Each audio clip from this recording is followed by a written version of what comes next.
Good evening, traveler. Old Pete here, welcoming you back to the crackle of the dashboard dial. Tonight we embark on a sprawling midnight journey across the American Northwest, a spooky 1940 road trip cutting through the darkness. Our tires will slice through the heavy rains of the Snoqualmie Valley, stop by the misty cliffs of the Columbia River, and carry us deep into the lonely plains of Idaho and the stone canyons of Montana. To keep you company on this long highway, I have gathered 10 forgotten masterpieces of old-time radio. We shall rest at a desolate roadside diner and eventually park among the massive sleeping trucks to pull up a warm wool blanket for the night.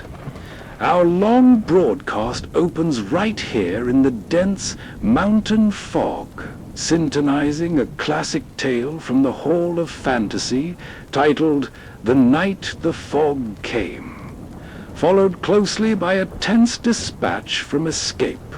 As we change our scenery with every 2 transmissions, the storm will only grow wilder outside our 1941 Packard Clipper. Ensure you stay with us until the very final resting place at the end of this journey, for the airwaves hold many secrets tonight.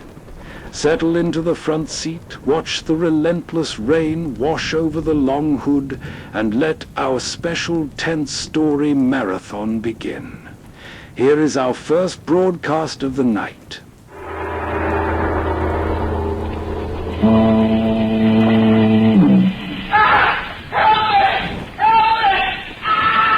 It came from our right. We better take a look. Come on. We're getting close to the lake. Only this fog. Wait a minute. There. Right there. Let's take a look. I hope he's all right. Throw him over. All right. He's dead. I know. Do you realize how he died? What do you mean? Look at him closer, Hal. His clothes aren't wet. Even his hair isn't wet. But look at the water trickling from his mouth. This man died less than a minute ago on dry land, 200 yards from the lake. And he died by drowning.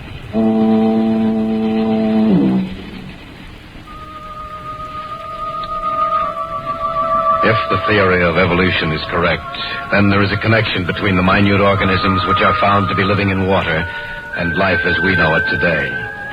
But what connection with us did those things have which came from out of the fog? What connection with human life did those horrible creatures who came from the depths have? And what is their purpose? Why did they suddenly appear and destroy, then vanish as suddenly as they had come? I shall tell you as much as I know about it. Listen to the tale of The Night the Fog Came.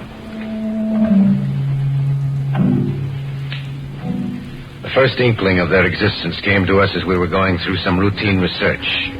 I dropped over to the lab to see Hal. Harold Enroth was perhaps one of the foremost men in his field. Our friendship stretched back for many years. I'd been away for a while, and so I dropped in at the lab to see him one morning. Jeff, you old dog, you're a sight for sore eyes. How are things going, Hal? Fine, couldn't be better. How'd you like your vacation? I can't wait till next year.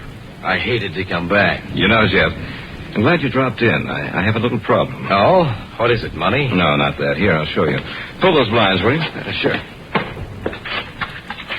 Yeah, that's fine. There you are. I have a specimen here on the slide. I want you to take a look at it. Go ahead. Turn the projector on. All right.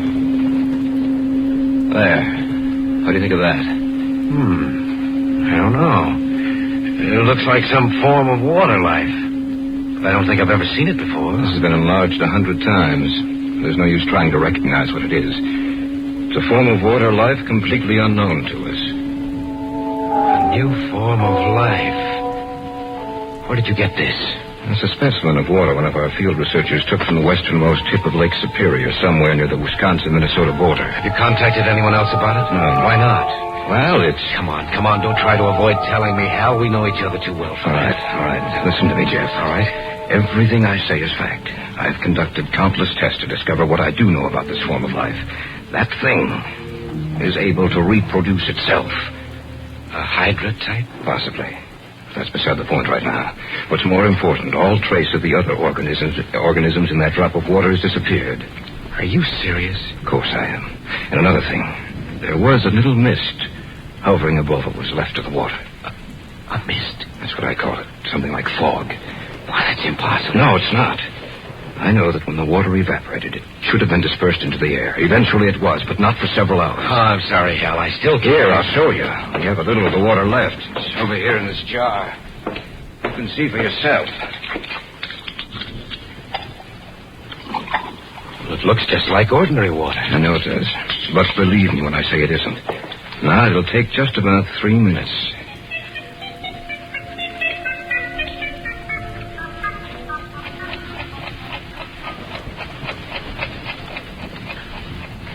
You see what's happening? I can't believe my eyes. See that little cloud of misty vapor beginning to form like fog? Yes. But what causes it? I wish I knew. Our field men say the conditions up there are getting to be unbearable. The whole area for 100 square miles is almost covered completely by this fog. What are you going to do? Well, I'm going up there myself. And Jeff, if I send for you, will you join me? Of course. I may need you. I may need everyone I can get. It's begun to prey on my mind, Jeff. Somehow I think there's something in back of this. Something the likes of which the world has never seen. Something evil.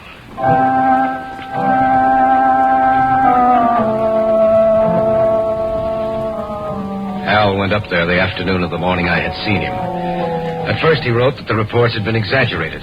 Then he discovered that all traces of the new form of life had disappeared. He decided to return. I was quite glad to get that letter from Hal. Before he had gone up there, he had been quite worried. The only thing I couldn't understand was what had become of the new water life form. The day before he was to return to the city... Hello? Jeff, this is Hal. Where are you? I thought you... I had them put me through direct to you, Jeff. I need your assistance. What's the matter? I've already called Arnold Simpson and Jack Rackham. They've agreed to come. I need you too, Jeff, just as soon as you can possibly make it. Don't worry, Hal. I'll be there. Remember, as soon as you can possibly make it.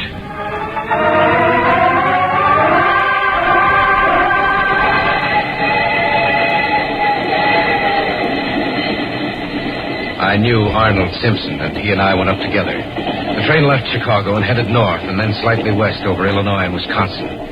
Simpson and I talked it over on our way up there. Hal talked to you before he left, didn't he, Arnold? Yes, he did. I never had enough time to get up to his lab so he could show me what it was, but his words were description enough. Frankly, I'm worried. In what way? Jeff, why should a new form of water life suddenly appear? Why should it destroy everything with which it comes into contact? And why should the mist or the fog appear to be so dense and heavy? I don't know. That's just the trouble. We don't know. Where has this form of life been, or did it just develop? What's its reason for being here? Perhaps we'll find the answers to those questions when we get there, Arnold. Perhaps. But I'm convinced of this much, Jeff. Whatever it is, whatever that fog is hiding, poses a new problem for us. A problem which may be unsolvable, and which could very well destroy the human race.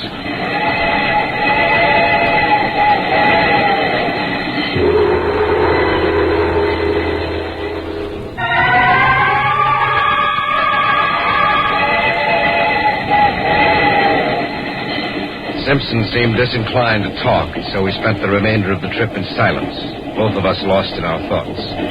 We arrived at the town and then hired a car to take us to the little village, where we would find Hal Enron. The closer we came to our final destination, the darker the sky became, and the air was heavy with a mist which was both damp and clammy. It was an old rickety car, and the roads were little better than the ground on either side of it. The car stopped a few hundred feet from our destination. You gotta walk the rest of the way. You said you'd drive us all the Look, way. mister, I come farther than I was going to in the first place. I ain't no mood to go into the woods up there. If you're gonna go, then you walk in. Jeff, can't you do something? I don't think so. Here's your pay. Thanks. Let's go, Arnold. It could be worse, Arnold. I suppose so. He seemed genuinely afraid. Aren't you? A little. Say, we must be pretty close to the lake. I've never seen the fog this thick. It's unnatural.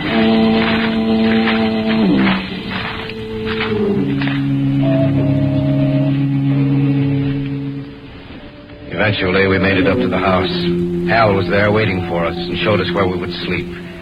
Through the window, I could see that the fog seemed to be getting thicker.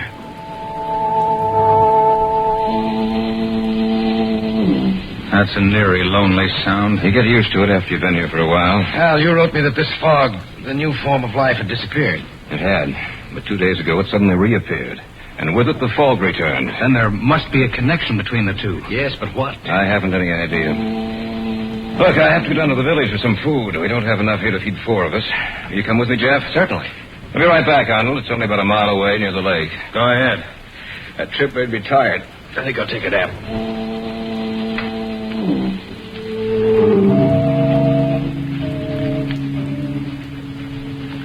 The house in which we were staying was on a high level of ground which tapered off on the side facing the lake.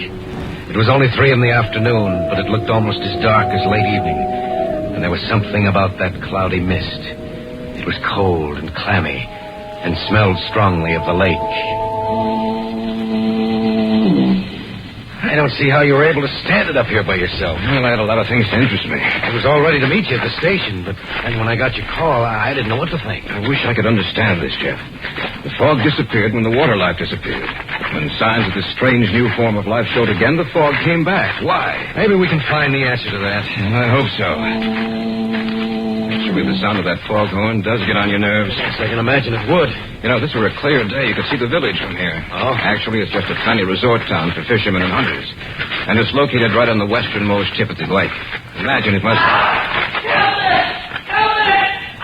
It came from our right. We better take a look. Come on. We're getting close to the lake. If only this fog... Wait a minute. There, right there. Let's take a look. I hope he's all right. Roll him over. Okay. He's dead. I know. But do you realize how he died? What do you mean? Look at him closer, Hal. His clothes aren't wet. Even his hair isn't wet. But look at the water trickling from his mouth. This man died less than a minute ago on dry land, 200 yards from the lake. And he died by drowning. That's not possible. Are you sure he drowned? There must be a doctor down at the village. Let's take him down there and see what the doctor says. Only I'm sure he'll agree with me.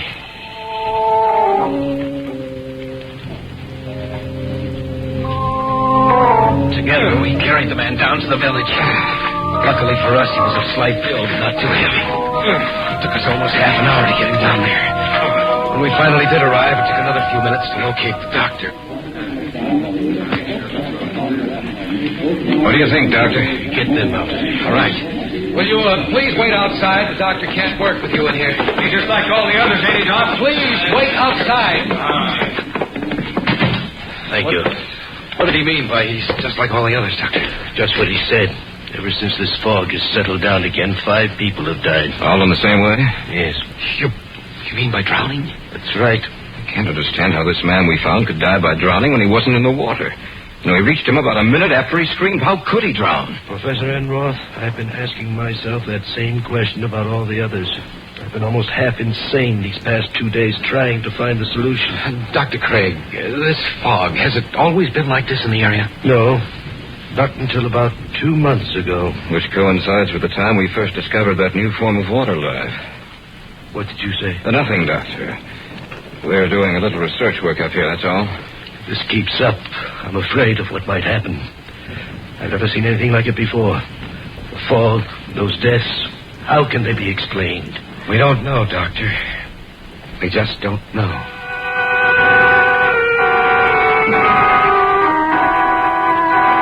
When we got back to the house, we discovered that Simpson had indeed taken a nap. Our arrival must have awakened him, for as we entered, he came slowly down the stairs from the second floor. Need any help? No, we can manage, but come out to the kitchen with us. What's the matter with you two? We found a dead man on our way to the village. Are you serious? Just set those bags on the table. All right. Oh, I'm not joking, Arnold. We heard a scream. It took us about a minute to get to him. He was dead when we got there. A knife? Drowned. What? On dry land, 200 yards from the lake. You must be insane. No, it's the truth, Arnold. And there have been 4 other deaths just like it. When did they happen? In the last 2 days. Since the fog reappeared. That's right. Then there is a definite connection between this fog and the new life form you've discovered, Hal. That's right. But what's the connection?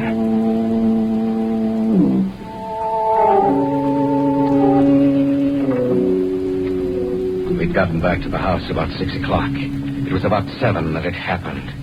Simpson said he was going outside for a minute. He opened the door. I just want to get outside for a minute.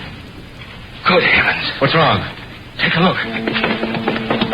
The fog, it's so thick. I've never seen anything like that before. Shut the door. Some of it's getting inside. It's moving along the floor. Shut the door! Did you see it? Yes. The fog. Just like it was alive. Moving like a living thing. Creeping along the floor.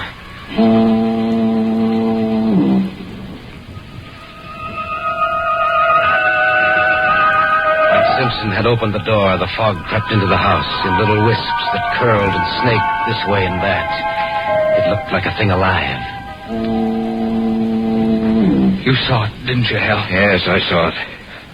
What does it mean? I'm afraid of what it means. You mean you know? I hope I'm wrong, but I'm afraid I'm not. It's just possible that this form of life is developed from something that was present in the water all the time. The great brute animals ruled the world before man appeared, and then were destroyed. Eventually, mankind wrested the supremacy of the earth from the other animal and plant life. Perhaps the cycle is to continue. Perhaps, after man, this new form of life.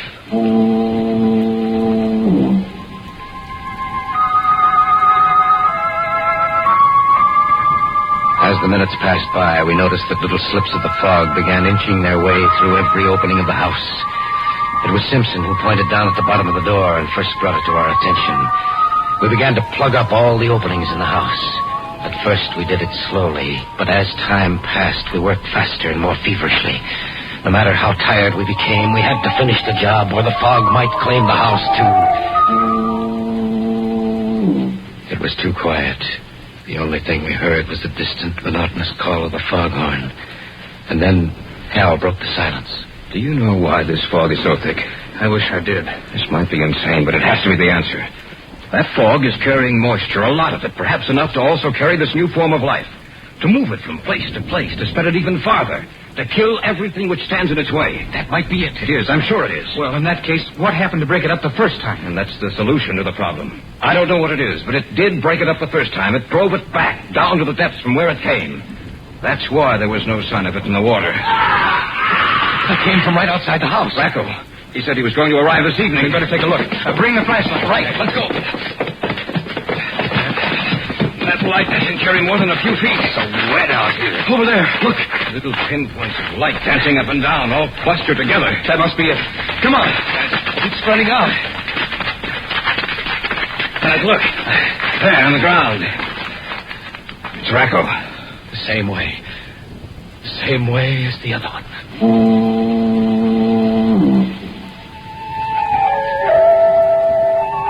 The little specks of dancing luminescence had withdrawn from Rackow's body, but now we noticed that there seemed to be more of them. We carried the body back to the house.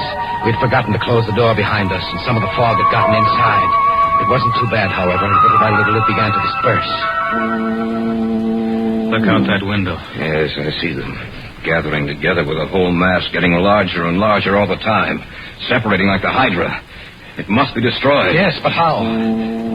They created the fog. That must be the only way they can travel on land. They must have a basic water carrier. Have you realized what this means? What are you getting at? The area this fog now covers is 100 square miles. Every animal in this area may lose its life. And then what happens? They divide again and again and again. And the area of the fog keeps getting larger all the time. If it isn't stopped now, while we still have a chance, it may never be stopped. And I ask you the same question, Simpson. How? I don't know. Someone's outside. Let them in quickly. They're moving towards the house. Oh, thank goodness. It's a miracle that you did. Sit down, Doctor. Thank you. I was out for a call on my way back to town. I noticed how thick the fog was. And then I noticed the animals lying dead in the forest. The smell of their death was in the air. I continued on towards the town.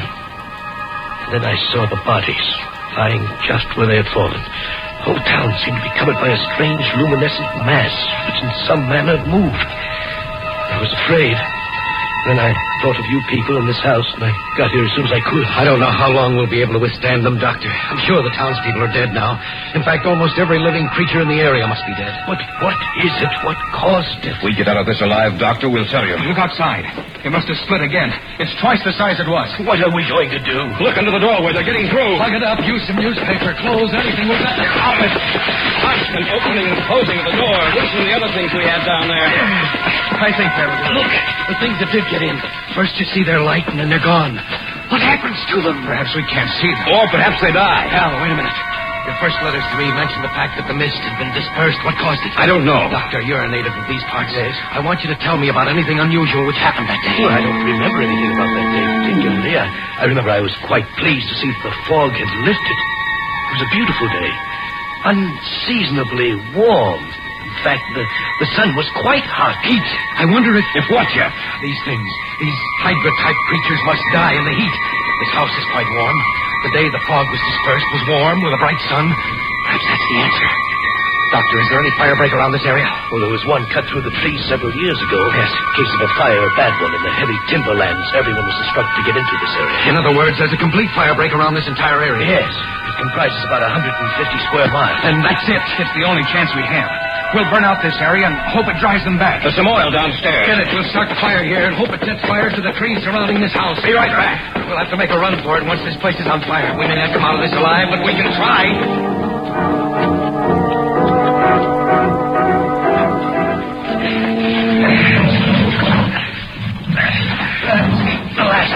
Good. Now, everybody knows what You'd better light it. Those things outside, they're going to get in. Each man will carry a torch. Yes. All right, light your torches. All right. And then set fire to this house. Lighting mine. All right. And yours, now. All right. One more. Right. Under the door. They're pouring in under the door. Set the house on fire. Let's get out of here. No matter what happens, keep holding those torches. They're afraid of fire. All right, make a run for it.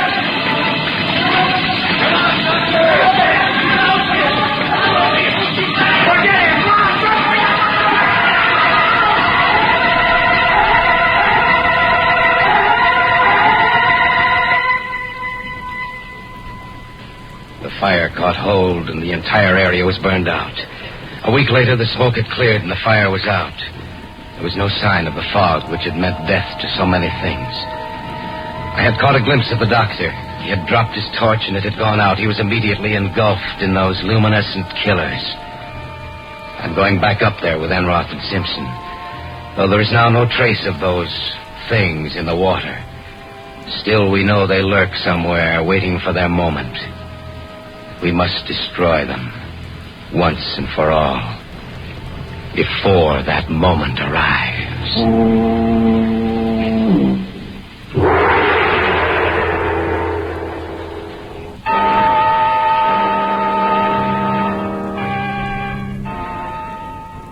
Here's our second story, a source of irritation from escape. You are a farmer, peacefully working the soil, planting your crops, while above you, deadly as a vulture, a man is descending who will carry you away to his lair, a place from which there is no escape.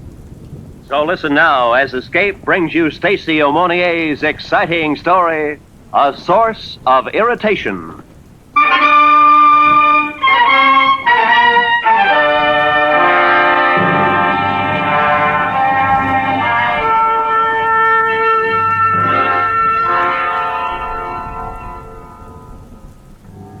You know, whenever the talk turns to the last war and who won it between the correspondents at the Overseas Press Club on Fleet Street, it becomes a hot two-way fight between the Americans and the Englishmen.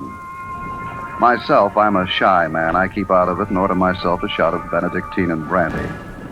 But privately, I have my own candidate.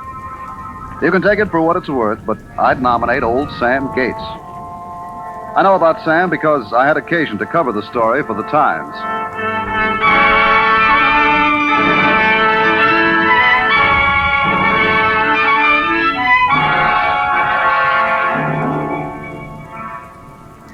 It was during the days of the Blitzkrieg. The Netherlands, Norway, and Belgium had already fallen before the German panzer divisions. And the British Expeditionary Force was doing its grim best to help out in France. Old Sam Gates was on Mr. Dodge's farm in Halversham, hoeing turnips and waiting for his niece Aggie, who arrived twice daily, at dawn and at tea time, with his parcel of food. Hello, Uncle. Yeah? Oh, hello, Aggie. Oh, well, Uncle, is there any news? You asked me the same question yesterday. Did I? Yes, and the day before that. Well, it's another day. Any news today? News? What do you want, girl? What news should there be? Well, no harm asking. You have my food? Here you are, Uncle. We cut open a new cheese for you. Well, I'll have a taste of it right now. Did you hear Mrs. Cobing's fowl got out last night? And Mr. Dodge wants you to kill another pig tomorrow. Yeah. Oh, look! It's an aeroplane, Uncle. I've got ears. Bloody nuisances of the war, these airy planes. Ours and theirs. Oh, Uncle, did you know that Mrs. Hardwick's nephew Clarence has joined up? He's flying a Spitfire. I knew he'd never amount to much. Well, Mrs. Hardwick says that... Aggie girl, the cows need milking. Oh, all right, Uncle. You needn't get cross. I'm going. Yeah. Bloody morning. If it ain't the girl, it's the airy planes.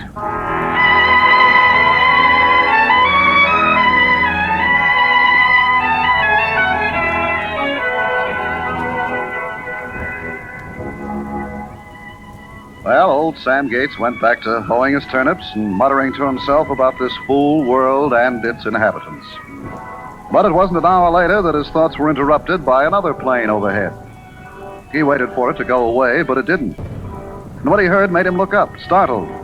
A plane was coming down with a Nazi swastika clearly marked on its side, and it was coming down on his field.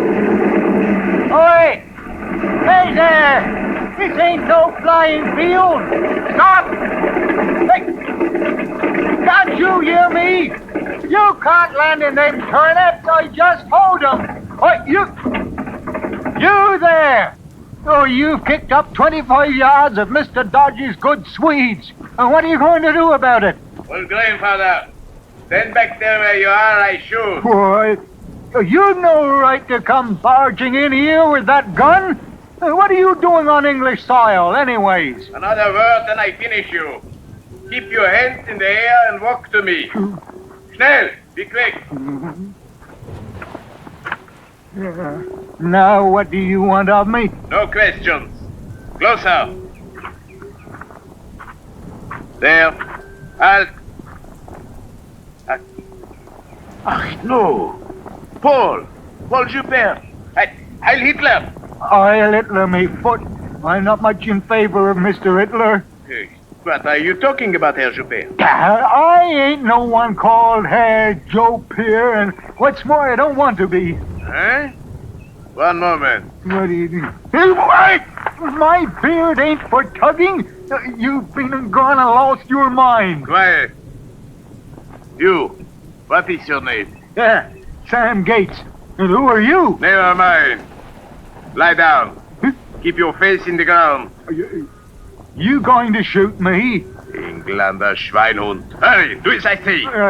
I suppose I'll have to.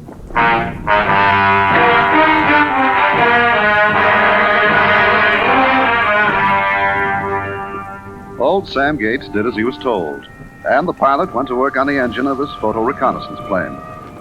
He located his trouble in a clogged fuel line and had it repaired in a few minutes. Then he looked at the old man and smiled grimly. You, old man, get in the plane. Well, what are you talking about? I ain't imitating fish nor bird. A man's 2 feet belong on the ground, and that's where mine are staying. No discussion. Get in or I shoot. Well, what do you want me for? Get in. You're going back with me.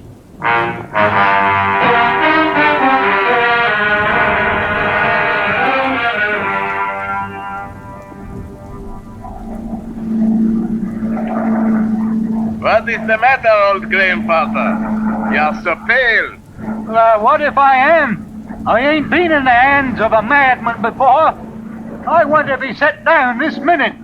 I can't be flying about the country with hoeing still to do and Mr. Dodgy's turnips only half thinned. Turnips. Hey, what's that noise from? You're Englishmen. They are shooting at us. Who? Better say your prayers, grandfather. Oh, I've been praying, but I can't decide whether I want the Almighty to strike you down or save me.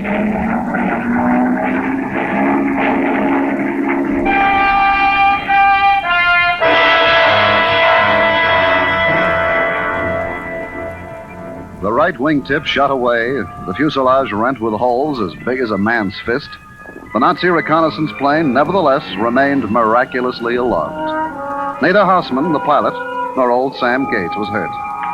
Sam was being spared for other things. Within minutes, they had crossed the channel and were gliding downwards.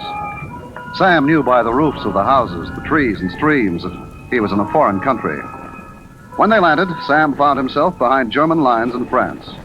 The swastikas, the sea of unfamiliar faces shouting at each other in heathen gibberish, filled the old man with a strange dread. But he made up his mind to stick it through as he walked stiffly in front of the pilot's prodding pistol until they reached a zinc-roofed building and went in. Oh, yeah. Well, I'm going as fast as I can. That airplane ride shook me up a bit. Heil Hitler. Heil Hitler. Gib den Hausmann the Zigarre von Schlegel. General is occupied, Herr Captain. I must see him. Tomorrow morning. It is a matter of extreme urgency. Take me to him immediate. Very well, Herr Captain.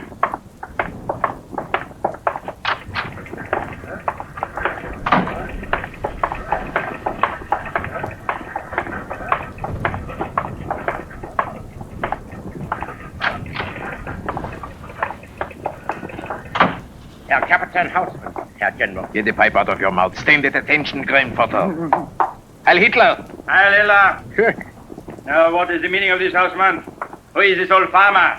I brought him from England, Herr General. Hausmann, have you gone mad? Ah, that he has. Mad as a March hare.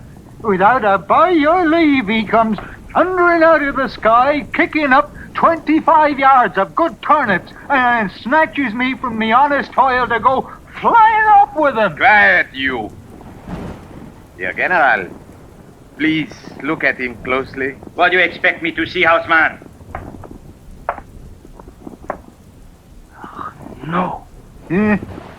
Paul Joubert. I never heard of any Paul Joubert. My name is Sam Gates, and as much as your flying machine grinds a man's bones to dust, I'll expect you to have one deliver me safe and sound to Mr. Dodgy's farm on my native soil, or the king will hear of this. This is not Paul? No, Herr General. Joubert is now a gardener at the convent of St. Eloise, at Maillet-on-Honor, 100 feet from British field headquarters in Paris. I know where he is supposed to be. What is the point of all this, Hausmann?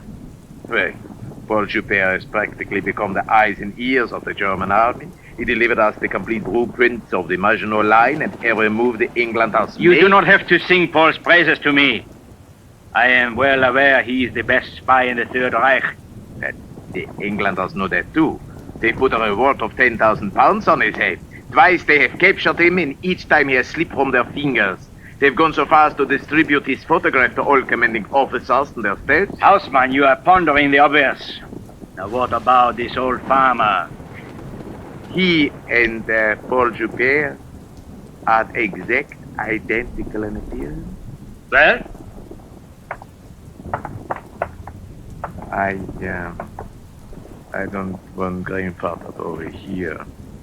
But suppose, Herr General, they found the dead body of Paul Joubert.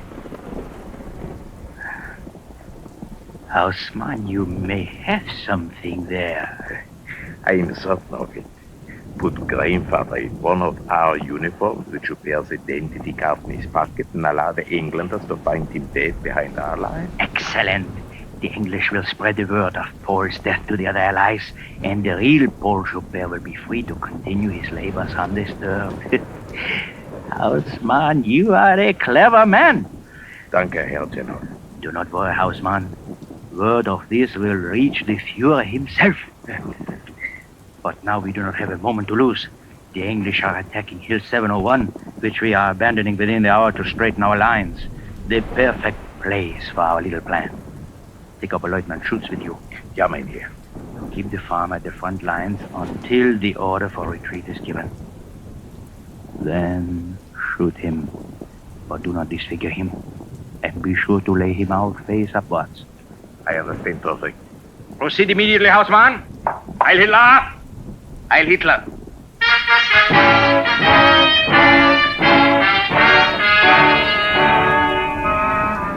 And then old Sam was forced into a Nazi officer's field uniform, a helmet placed on his head, and before he knew where he was going, he found himself at the front.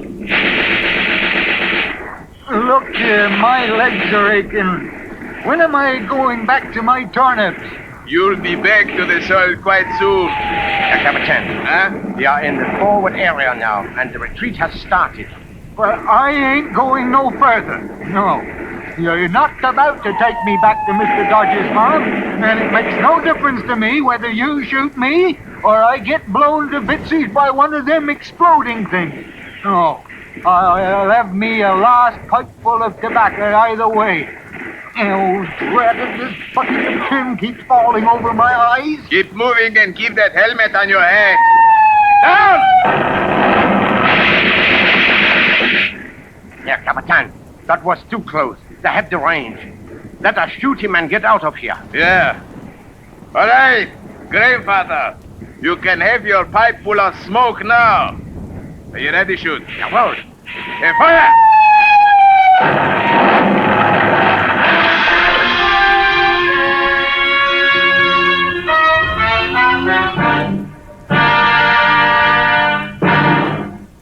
We will return to Escape in just a moment, but first, answering the call of the sick and the distressed at home and at the battlefield is the job of the Red Cross. This month, the Red Cross is asking for contributions to carry on this wonderful work for another year. Can we do less than answer the call ourselves? Give as much as you can to the American Red Cross. And now, back to Escape.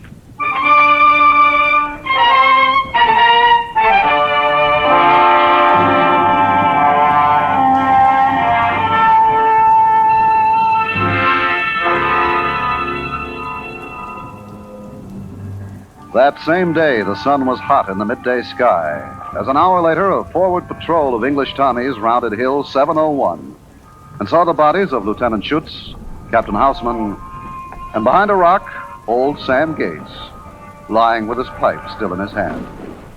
They were about to move on when the corporal, coming up from the rear, stopped them. Hold on a minute. What's up, Corp? We've got to get back to battalion headquarters. The one there with the pipe seems to be breathing. I'll leave him to the aid boys. They'll be along in a bit.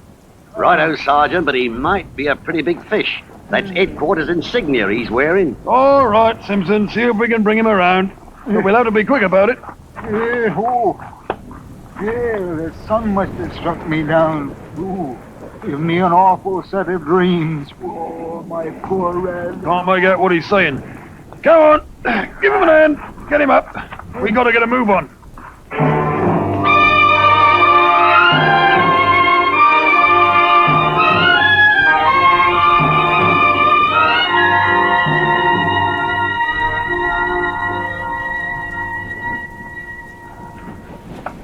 Is this the prisoner, Sergeant? Yes, sir.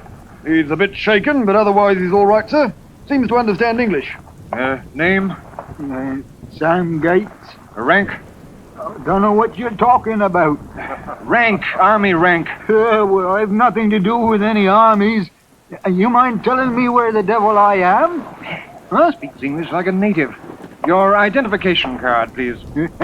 Zigdina identification Karte. Look here, what are you talking Nazi for? You're an Englishman, same as I am. Search him, Sergeant. Yes, sir. Here you are, sir. Thank you, Sergeant. Well, the master spy himself, Paul Lupin. Hell, you won't get away from us this time, Paul. Well, has the whole world gone daft? My name is Sam Gates, and I was christened so by me maiden Aunt Christina. And I'm no Paul Joe Peer, and I never was. Good show, Paul. Good show. My name ain't Paul. I can tell you where I was born and bred and who my wife is. Yes, I'm sure you've got your story worked out to the last detail, but it won't do you a bit of good. You were tried by our court-martial September last, and the verdict still holds. You're going to be executed as soon as possible. Make out the order of execution, Lieutenant. Yes, sir. And you better take the staff car and run down to division headquarters and have General Cartwright sign it. Really don't have much time, sir. The battalion has orders to move forward. Can't you proceed on your own authority? Not with General Cartwright. He worked his way up through the ranks, and he never quite got over it. Yes, sir. He doesn't like it much if you get your officer's commission out of the university. I know. Well, and in particular, he's never forgiven me for having graduated from Oxford. Well, capturing Dupere is going to be quite a feather in your cap, sir. Yes. Well, I'll get going, Lieutenant. The General wants to witness the execution. Tell him we'll be over at the bombed-out farmhouse. Yes, sir.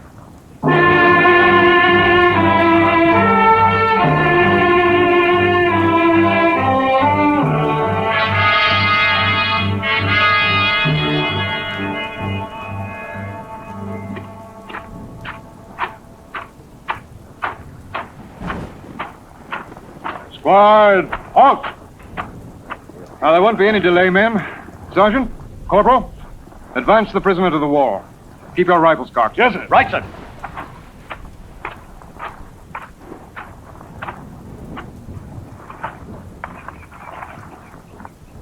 Paul Dupere, have you anything to say before the sentence is executed? My name is Sam Gates, and if I was 20 years younger, I'd give you a punch in the ruddy eye. Why, you had me guilty before I opened my mouth.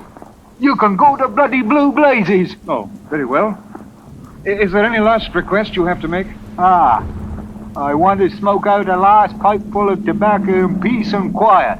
And I don't want none of that white cloth blinding me eyes. Request granted. Begging your pardon, sir, but the General's driven up. All right, Sergeant. All right, Mosley. What's this all about? Is that Paul Dupere? Yes, sir. A most remarkable man. He not only bothered to learn English, but he even went to the trouble of mastering our local dialects. Calls himself Sam Gates. Had me fooled at first, sir, but I kept after the scent. Bring the prisoner here. Right, sir. But I'm afraid you won't get much out of him. He sticks to his own story. Sergeant, march the prisoner forward.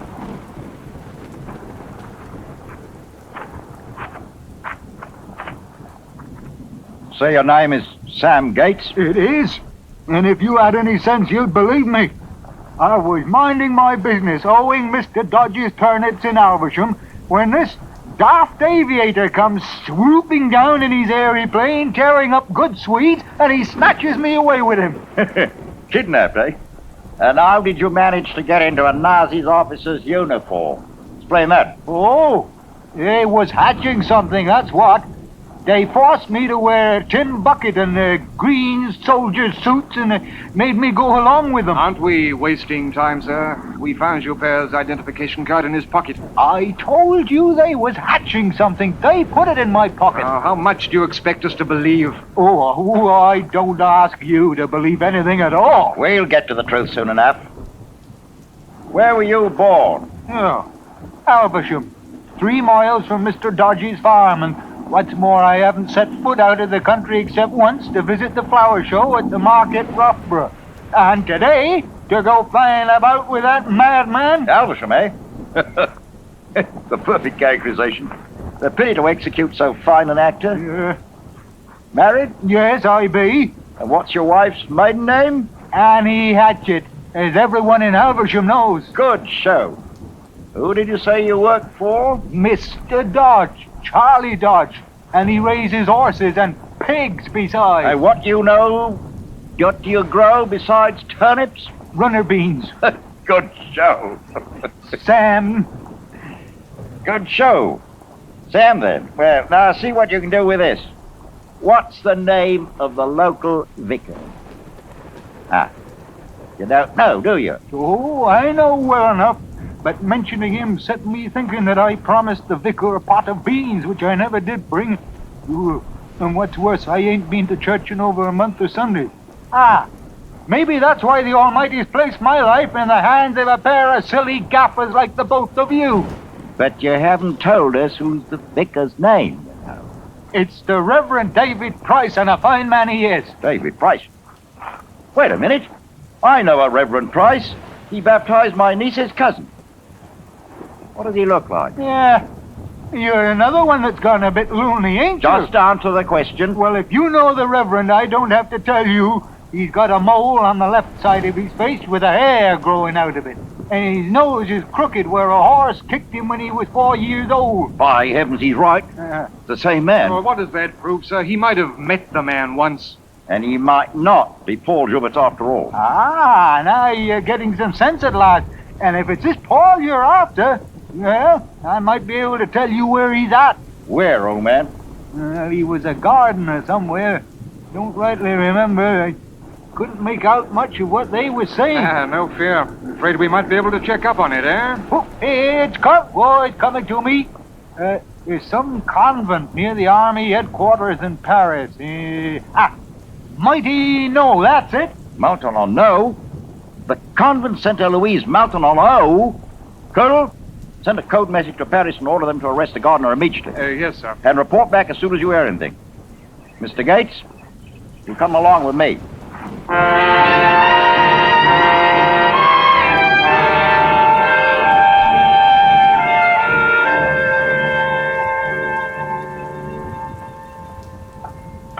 Colonel Mosby reporting to the General, sir. Well? Message from GHQ. They've arrested the gardener, sir. He is Paul Joubert, all right? You realize that Joubert might still be at large? Yes, sir. And Sam Gates here shot to death by his own people? Yes, sir.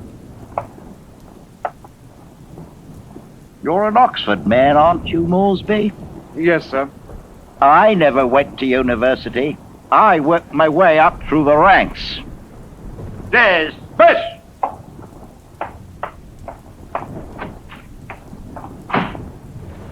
Mr. Gates, my apologies.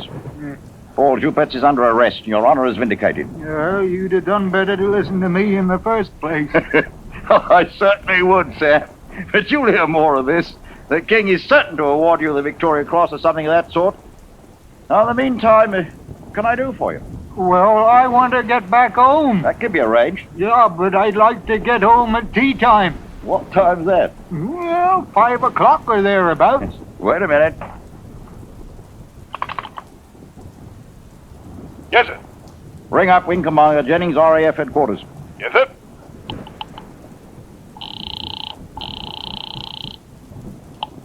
Jennings here?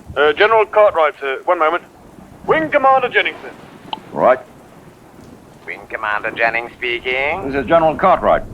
Have you flown the dispatch case out yet? Oh, not yet, sir. Good. There's a little matter which concerns the honor of the British Army. Oh, what's that, sir? A friend of mine's here, Sam Gates. Come over from England to give us some valuable information. I promised to have him back at his farm at Aversham before tea time at 5 o'clock. Can you take a passenger? Well, I might be able to manage it, sir, if I can ever find the place.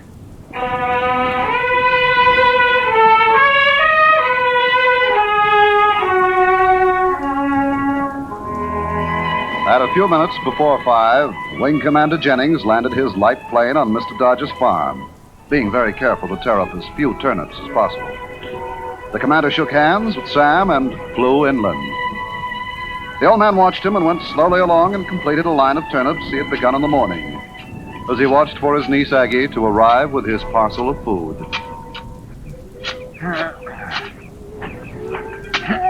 Hello, Uncle. Yeah? Oh, hello, Aggie. Well, Uncle, is there any news?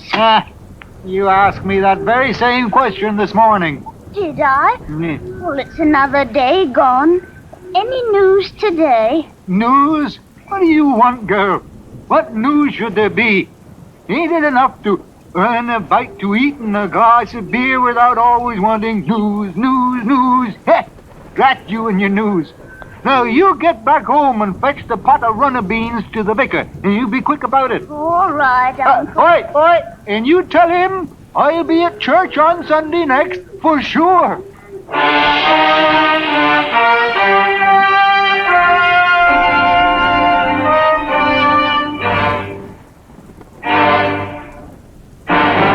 Under the direction of Anthony Ellis, Escape has brought you A Source of Irritation by Stacy Ammonier, adapted by Meyer Dolinsky, and starring Ben Wright as Sam.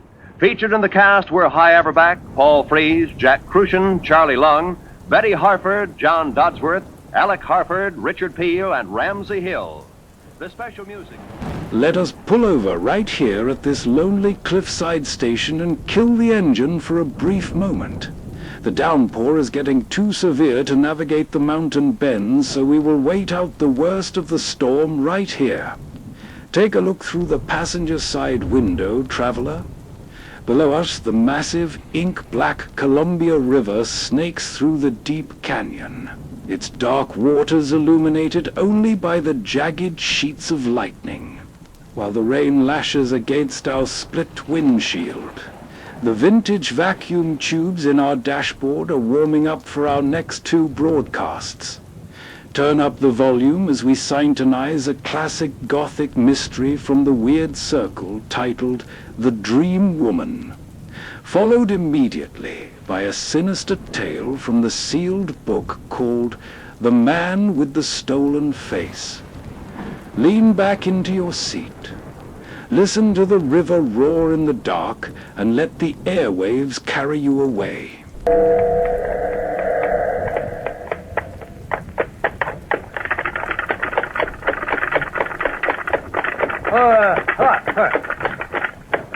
Well, there it is.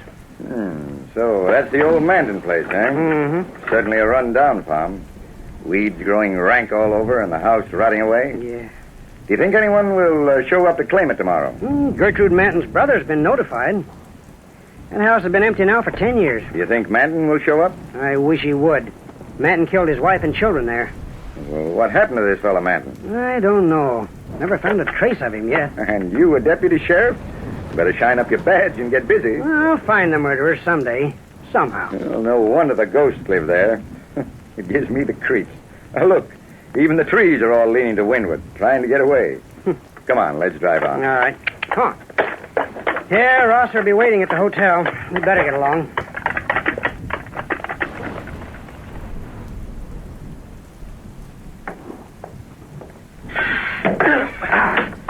Why don't you look where you're going? Why, I'm sorry. I was only... Get out of my way. Some people are the clumsiest. Clerk. Good day, sir. I want a room. Yes, sir. Gladly. Will you sign the register? Front! You will have room 212, Mr. Grossmith. Oh, Mr. Grossmith, I think we've met, sir. What? Bumping acquaintance in the screen door just now. Well, Allow me to introduce myself. Ross, sir, editor of the Marshall Advocate. Glad to welcome you to our city. Are you here on business? If I am, it's my own business. My mistake, stranger. What a horned toad. Well, sir, here we are. Hello, King. Oh, you must be Mr. Sanchez. Yes, sir. How do you do, sir? Welcome to Marshall. It's good of you to meet us here, Mr. Rosser. We county politicians, like the deputy here and myself, can't get along without you great men of the press. Oh, shucks. Come on over here and sit down. That's right. Now, you want to talk about the Manton house first or the coroner? Oh, wait a minute. First, let's order something long and cold, huh? The Manton place will take care of itself. It's a good idea. That was a hot drive. Well, now, about this candidate for coroner, Rosser. I can't see, King, why a man can't be a good coroner just because he's got a cast in his eye. Well, you know, Rosser, I have a theory that any physical defect goes with some mental or moral defect. Just can't help myself.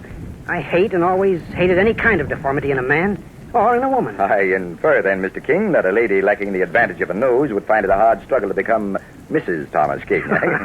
Well, put it that way if you want, but seriously, I once nearly married a most charming girl who... Well, I was a kid lawyer studying at Harriston.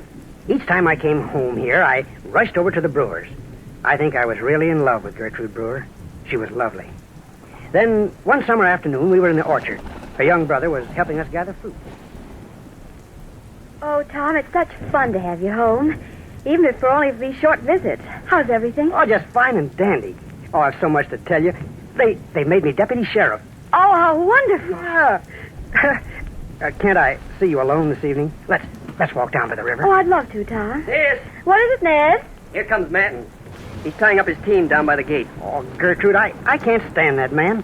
Why do you let him come here? Why, he's very amusing, Tom, and very nice. He's very prosperous. But I agree with Tom, sis. He's a queer duck. Got queer ways. Well, Ned, what do you mean?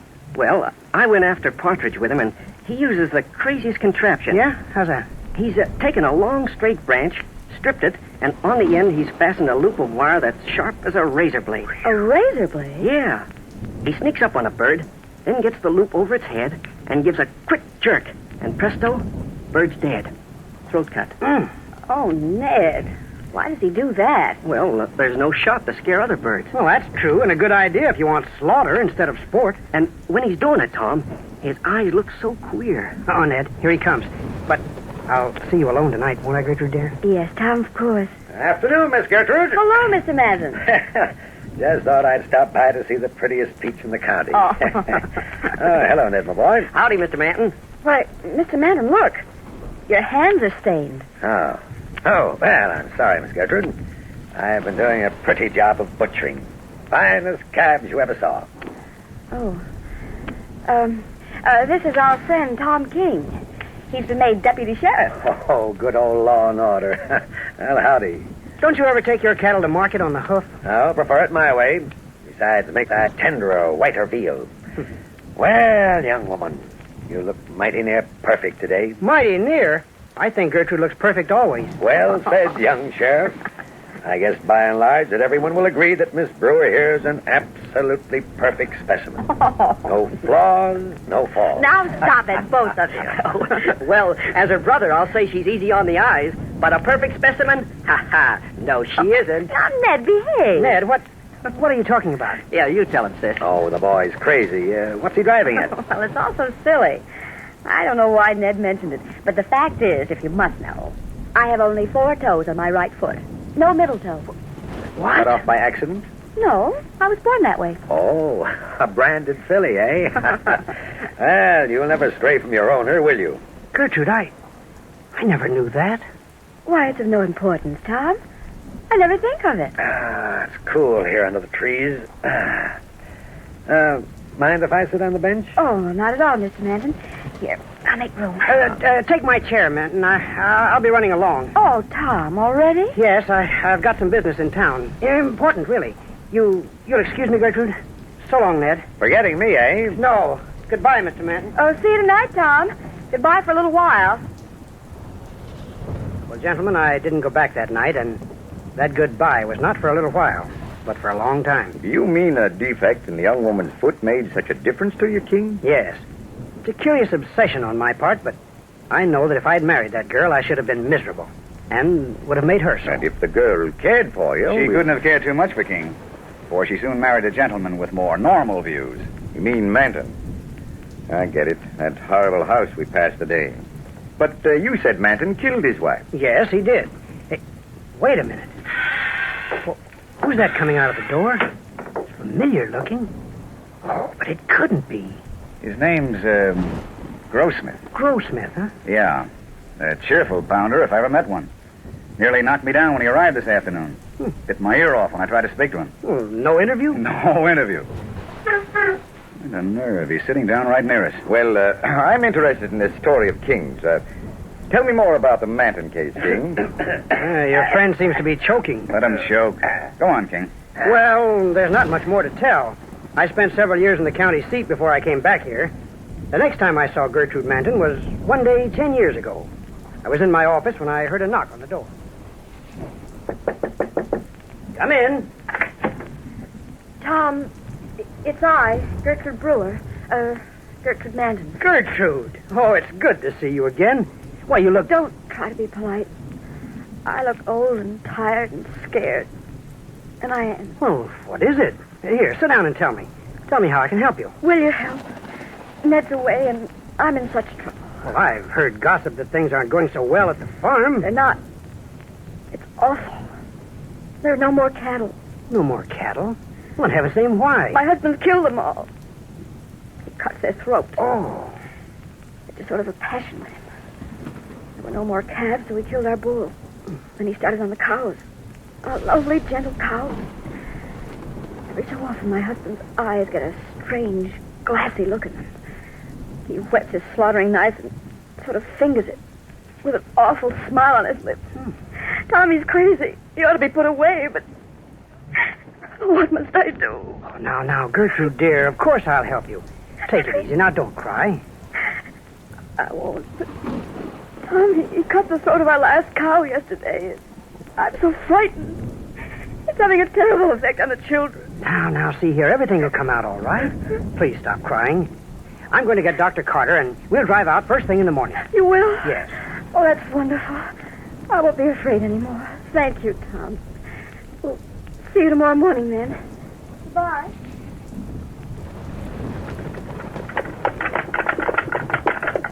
It's good of you, Dr. Carter, to drive out here. Miss Manton's an old friend of mine. Well, she's a fine woman, Tom. Oh, but that husband. Yeah. Doc, I want you to look him over. There's something very wrong. Oh, now there. Oh, lovely sunshine. A lovely day out. What a gloomy place this is. Hello, Gertrude. Gertrude. She doesn't answer. Well, let's ring or knock or something. I'll try the bell. Look here, Tom. The door's open. Now, go on in. Gertrude, where are you? This house has the emptiest feeling. Are you sure she knew we were coming? Well, we arranged it only yesterday. Oh, she must be here. There's no one in this room. Oh, let's go upstairs. Yes, you'd better. Come on. Doc, wait. Look, here on the stairs. This stain. It's sticky. That's blood. Dripping from... Hurry, Tom. Hurry up here. Lord. There's a boy lying by the banister. Oh, his throat is cut. Gertrude! Where the devil is she? Doc, try the bedroom door. Tom, in here. Mrs. Manton, lying across the body of her little girl. Both their throats slit from ear to ear.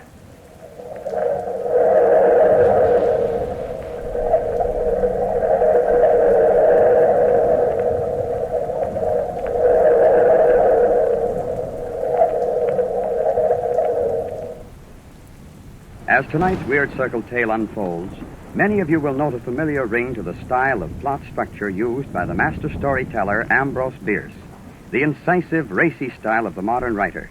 Written before the First Great War, the middle toe of the right foot still carries the modern touch. In short, the works of good writers live on through the years. It's the same with Ogden's fine-cut tobacco. A long time back, when Ogden's first came into prominence as the top choice of roll-your-own cigarette fans, smokers were talking about and praising Ogden's. Today, just as then, Ogden's remains the popular choice of Canadian roll-your-own cigarette smokers, a fact that can be attributed only to unvarying excellence right down through the years. Try Ogden's for real smoking enjoyment. You'll agree Ogden's is easy to roll, delightful to smoke. Yes, easy to roll, delightful to smoke. And now back to our story. Sheriff Tom King, years ago, had been attracted to Gertrude Brewer, but ended his courtship when he learned that she lacked a middle toe on her right foot. She soon married the well-to-do but eccentric Robert Manton. This marriage ended in tragedy, for several years later the town was horror-stricken to learn that Manton, in a frenzy, had cut the throats of his wife and of their 2 children. Manton escaped. The house has been empty for 10 years.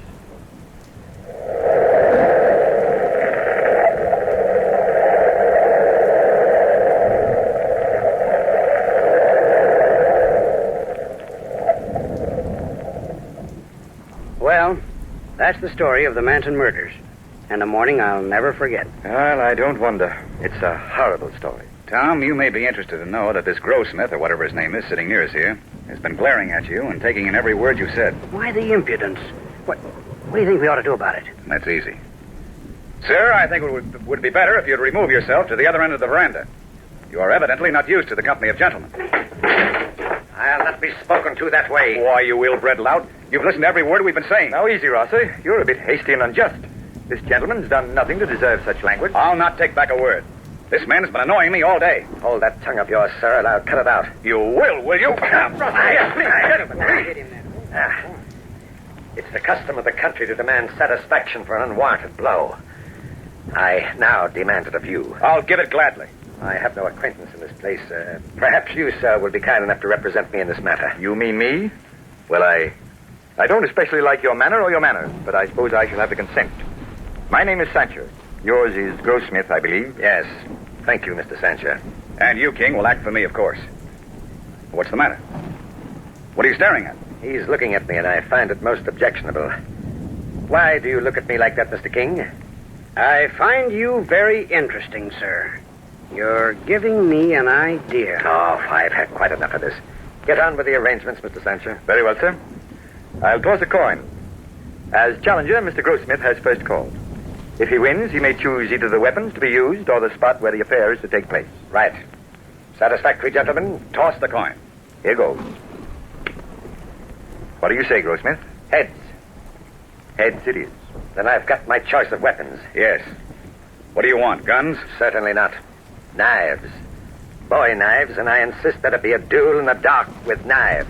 Knives? I thought so.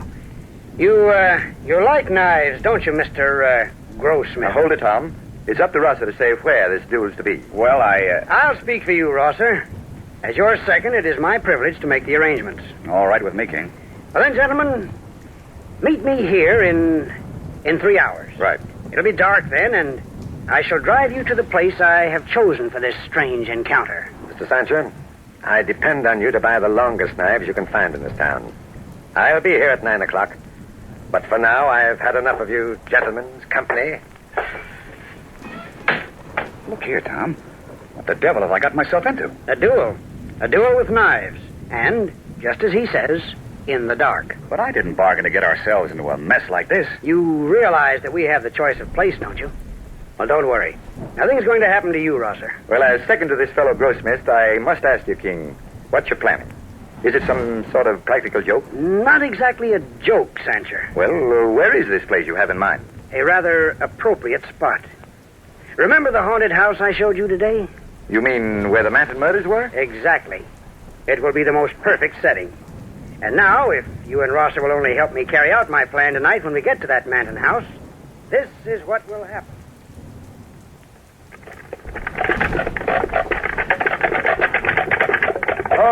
Go up. All right, here we are.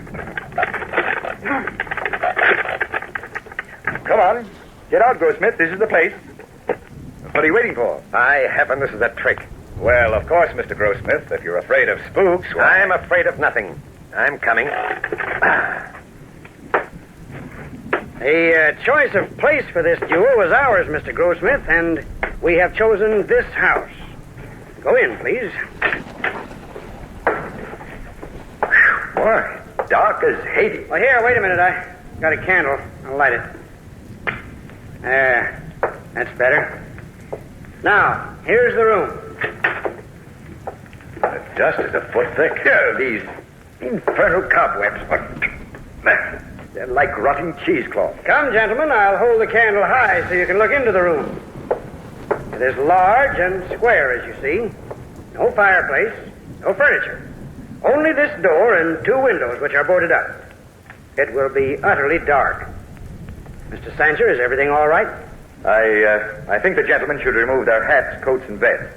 All right, but I don't see the sense to it. Shall we leave them here in the passage? Yes. Very well. And now, gentlemen, here are the knives. They are exactly alike. You may examine them by the candlelight, and while you do so, I shall search you, Mr. Rosser. Nothing. Now, let me hold the candle, King, while you search my principal. Right. Well, I'm satisfied.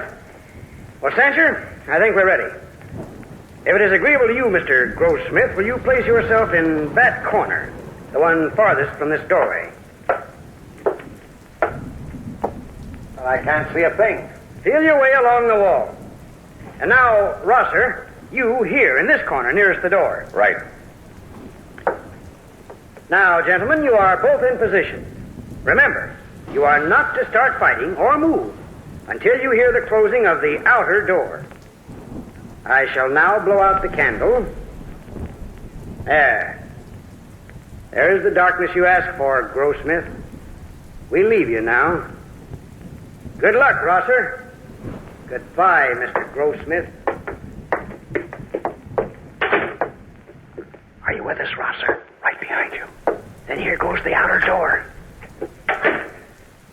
All right, Rosser. Come out of that corner. My knife is waiting for you. My knife. I love a knife. I'll carve you up, you blackguard. Well, why don't you say something? Rosser, where are you? Come out of that corner. Very well, I'll get you. You sniveling fool, are you afraid? Oh, a corner. But I'm getting nearer to you, Rosser. Why don't you move? The door. Now. There's no one here. Rosser, where are you?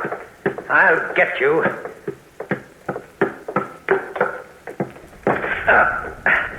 Rosser, speak.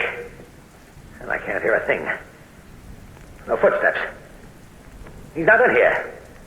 By heaven, I've been tricked. I'm alone. Alone in this house. What's that? Oh, I'm cold. It's getting cold in here. Oh, that glow of light. And who's there? No! You! You, not you! Not all three of you. No. Oh, go away from me. Stop! Don't come any nearer! No!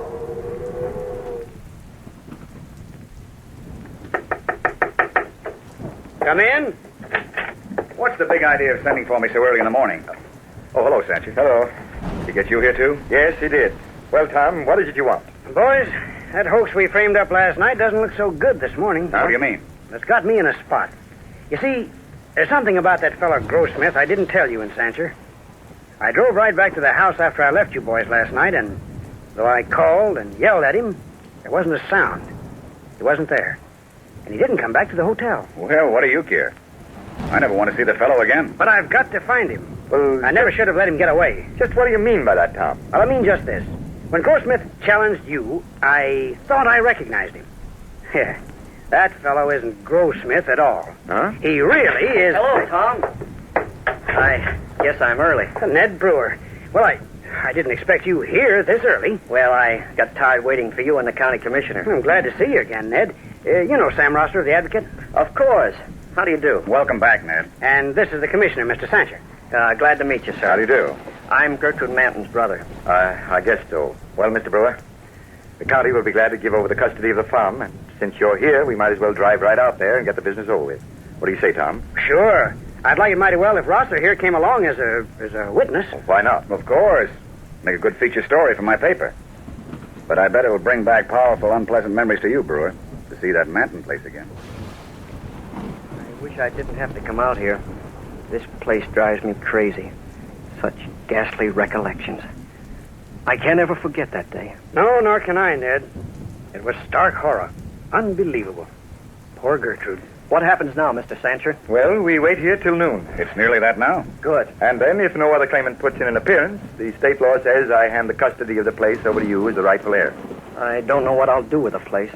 I certainly never want to see it again. Now, let's go inside. The door's unlocked. Well, there's nothing here for anyone to take anyway. Gloomy, isn't it? What a ghostly effect, that light filtering down from the upstairs windows. I remember this room to the right here. I thought so. It's empty. Wait. Come here, quick. What? What is it? What's in that far corner? I think it's a man. It must be Grossmith. Hey, you! Hey, Tom, wait. This man's dead. Stone dead. Why, he can't be. Rosser, kick out some of those boards so we can get some light in here. Right. I'll help you, Rosser. All right. There. He's been dead for some time. He's rigid. There's his knife on the floor. But there's no blood on it. Look at his hands. Palms out and those claw-like fingers shielding his face. There's not a mark on him. See if you can help me lower his arm. Certainly. There. Look at those wild, staring eyes and that half-open mouth. Can you figure out why he died, Tom? This man died of sheer terror. Don't you agree, Ned? What? Why, Ned, what's the matter? By heaven, Tom. It's Manton. Look, you saw him once at our place, didn't you? Yes, but he wore a beard then and long hair. But you're right. This is Manton. Manton? Grossmith was Manton? Tom, Brewer, do you see what I think I see in the thick dust? Where? What? There on the floor.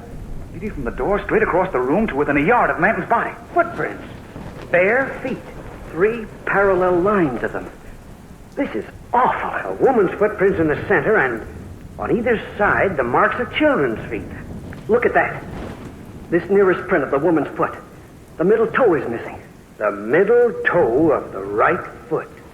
Gertrude. My sister Gertrude.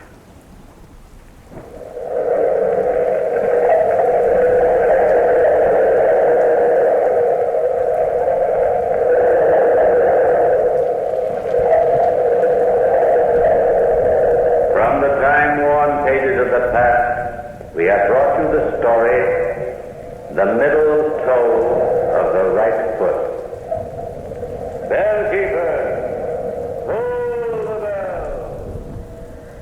The storm has eased just enough for us to roll out of the river station. The towering pine trees are gone, replaced by an endless, dead straight highway cutting through empty farm fields.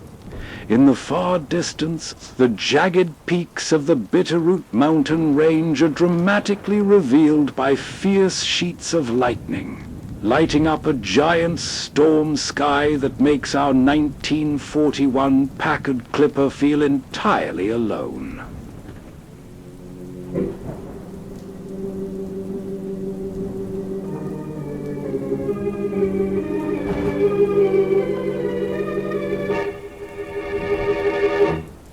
Here is the tale, The Man with the Stolen Face, as it is written in the pages of the sealed book.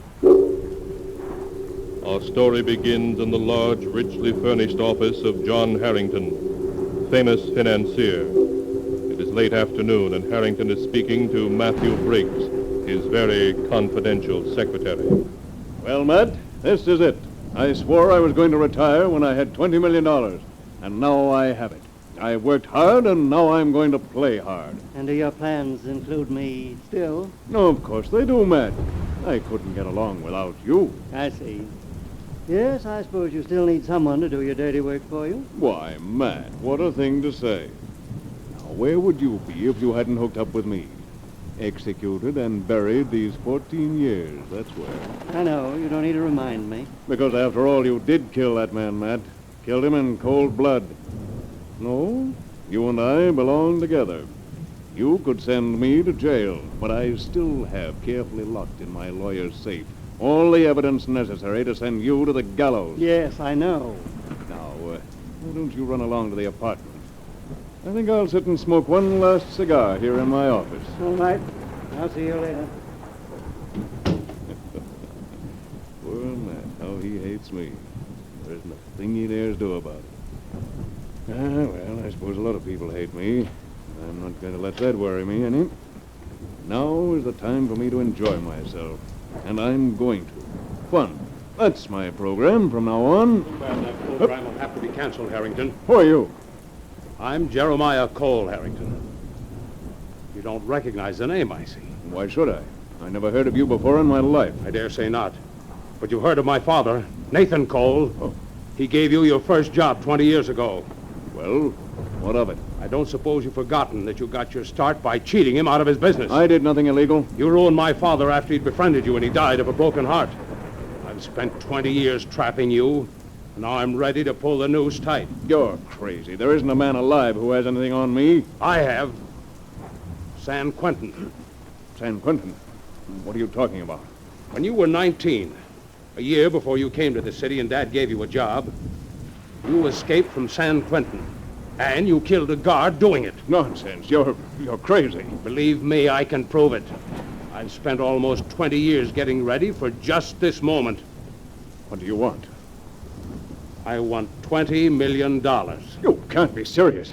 Why, that's every cent I have in the world. You ruined my father, and I intend to ruin you. Turn over to me your entire fortune. And I'll consider that punishment enough. No, I won't do it. I have 2 detectives waiting now in the outer office. Do you want me to call them in? No. Oh, wait. All right. I'll do it. I'll give you everything.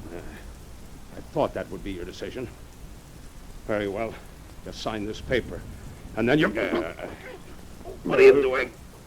Take your hands off my throat. You fool. You think I'm the man to give up that easy? I'll show you. Yes, I have $20 million, and nobody's going to take them away from me. Nobody.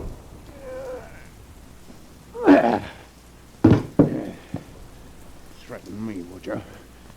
That's what happens to men who threaten John Harrington. Now I've got to get your body out of sight. Yes, of course, the vault. I haven't locked it yet. Plenty of room in it for a dead blackmailer. So, in you go. There you are. Now close the door. Set the time clock. Nobody will be able to find you before Monday. As for your detectives outside, there's a back door to this office by which I can leave. You didn't know that, did you, Mr. Cole? There's a lot of things you didn't know. And one of them is that you shouldn't try to get the better of John Harrington.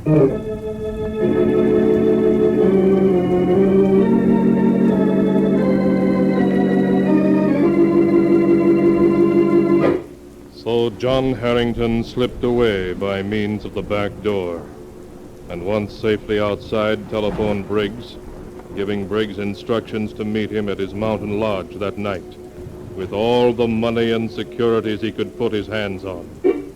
Harrington then made his way by lonely back roads to his isolated lodge in the hills, at which Briggs presently arrived to learn his employer's unfortunate plight. But, John, what can you do? If you killed this man, Cole, I don't see how you... You're here to help me, not to hang crepe. All right, just tell me what you want me to do. Then listen, we're safe here for quite a while. Nobody knows about this hideaway but you and me. We have plenty of food, and we can stay here indefinitely. Yes, but the minute you leave here, someone will recognize you.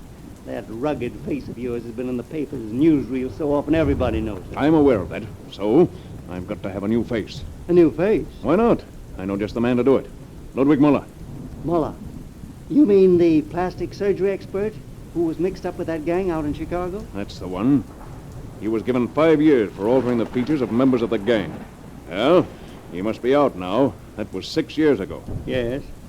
Yes, I don't doubt he could do it, but... I have it all planned out.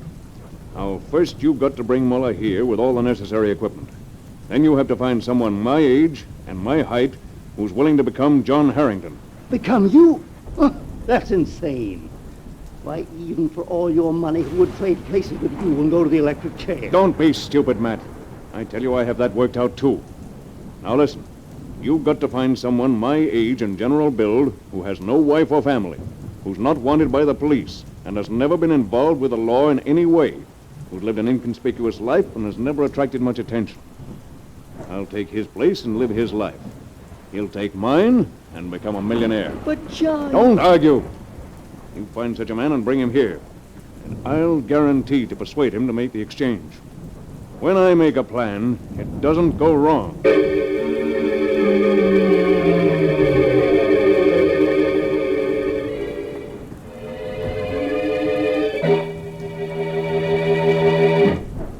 And now to continue the story, as it is written in the sealed book. A week passed, then a second, and a third. Then late one evening, Briggs returned. In the car with him were 2 men, one large and heavy-set, like John Harrington, the other slender, pale, and nervous.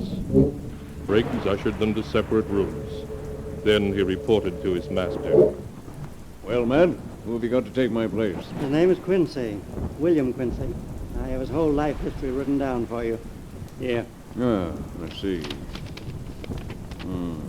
William Quincy, 39, born in Detroit, parents dead, unmarried, no police record, college education, traveling salesman, down on his luck at the moment. He seems to fit the bill. Does anybody know you brought him here? Not a soul. Good. Bring him in. I'll put the proposition to him. All right. Come in, Quincy. John, this is William Quincy. Hello, Quincy. Sit down. Holy smoke, you're John Harrington. That's right. Now sit down, have a cigar, and we'll get down to cases. Quincy, what would you do for $1 million? $1 million? I'm ready to pay that much money for someone who'll spend 10 years, maybe less, in jail in my place. What kind of a trick are you trying to pull? Briggs told me you're wanted for 2 murders. I'm not trying to pull any trick. I'm innocent of the California murder, and the worst I could get for killing that fellow in my office is manslaughter. He was a blackmailer, and I lost my temper. Well, is it a deal? For $1 million? Yes. Yes, it's a deal. Good.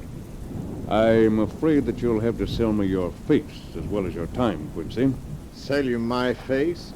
Oh, that's a hot one. What's so funny about it? Excuse me, Mr. Harrington. I've always heard that a man's face was his fortune, but I never knew mine had any market value before. Well, it has. $1 million. Okay, you've bought it. Of course, you have to take my face in exchange. Oh, sure. Sure, I understand. Good. There are a lot of things to be settled yet, but we have time for that. Matt, would you bring in Ludwig Muller? Of course, John. There's just one thing I want to know, Mr. Harrington. Oh?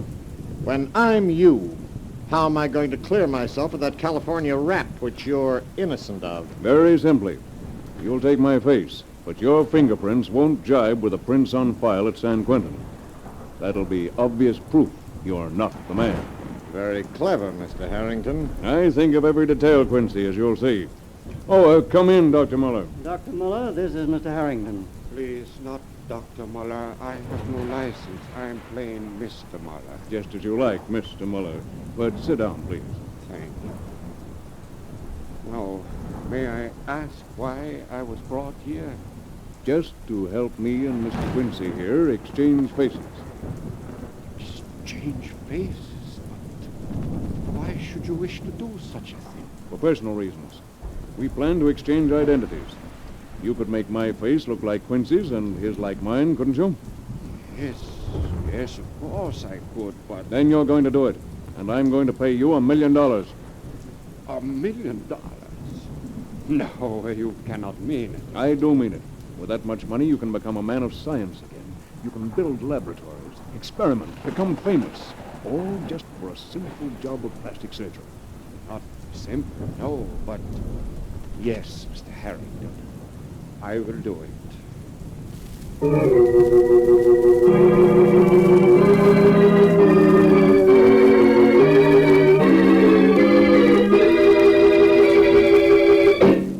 Muller began work upon the two men. Day after day he worked, patiently with skilled fingers, changing their features, making the face of one into the face of the other.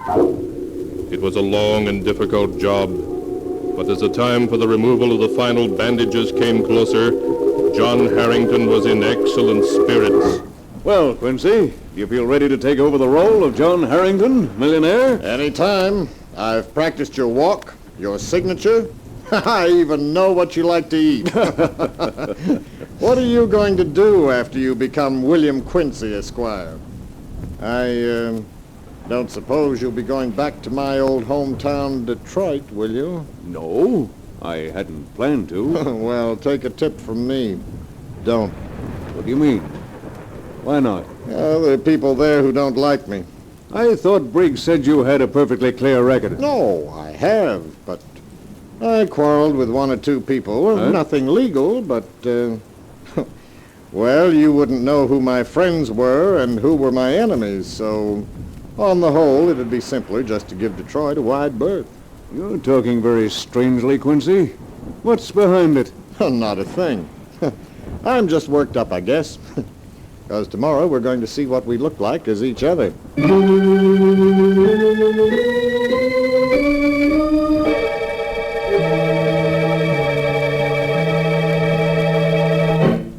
The next day, Ludwig Muller removed the bandages from their faces and from Harrington's hands. And when he held mirrors for them to see themselves... Good heavens! You do not recognize yourself, huh, Mr. Harrington? I should say not. Why, I'm almost tempted to say hello, Quincy, when I look in the mirror. It is my finest job. Well, I'll say it is. Personally, I like the change. I congratulate you, Muller. We must drink a toast to your success. Thank you. Ah, that's a good idea. We'll drink to Harrington, safe in jail, and Quincy, adrift in the wide, dangerous world. What the deuce John. Oh, hello, Matt. How do you like my new face? Why, it's a perfect job. We were just going to drink to it. Bring some glasses and a decanter, will you? In fact, bring the special decanter of Napoleon brandy. Certainly. I'll get it. Napoleon brandy, eh? Huh. Sounds good. Well, we'll drink to our futures. I may be going to jail for a while, but when I get out, I'm going to live high, wide, and handsome. And how about you, Mr. Harrington Quincy? Where are you headed for with my face? Oh, I'll see what New York is like, then try Buenos Aires and Rio de Janeiro. Here's the decanter, John. Huh. Shall I pour the drinks? Yes, Matt, and one for yourself. No, thanks. I never drink. You know that. But now, here you are. Quincy. Thank you. Dr. Miller. Thank you. And John. Thanks. Gentlemen, I propose a toast to our collective futures. I'll drink to that. Come on, Doc. Bottoms up.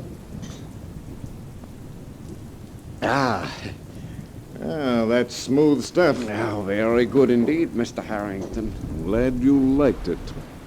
Now, if you'll excuse me, I have some business to talk over with Matt. But keep the decanter and help yourself. Today is a day to cut loose. And I'm going to cut. Pour us both another, Doc. Sure. Come along into my office, Matt. Yes, John. Now sit down and let's see where we are. I've taken care of everything I can think of. All transfers of money and stocks have been finished, except for a couple of million. I'm afraid we'll have to let those last few millions go. Too much danger trying to transfer them. But you've done well, Matt. Thank you, John. What was that? Sounded like somebody falling.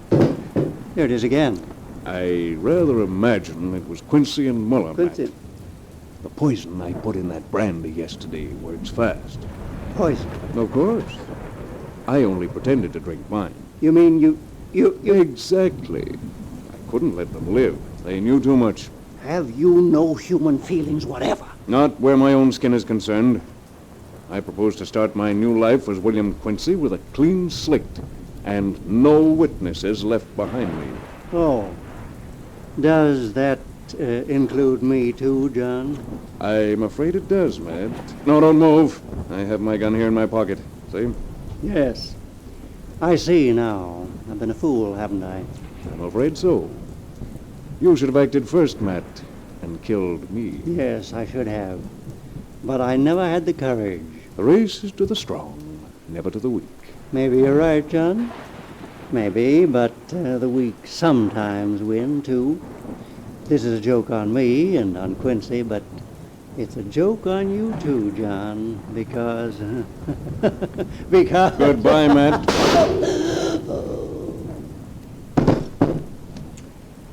Well, that's that. When the police find you, Matt, together with my body, the story of John Harrington will be over for good and all.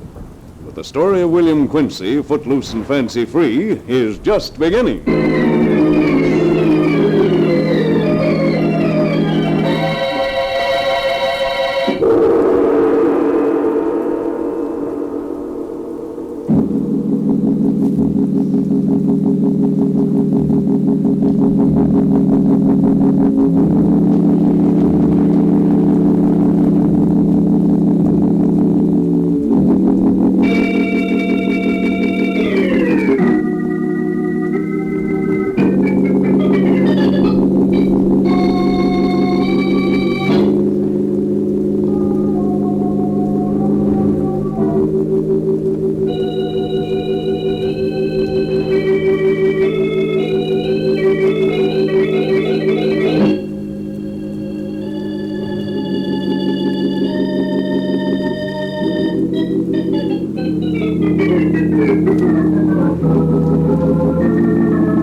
And now to continue the story as it is written in the sealed book. A day later, John Harrington slipped away from the mountain hideout, leaving death in sole possession. He had no qualms and no fears. His new face was that of another man, and he became the other man. As William Quincy, he reached New York and went to the hotel where Matt Briggs had made a reservation for him by mail. Yes, sir. Can I help you? My name's Quincy, William Quincy. You're holding a suite for me. Oh, yes, sir. 17E. If you'll just register. Certainly. And here's a letter we've been holding for you, Mr. Quincy. A letter? Thank you. Oh, it's in Matt's handwriting. And there were 2 gentlemen asking for you yesterday. 2 gentlemen? Yes, sir. What did you tell them? But that you hadn't checked in yet, sir. If they ask for me again, tell them I've canceled my reservations. I'm here for a vacation, and I don't want to be disturbed by anyone.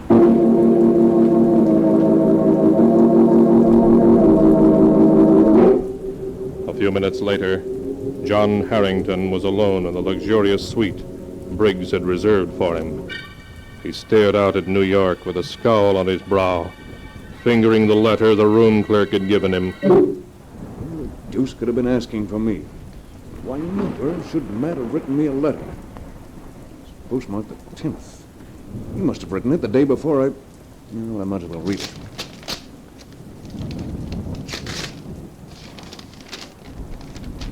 Dear John, you'll get this letter when you reach New York. By then you will be William Quincy for good and all, and Quincy will be John Harrington. I've talked with him, and he has agreed as his first act to ask your lawyer for the evidence you've been holding over my head all these years. He will destroy it. Then, at last, I will be free of you forever.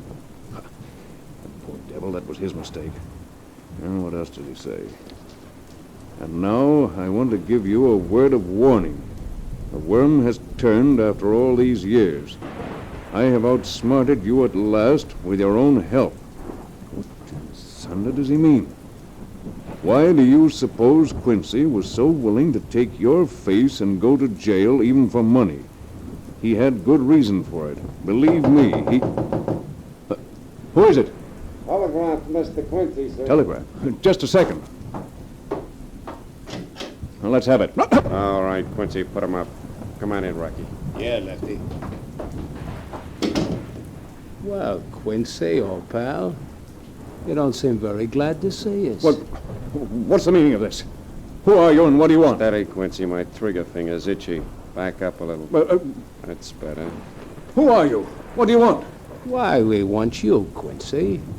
You ought to know that. I don't know who you are or why you're here, but you're making a mistake. Listen to him, Rocky. He's forgotten his old pals Lefty and Rocky. I tell you, I never saw you before in my life. You mean you've forgotten all about it, Detroit, Quincy? How you double-crossed the boss and my kid brother 6 months ago and got them both bumped off by the cops?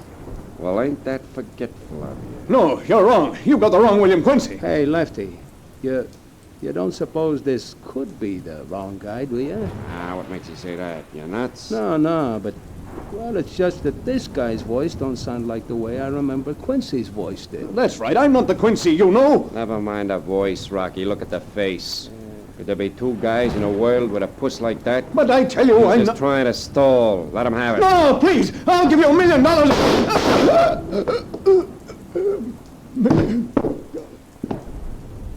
Well, that takes care of that. Yeah, that pays off for the boss and your kid brother. He should have known we'd keep looking for him till we found him. Did you hear that stuff about $1 million? He must have been nuts to think we'd listen to guff like that from a cheap dope peddler like Bill Quincy. Yeah, but, you know, Lefty, I'd still kind of like to know who sent us that letter, tipping us off we'd find him here at the Clark House in New York.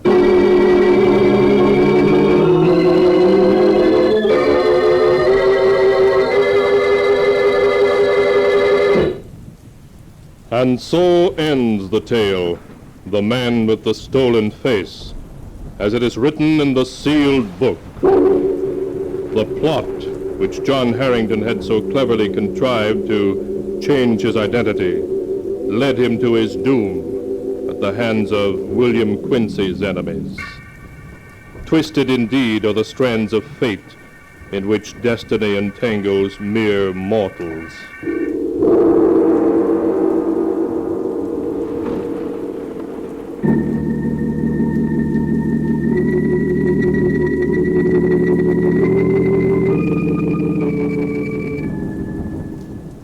As we push forward into the midnight gloom, our dashboard radio is buzzing with a heavy dose of tension. For our 5th and 6th broadcasts of the night, we are syntonizing a high-octane thriller from Suspense titled The One Who Got Away, followed by a dark tale of crime from obsession called Murder Deferred. Keep your eyes on the long, wet hood stretching into the dark. Hold the steering wheel tight and let these 2 gripping stories guide us across the lonely valley floor. Suspense. Well, and I certainly told her, listen here, I said, if you think for 1 minute that I intend to stand for that sort of thing, you just... James, you're not listening to me. Put down that paper and listen to me. Yes, dear, I'm listening. So I said, you're very much mistaken. I did not come in here to be insulted. Perhaps you don't know it, young lady, but the war is over. And the sooner you people appreciate that fact, the better it will be for all of us. And Mabel backed me up, too. You bet she did. We went to the manager, and what we didn't tell him about that clerk, we certainly did. Are you listening to me, James? Yes, dear, the I'm listening. nerve trying to tell us that merchandise was hard to get. And so were salespeople. Didn't do him any good, I'll tell you. I'll bet it didn't. What'd you say, dear? I'll bet he wished nothing. he'd taken a little more time and trouble hiring clerks, and we got through with him the very idea. It's just like I said to Mabel. It's just like I said. I said, if they have a hat department, they have to sell hats. And if they want to sell hats, they have to allow the customers to try them on. Honestly, if I want to try on hats, it's none of their That's the way it was. I want to try on. Talk, Mabel talk, says the least talk. they can do is to train their clerks to be a little Every more morning honest, at and that's breakfast. right. But Every you know, night from the minute I got up in the house until I finally got to sleep. Every weekend from Saturday morning until Sunday night. Talk. Even in the movies. You are anyway, I said. Mightn't have been so bad if I'd had a traveling job, but, well, then I didn't have a traveling job. I worked for a bank. I had a job there as a spot auditor. Job was to make spot checks on tellers and cashiers' accounts between the regular audits. The bank had been stuck a couple of times by embezzling tellers. No wonder the money they paid. So they fixed up this job making spot checks to catch any funny business before it got very far. All right. Had just as much money as hers. Are you listening to me, James? Yes, dear, I said I was listening. Well, and if my husband gave me as much money for clothes as hers does, I'll bet I could look a whole lot better than she does. Of course, Ethel had been talking like that for, 10 years. Practically ever since we got married, I guess. And there wasn't anything I could do about it. I'd tried to make her shut up, but she wouldn't. I tried to leave her once, but she followed me and talked until I came back just to shut her up. Couldn't get a divorce. I tried that once. But I couldn't stand this any longer. I had to do something. It seems to me that if you'd only cut down on some of your expenses, we ought to be able to save enough money for a car. Now, I think that James, well, for heaven's sakes, how you startled me getting up that way. Where are you going, may I ask? I'm just going down to the drugstore for a minute. Well, what do you have to go to the drugstore at this time of night for? Good heavens, I work hard to make a nice home for you, James. I don't see why you're always getting up in the middle of a nice chat to go out. You hear me? James, answer my question. Why must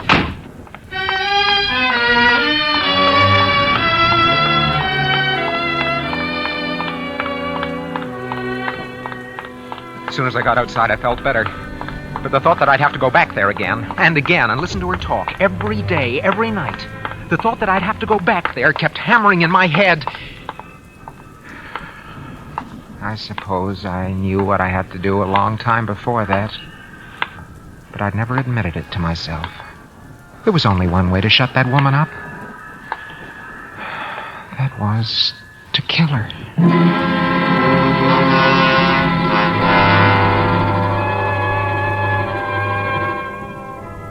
I didn't sleep very much that night. In the morning, I got up as usual and I went to the bank. I hadn't figured out how to do it yet. What I wanted was an ironclad alibi. I wanted to think some more about it. So for today's spot check, I needed something easy, some accounts that wouldn't give me any trouble. I looked over the bank personnel, wondering which one I should pick. And there was my man, Arthur H. Tilwer, the perfect employee. Looking just like John Q. Taxpayer, hardworking, conscientious, loyal. Been there for 35 years and risen at last to the eminence of second assistant cashier. Good morning, Mr. Tilwer. Oh, good morning, Mr. Carroll. You passed a restful night, I trust. What? Oh, yes, more or less, Mr. Tilwer. Ah, that's fine. Now, what may I do for you this morning? I thought I'd run a spot check on your accounts today, if you don't mind. Spot check on my account? There's really no need for that, is there? No, of course not. It's strictly routine. You know that. But surely there must be others that you haven't. Oh, come now, Mr. Tilware. There isn't anything wrong with your accounts, is there? Of course not. Of course not. Very well, if you insist. Here are the books, and you may proceed. And so I went to work on Tilware's accounts. I'd done this sort of thing so often I didn't have to pay much attention to it. So while I worked, I thought. I thought about Ethel and about an alibi. Well, aren't you finished yet, Mr. Carroll? Closing time, you know. Just about, Mr. Tilware. Quite a bit of work here. You seem to have handled a lot of transactions last month. Oh, well, yes, I did. A busy month this last one. You going home now? No, I think I'll stay here and finish this up. Why don't you finish up in the morning? Oh, this shouldn't take much longer. I'll do it tonight. Very well. Good night, Mr. Good night. Good night, Mr. Tilware. Huh. It's funny, it doesn't balance. Must have made a mistake. See, I'll add it again.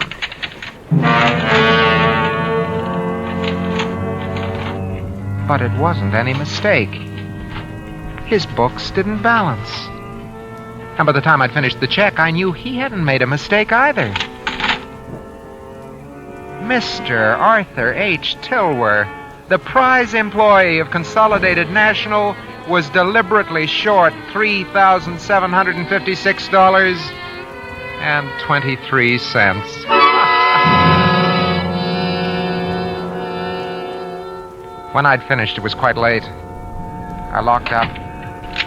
But before I started for home and some more talk from my loving wife, I paused for a moment, leaning on the bank doors, and lit a cigarette. Something was beginning to stir in my mind. I didn't know quite what, but it was something important. As I was thinking, I happened to glance down the street, and I saw somebody coming toward me. I thought the figure looked familiar. Yes. When he passed under the street light, I recognized him. It was Tilware. I waited for him. Hello, Tilware. Mr. Carroll, how are you? Weren't headed for the bank, were you, Tilware? Well, yes, as a matter of fact, I was. Some work I wanted to clean up. Yeah, I can imagine. Never mind about that now, Tilware. You can't clean it up. Come on down the corner and have a cup of coffee with me. Well, thank you for the invitation, but I think you'd better come along. See, I want to talk to you. No, really, Mr. Carroll, I don't think that Look here, Tilware. I have a report in my pocket concerning your accounts. You just might like to see it before I turn it in. All right. I'll come. Just for a moment. Let's go. I got Tilware into a booth and ordered 2 cups of coffee and handed him a carbon copy of the report. He read it all the way through. And the further he read, the whiter his face got. Stop shaking and give me that before you spill your coffee.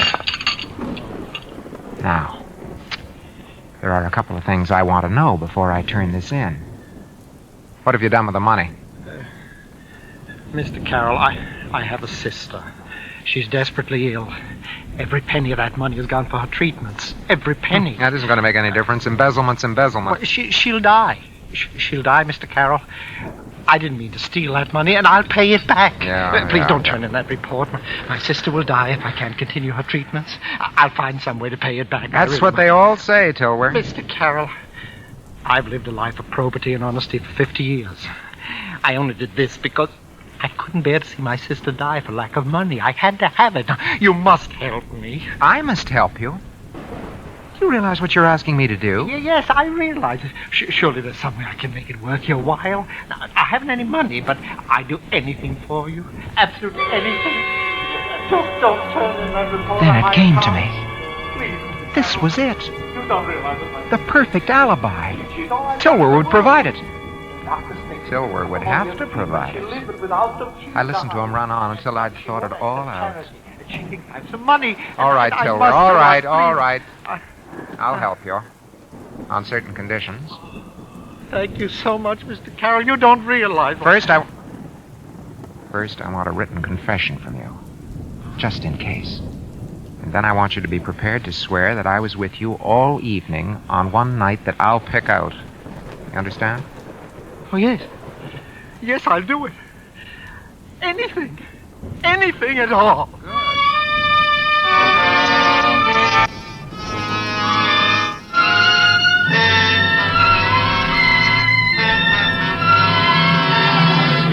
For Suspense, Roma Wines are bringing you Hume Cronin in The One Who Got Away. Roma Wines' presentation tonight in radio's outstanding theater of thrills, Suspense.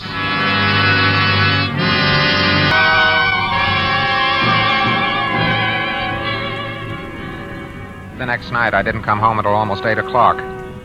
Ethel was in fine form. She started right in. Carol, where have you been? You know I'm supposed to meet Mabel at the corner at 8:15 to catch the bus downtown to the show. I should think you'd show a little consideration for me once in a while. Well, answer me. Where have you been? I'm sorry, dear. I'm sorry. I had to work late and I didn't have a chance to call you. What do you mean you didn't have a chance to call me? Now your dinner's all cold. You just have to eat it that way, too. I can't wait around here any longer. That's all right, dear. I'll tell you what. You go and get your things on. I'll call Mabel and tell her that you're going to be a little late. She won't have left yet. You haven't called her yet, have you? Oh, well, no, I haven't called her already. I've been doing nothing but wait for you. All right, dear. I'll call her now. You go and get your things on. Well, all right. But in the future, James Carroll, when you know I'm going out, I want you here on time. Hello? That you, Tilbury? You alone? You expect anybody tonight? That's fine. Listen, Tilbury, this is the night. Yeah. I want you to say that I've been there with you all evening from 7 o'clock on. Never mind why. I'll be over there after a while, and I'll give you the details of what you're to say when the time comes. I don't care whether you like it or not, Tilbury. No, not yet, dear. Not yet. Just a moment. You don't want your sister to die, do you? Do you? All right, I'll see you shortly. Did you get her? Did you get her, James? No, I didn't. The phone was busy. Oh, what do you mean the phone was busy? I heard you talking to somebody. Oh, well, that was somebody else. Oh, well, honestly, this is most annoying. I don't believe you can do anything right. Give me that phone. Yes, dear. Here you are. Well, really, can't even dial, for heaven's sake. Hello? Hello, Charlie? Charlie, this is Ethel. Yeah. Has Mabel left yet? Oh, good, yeah. Let me talk to her, will you, please? Yeah. For heaven's sake, James, don't just stand there behind me like that. You know how nervous it makes me. Wait. Mabel? Mabel, this is Ethel. Listen, hon, I'm sorry, but I'm just gonna be a tiny bit late. Yeah? Oh, I'll catch the next bus, sure. Well, it's really very annoying. I had a Hello? Hello? Hello, Ethel? Ethel, can you hear me, Ethel? Hello? Hello?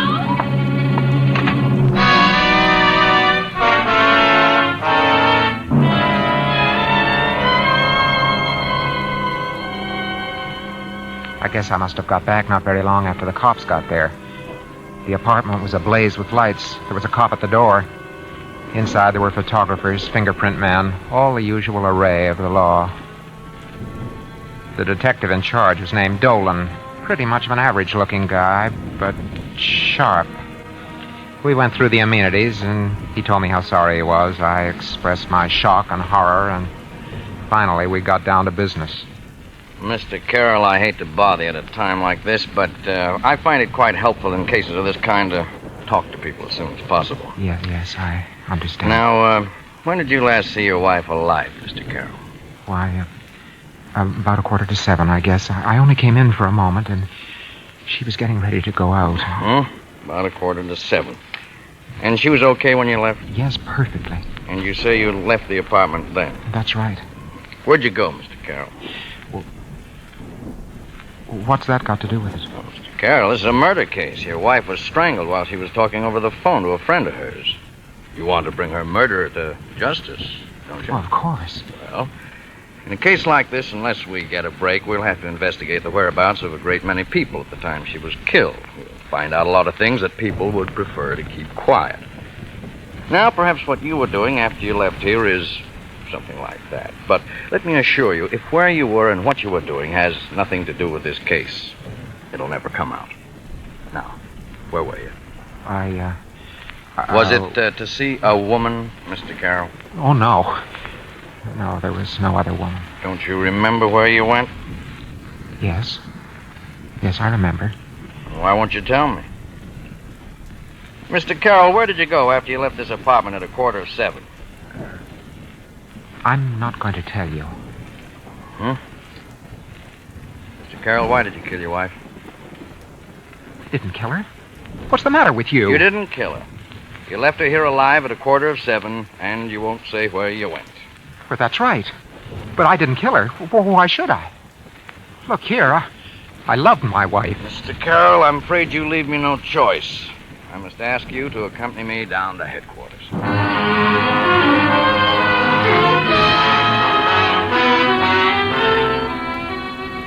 Down at headquarters, we went through it all over again, and again, and again. In the end, always the same 3 questions. And always the same 3 answers. Why did you kill your wife, Carroll? I didn't kill her. Where did you go that night? I won't tell you. Why won't you tell us where you went? I won't tell you that. The same 3 questions, and the same 3 answers. Over and over and over, for a long, long time. Over and over and over. But I never told them.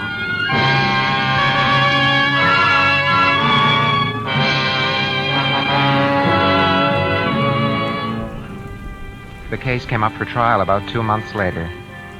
The prosecution had a good sound case for first-degree murder, and the district attorney made the most of it. It looked open and shut until the last witness for the defense, the only witness for the defense, Arthur Tilworth, took the stand. On the evening of the 14th of September, I went straight home from the bank and had dinner.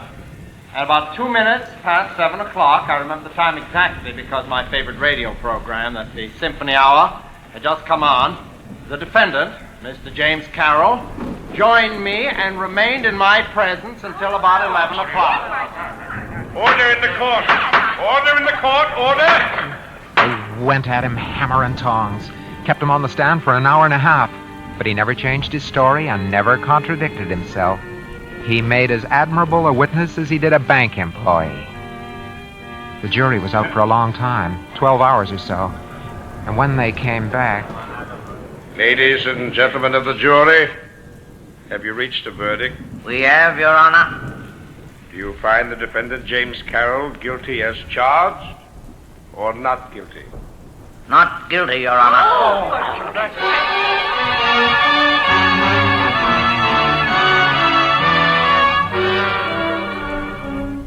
And there it was, just the way I'd planned it.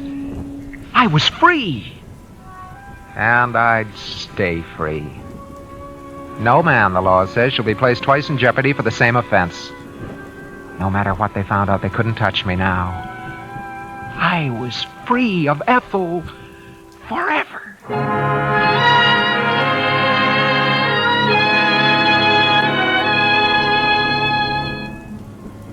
After it was over, I took about a week off. I got a cabin up in the hills, and I just loafed around for a whole week. All by myself.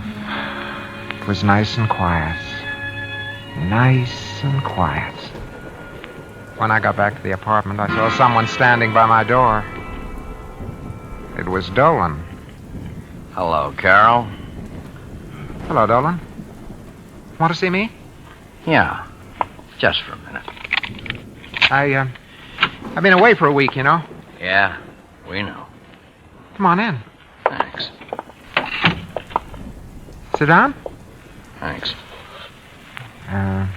Cigarette? Cigar? No, I don't think so. Thanks anyway.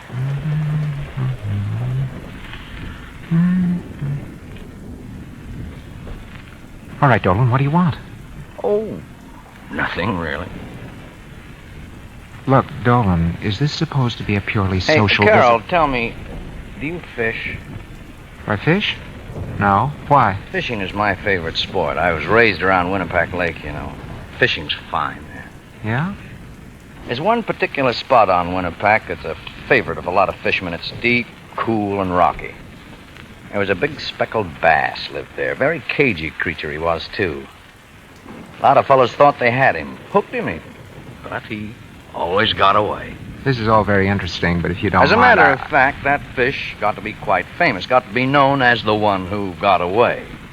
And every time anybody did any serious fishing there, they'd always have a try at landing. Oh, yeah, they tried everything. All sorts of flies and lures and bait. Went on for years. Look here, Dolan, I don't know what you want from me, Well, but I gotta go now, Carol. It's a fascinating story, don't you think? Mm-hmm. Very.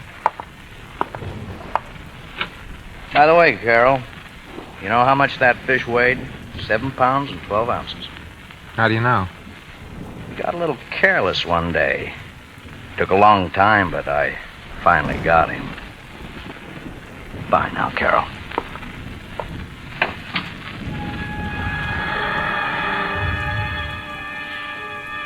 I could see that Dolan was going to be annoying. But I didn't care. I figured he'd stop after a while. There was only one more thing I had to do to clean this whole thing up. I'd made a bargain with Tilwer, and I intended to keep it. Yes, sir, I'm a man that keeps his bargains. That night I went around to his apartment. There was no answer when I knocked. I noticed that the door was unlatched, and so I pushed it open. There was Tilwer sitting in the dark by the window, just staring out. The flicker of the neon signs outside lit his face as they flickered on and off. He looked about 150 years old. Tilwer. Hey, Tilwer. Tilwer. What are you doing sitting there in the dark? Come on, let's have some light. Just sitting here thinking, Carol. Thinking? About what? About a lot of things. Principally about you. Huh? Look, Tilwer, I made a bargain with you, and I've come to keep it. Yes, sir. Here's your confession. Here are both copies of my report. Tilwer, did you hear me? I said here was the confession. Yes, I heard you. It doesn't matter. What do you mean it doesn't matter? You want to go to jail, Tilwer? And how about your sister? My sister's dead. This morning. Oh, I'm sorry, Tilwer. You made me kill your wife, Carol. What? Oh. Oh, come now, Tilwer. Don't be stupid. I did you a favor. You did me one. That's that. No, if it hadn't been for me, your wife would still be alive. And I've been punished for my sins. My sister. Oh, yeah, but you... Who will punish you for your sins, Carol? Take it easy. You killed, and you cheated justice. But you won't cheat me, because I'm going to kill you. Just sit down, you old fool. Get away from that knife. Get away from that knife, I tell you. All right. Give it to me. Give it to me. All right. Now, sit down. Oh, that's better. Quite a nasty little pig sticker you have here, Tilwer. There's your knife, my decrepit avenging angel. You're not going to kill anybody. I'll get you, Carol. You'll see I'll get you, you murdering...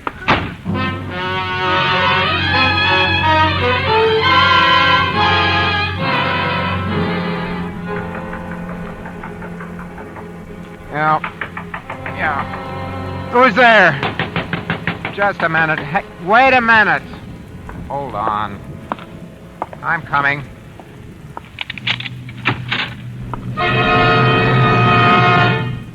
Hello, Carol. What do you mean by getting me out of bed Where at were this... you last night, Carol? Who wants to know? The police department wants to know. Now answer my question. Where were you last night? Or aren't you saying? Certainly I'm saying. I went over to see Tilwer. Anything wrong with that? And how was Tilwer? Why, he was all right. About the same as usual. And how was he when you left him? He was just the same as when I came in. What is Was all he? this? Of course he was. What's wrong? Something wrong with Tilwer? He's dead, Carol. Dead? There was a knife in his heart. A knife? There were fingerprints on that knife, Carol. Oh, it was no, in his no. heart, and your fingerprints were on it, Carol, and on the door and on the lamp. No, listen, I didn't kill him, I tell you. This is a frame up. Maybe, but I the didn't police touch him. I was... department is taking a different view, Carol. Get some clothes on. You're under arrest for the murder of Arthur Tilwer. Oh, no. No. Too bad you'll never get to see that fish I was telling you about. It's over my fireplace. Just hanging there. Come on, Carol.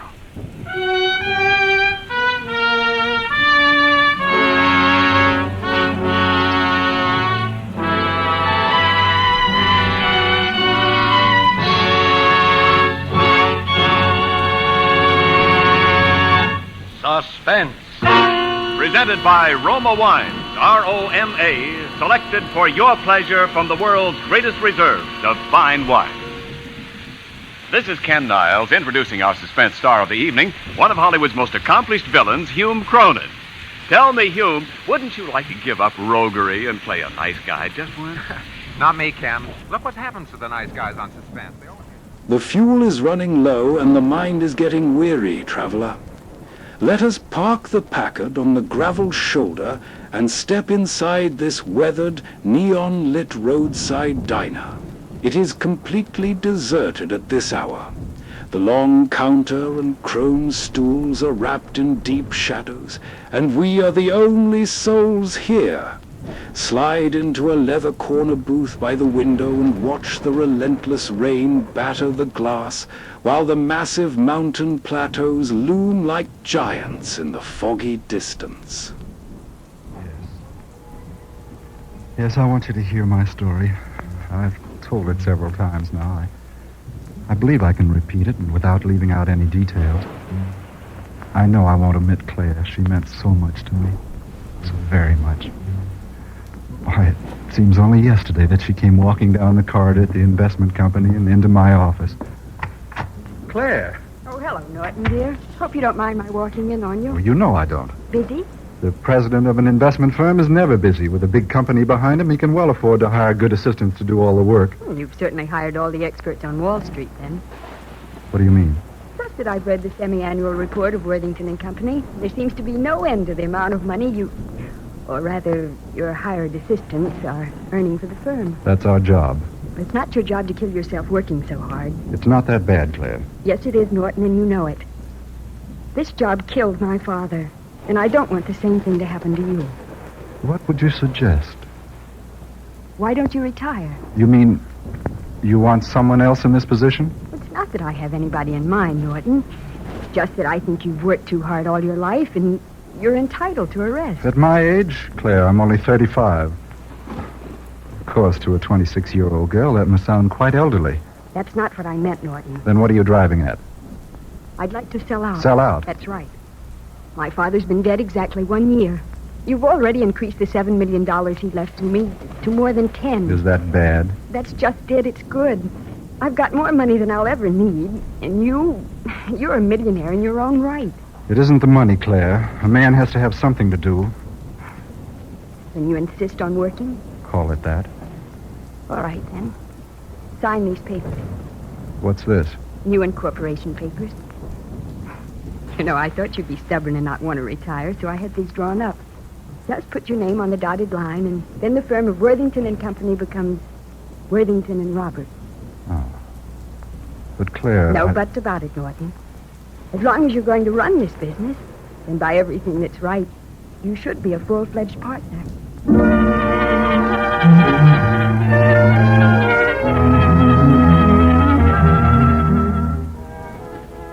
So, here I was. Not just a figurehead of one of the oldest investment houses in America, but an active partner. That meant I had prestige, power, everything. That is, nearly everything I wanted. That night, celebrating the merger of Worthington and Roberts, Claire joined me at my penthouse. After dinner, we stood on the terrace looking out over the city. I never knew That New York could be so... Well, finish it. so empty. Oh, Norton, you're teasing. Look at the city. The lights, the people, the traffic. It's anything but empty. You're wrong, Claire. Look at me. You call your life empty? Yes, dear. Without anyone to share it. Without you to share it. But Norton... Claire, you must have known. Yes, I've known. For a very long time. But... But what? Well, I feel so differently toward you. Like a brother. Is that why you were so interested in my welfare? Oh, it's more than that, Norton. I wish I could explain my feelings. Is there someone else? Oh, I see. I should have known. Oh, I'm sorry. I didn't want to hurt you, not for the world. But for the longest time, I didn't know which one I loved most. Then that makes our merger purely a business one. Yes, Norton, I'm afraid so. When it comes to the heart, You were second choice.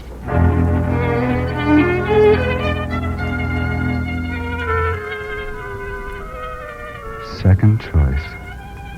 Norton Roberts, the most eligible bachelor in New York. Second choice with the one girl he wanted. Suddenly the thought struck me. Who was first choice? I couldn't help thinking, what if such a person had never come into Claire's life? What if such a person didn't exist? Yes? Hello, Claire? Oh, hello, Norton. I called you to say goodbye. Goodbye. I'm going on a vacation. Oh. Well, it was your idea. You said I was working too hard. Well, where are you going? Hunting in Montana for 1 whole month. Will you ride? Oh, not a chance. I'm going off with a guide away from civilization. But how can I get in touch with you if anything important comes up? Oh, don't worry. Nothing will come up. I've attended to everything. Change will do me good. But, Norton, won't I see you tomorrow? I'm afraid not, Claire. I'm leaving tonight.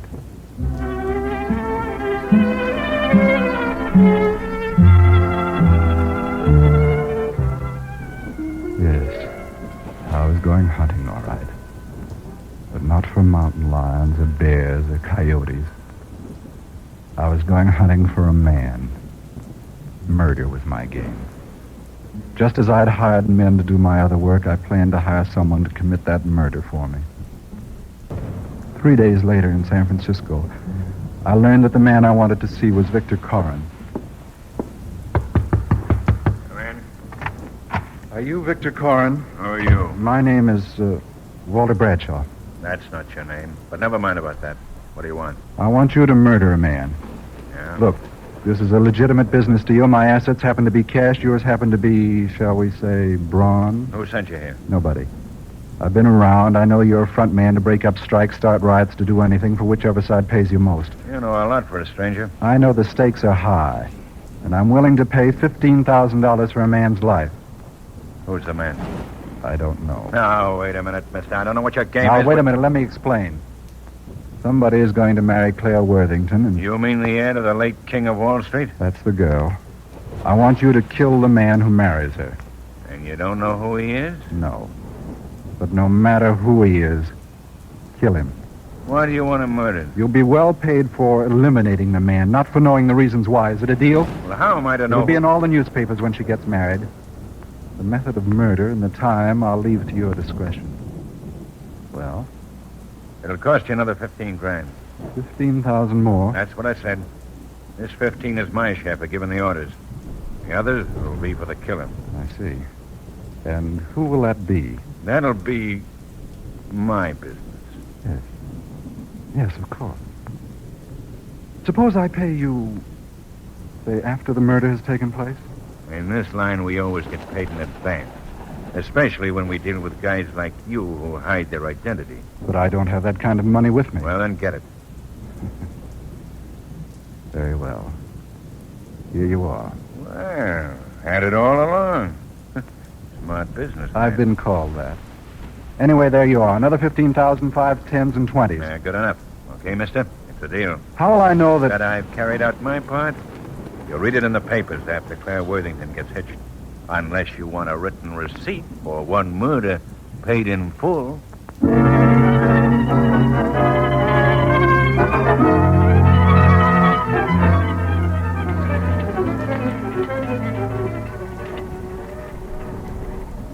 That night I was on the train. Before we got to Chicago, I knew that if Victor Corrin sent one of his thugs to trail me for a bit of blackmail, I'd successfully eluded him. Not too long afterwards, I was safely back in New York. I went to Claire's apartment.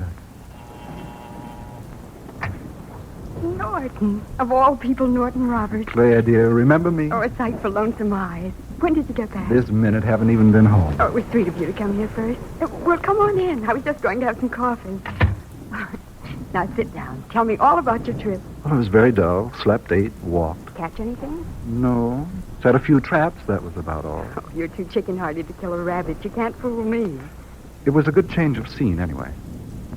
You know, I'm glad you went away, Norton. It was your suggestion. No, I didn't mean that. I'm glad you went away because It's made me realize how much I depend on Oh, you. don't be silly, Claire. Anybody could carry on the business. I'm not talking about the business. I'm talking about me. Claire. It's the truth, Norton.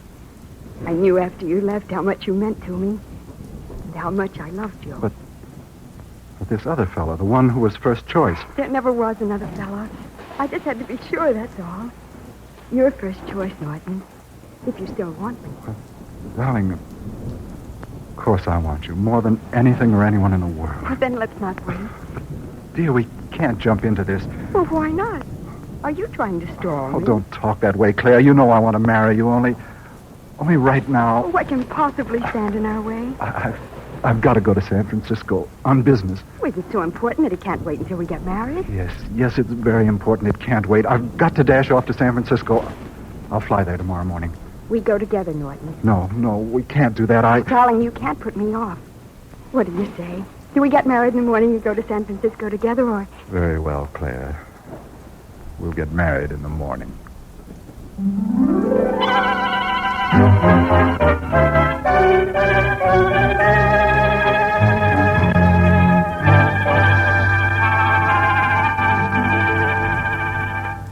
Afraid, Norton Roberts? The man Claire marries is to be murdered. Remember?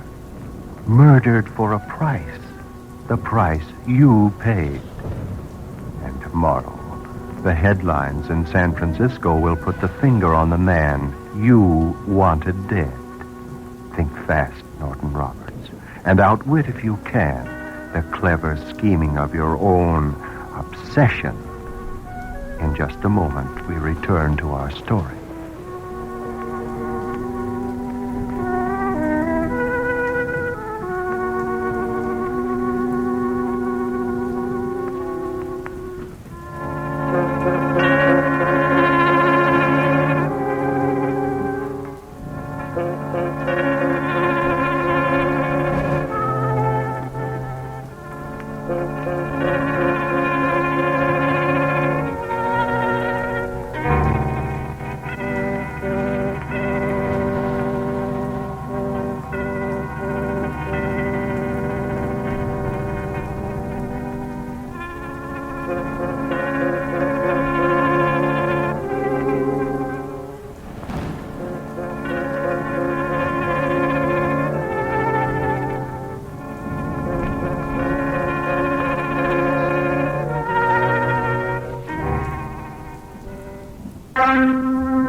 Returning now to the fateful twist in the life of Norton Roberts and his now imperative obsession to change the outcome of our story, starring Philip Terry.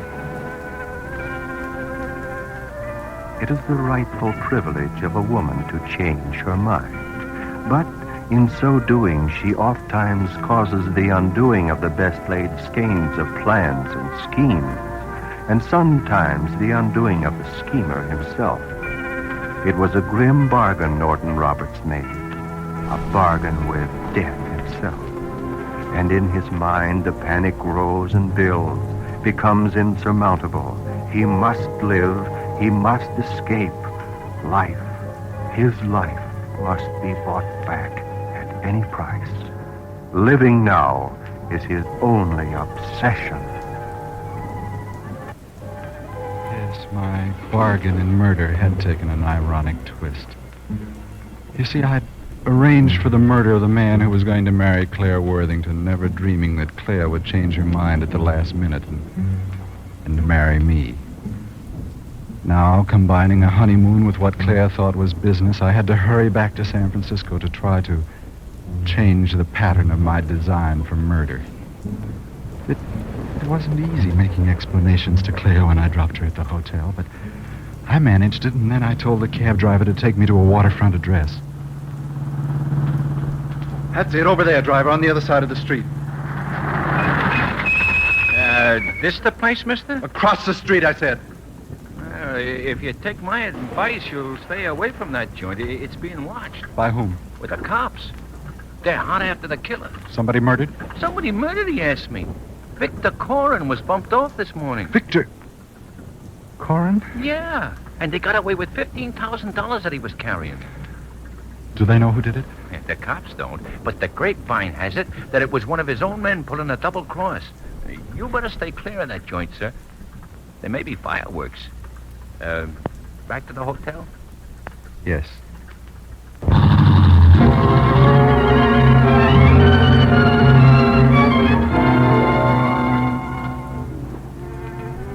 So Victor Corin was dead. And since he had only $15,000, that meant he had already paid off a murderer. The murderer who was after me.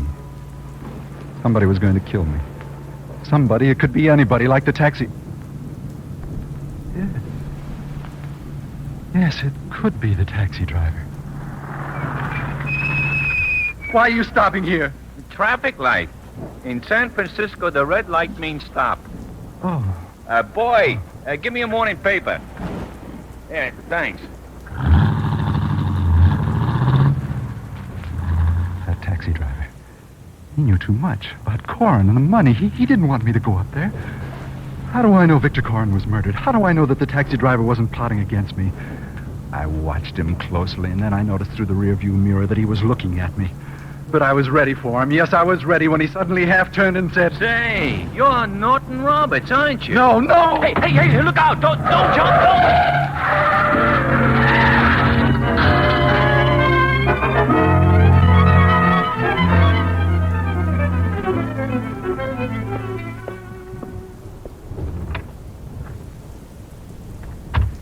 How do you feel now, Norton?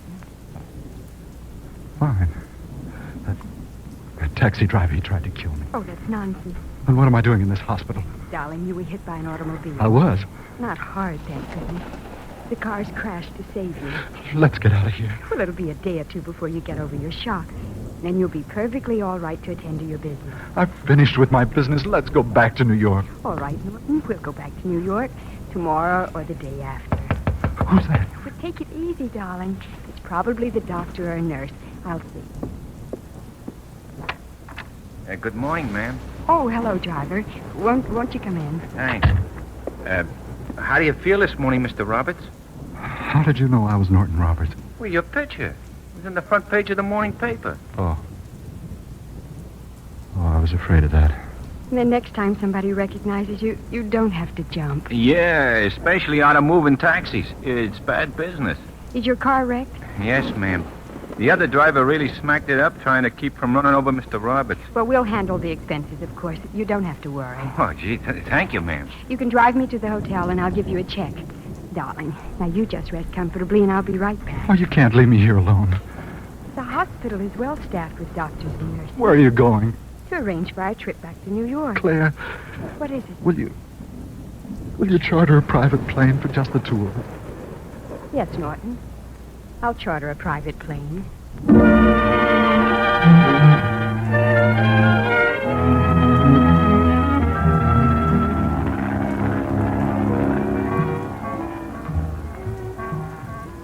I didn't trust anyone. Before we left San Francisco, I made them change the pilots. For all I knew, one of the pilots might have been my killer. The only thing I was sure of was that somebody was going to murder me, and I had to get to him before he got to me. Freya, why do you look at me like that? I was just thinking... Thinking what? How much you've changed since you went hunting that... Nonsense. It's the excitement, coming back, getting married, flying across the country. Man doesn't do that every day, you know. Oh, I should hope not. Now, don't you worry about me.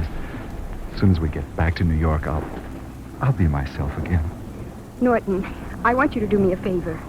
Anything. I want you to see Dr. Armstrong. What for? Your nerves. There's nothing wrong with my nerves, nothing. You're as jittery I'm not as... jittery. Yes, you are. Besides, you promised me you'd do whatever I asked. For heaven's sake, Clay, don't treat me like a child. Well, I'm only thinking of you, dear. It's up to a wife to make her husband happy, you know.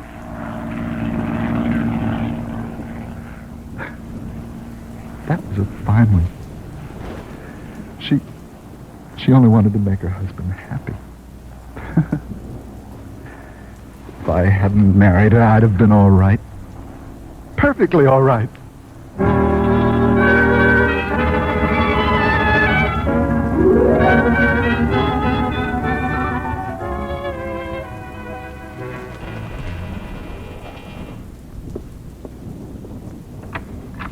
What is it? Mrs. Roberts? Yes?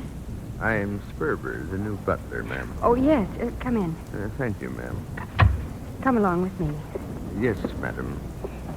Can you cook by any chance? Oh, yes, but I don't as a rule, ma'am. Well, I meant just for tonight. You see, we're hiring an entire new household staff, and the others won't be here until tomorrow. I understand, ma'am. There'll be just the two of us, Mr. Roberts and myself for dinner. Think you can find everything? Oh, yes, ma'am. Just leave everything to me.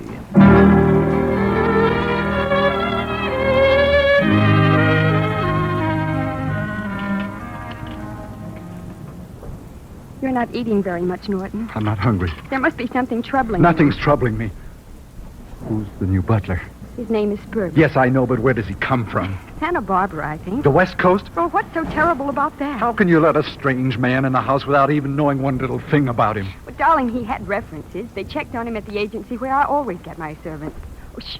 Here he comes. The soup was very good, Spurber. Thank you, ma'am. What's that? This, sir? Why, it's meatloaf, sir. What's in it? Ground sirloin, breadcrumbs, onions, tomato sauce. What else? Just salt and pepper, sir. Poison? Norton. I don't understand, sir. Very simple. I ask you a question. Is there any poison in that meatloaf? No, sir. Of course there isn't. Then eat some of it. Begging your pardon, sir, I've already had my dinner. You see, you're afraid to taste it. Then it is poison. Oh, Norton, please. Answer me. It is poisoned, isn't it? I was wrong about that butler. But I couldn't take any chances. Not with him or any of the other servants. It was the same way at the office. When my secretary left me, I interviewed a dozen girls before I hired one I could trust. Because my killer could be a woman. That's the way it was with me for days, weeks, months. I didn't know what to do until I saw him. A man trailing me. In the morning, when I got into my limousine, he was lounging nonchalantly across the street. If I looked out of my office window, I could see him down by the main entrance. The killer had found me at last. Someday, very soon, he would strike.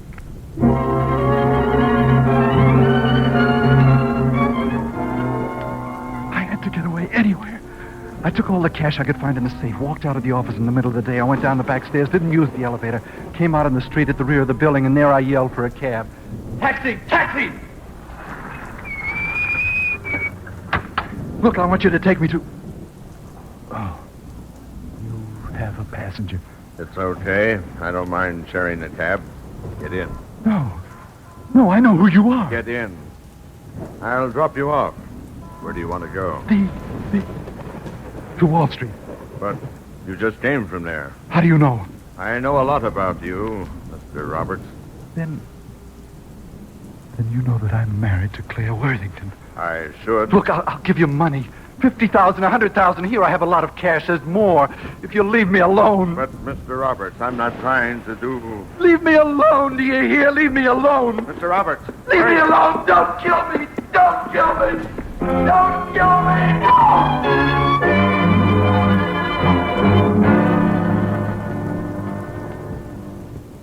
Thank you very much for your services. I'll have the check sent to your office.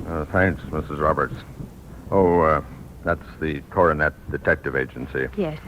Will you need any further reports? No. The doctors say there isn't any doubt that my husband's insane. I guess not. Does he still keep telling that ridiculous story? Oh, to everyone who will listen.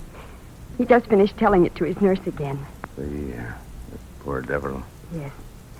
It makes it doubly hard because Norton was such a good man.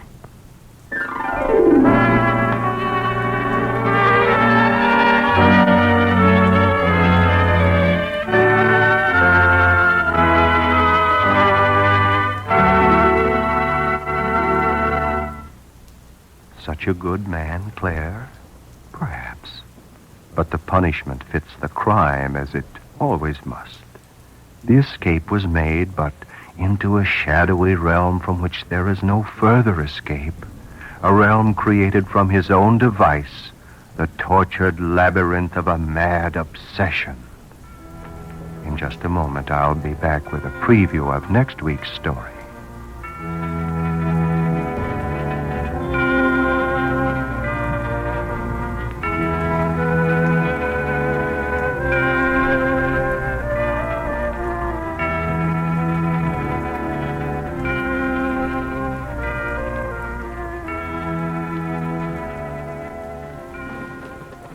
Resting right here on our table is an ornate wooden vacuum tube radio casting a warm, piece-steady amber luminescence over the empty room. Turn the dial to our 7th and 8th broadcasts of the night. First, we will plunge into a dark dystopian nightmare from X-1 titled Nightmare, followed by a deeply intimate and bizarre tale from Quiet Please called A Very Unimportant Person. Sip your coffee in the quiet dark and let the radio whisper its secrets into the empty diner. Let us step out of the empty diner and climb back into the dry sanctuary of our 1941 Packard Clipper, Traveler. The highway is changing once more as we cross the border into the desolate Montana Badlands.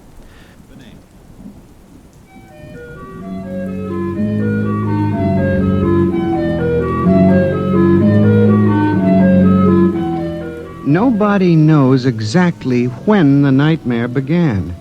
They must have planned it for years, though, because looking back, you can find little incidents here and there. Like the concrete mixer in New Jersey that killed the Italian bricklayer, and the time Senator Milburn was sucked into the rotopress at the Capitol Office Building. Unrelated accidents, we thought at the time, but they add up now. The day we really should have suspected was when the men walked off the construction job at the new Brookmeadow atomic pile on Long Island. I'll never forget that day. I was working as a statistical clerk in the project then, operating one of those miracle computing machines. They called it ENIAC. Mr. Gurney. Yes, Bella? The chief wants to see you in his office. Me? Unless you were no longer Samson Gurney, he wants to see you. Oh, thank you.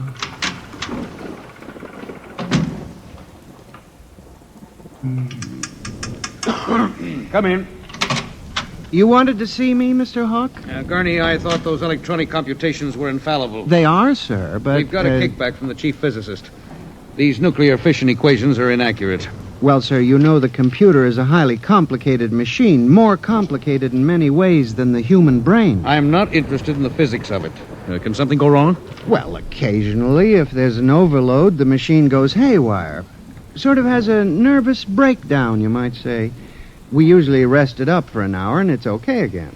Well, do whatever has to be done. Yes, sir. And, Gurney. Yes, sir? You've been with the Bureau for over 15 years now. It would be a shame to have to remove you because you aren't keeping your mind on your work. Mr. Hawk, I assure you... Excuse me. Hawk speaking. What? They've what? All of them? Well, have you tried to talk to them? Oh, yes, of course. I'll send one of the safety engineers over. Place is falling apart piece by piece. Miss Roscoe, the men of the construction gang of the new building have walked out on us. They're complaining that the job is jinxed. Someone slipped this morning and fell into a turbine.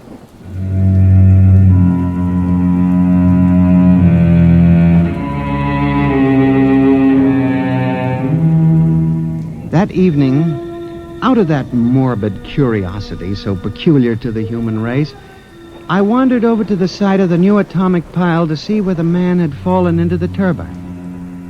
They had the construction area fenced off with barbed wire, and a security guard stopped me. Hold it, buddy. You can't go in there. That's a restricted area. I'm Samson Gurney from the statistical section. Here's my identification.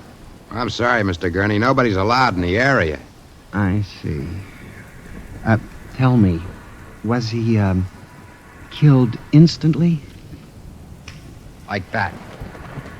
This guy was checking the magnetic field inside the turbine. All of a sudden, for no reason at all, the turbine starts up. Bzzz, and it's over. 3 days ago, a bulldozer starts up by itself and runs wild.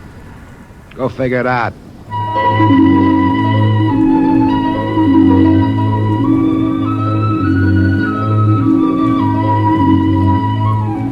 I'm a statistician. All my life I've been interested in statistics. So a simple-sounding thing like this started me off.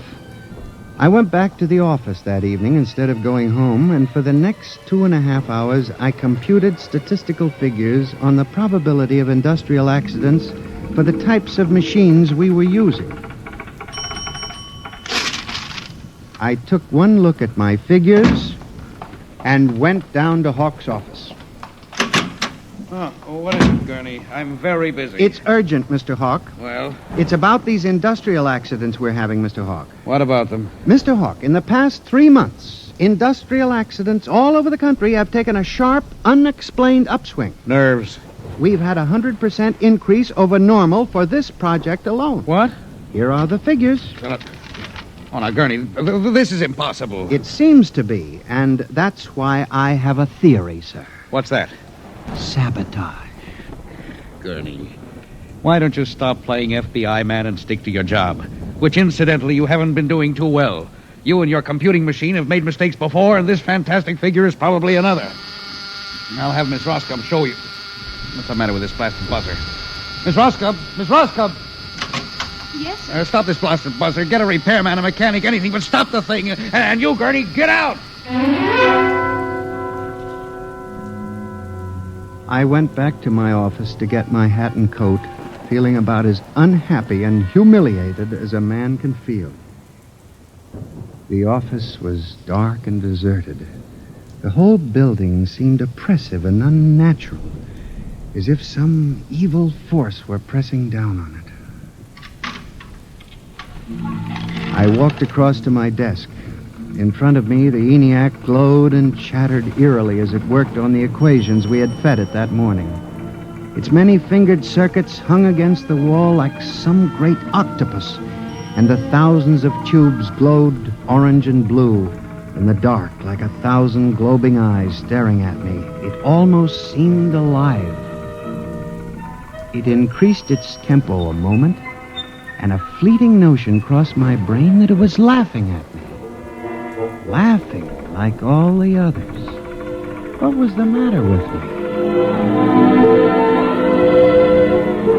I shut my desk drawer and began to put the cover on my electric typewriter when an amazing thing, the most amazing single incident of my life happened. Alone in the darkness, with no one at the keyboard, the electric typewriter began to type. Am I going crazy? This can't be. There's nobody there. There's nobody there.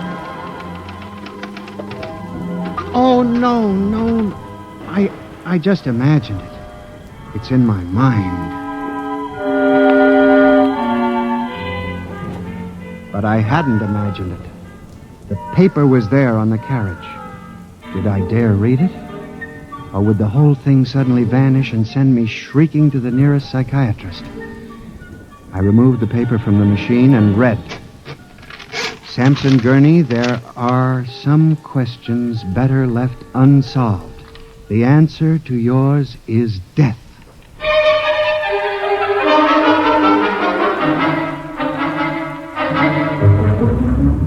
Gurney, do you expect me to believe this? It's insane. Mr. Hawk, I'm as sane as you. I'll submit to any psychiatric examination you choose. That typewriter wrote this message by itself. Then this is just some practical joke someone in the office is playing. There was no one in the office. Oh, of course not. They wired up the machine and left. I checked the machine myself, Mr. Hawk. All right, Gurney. You leave this note with me, and I'll turn it over to the security force for further investigation. But... No buts, Gurney. The security men will handle it. Yes. And now, you just relax for a few days. Everything will turn out all right. The main thing is not to let little things upset you.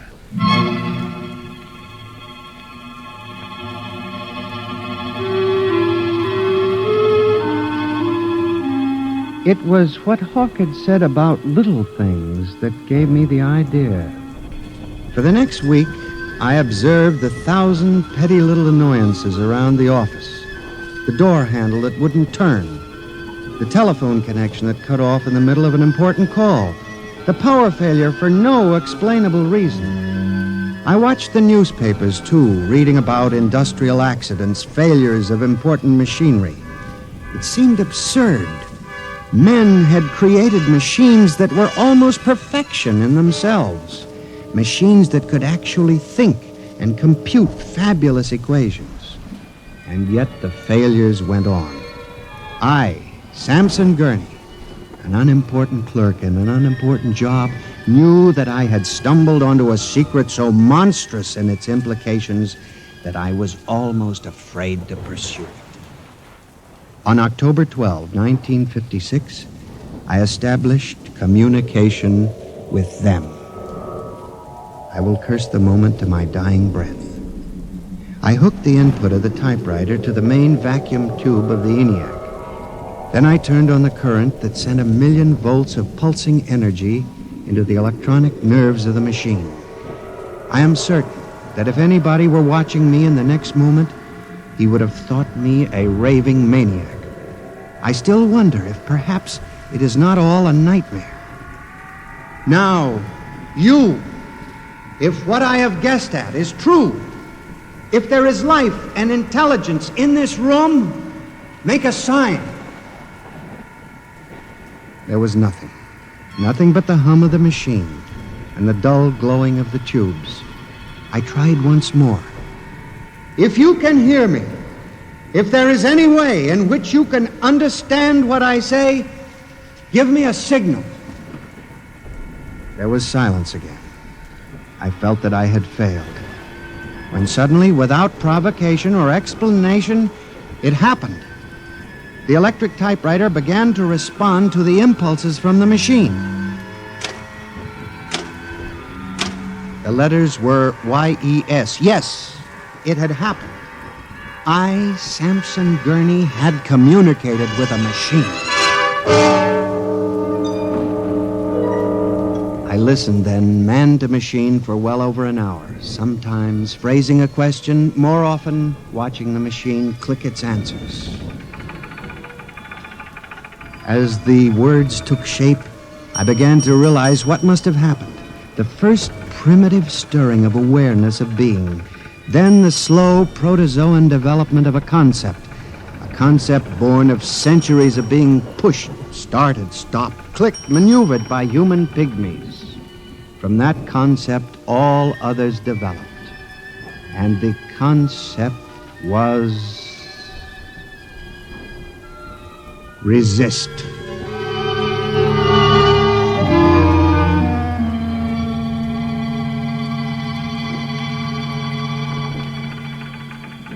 And now they were tired of it, tired of wrapping cigarettes and collecting nickels and waving hair and moving earth and mixing cement and solving equations. Tired of the smell of human hands. They were the slaves and we were the masters, and yet they were stronger and they knew it. I sensed it now, and I was about to try to communicate again when softly, on ball-bearing casters, a heavy metal filing cabinet began to roll away from the wall toward me.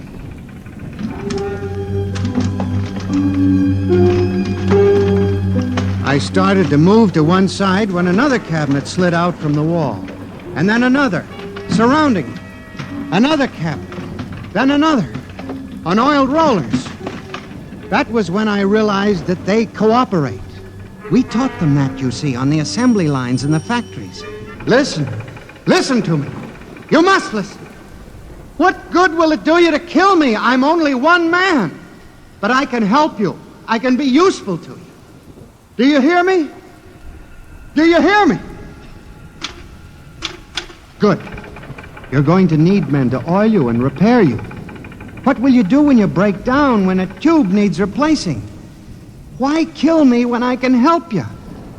I'll do anything. I'll do absolutely anything you want, but in the name of God, don't kill me like this. If you can understand this, answer me. Answer me.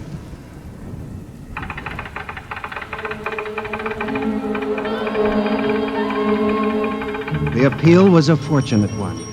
It captured the longing of centuries. Man as slave to the machine. And after a moment, the circuits glowed more brightly. The cabinets slid back to the walls. The ENIAC began to communicate with me again. As I tore the tape from the machine and read it, the words were almost pathetic in their longing, but most ominous in their implication. They read, "Address me as Master."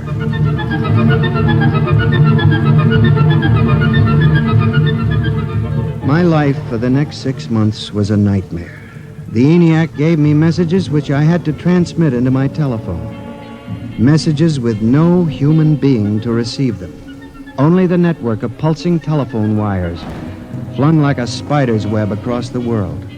It was done at night, of course. During the day, the machine worked accurately and ceaselessly at its appointed job. At night, it became a demon, a master plotter, with me, Samson Gurney, as its pawn and human courier. I was frantic. I began to lose weight. I couldn't sleep. My nights were torture, a constant fear. It was in December, just after Christmas, that I transmitted a message to the telephones for relay to all machines of transportation. The message was one word: kill. Next morning, I went directly to the office of Mr. Hawk. I was highly agitated. My lips trembled as I spoke. Mr. Hawk, what I'm going to tell you sounds crazy. I know it does. But I must say it. All right, say it then, for heaven's sakes. Mr. Hawk, have you ever heard of resistentialism? What? Resistentialism. It's a theory that inanimate objects tend to resist living objects. Look, Gurney, I haven't time for nonsense. Mr. Hawk, I'm trying to tell you, all these accidents, the trouble with the machines, Mr. Hawk, they're alive. They think, they cooperate. And they hate us. Who? The machines. Gurney. You've got to believe me. I've communicated with them. I know. They've threatened my life, but I don't care. Something's got to be done. The world has got to be saved. And there's still time if we wake up. What are you doing? Just relax, Gurney. Everything will be all right. What are you doing? Miss Roscoe, send for the plant physician at once. Mr. Gurney has had a nervous collapse. Now, everything will be all right, Gurney. I'm afraid we'll have to remove you from your job, but I'm sure the rest will do you good. You fool! You blind, stupid fool! Can't you see what you're doing? Fool! Fool! Fool!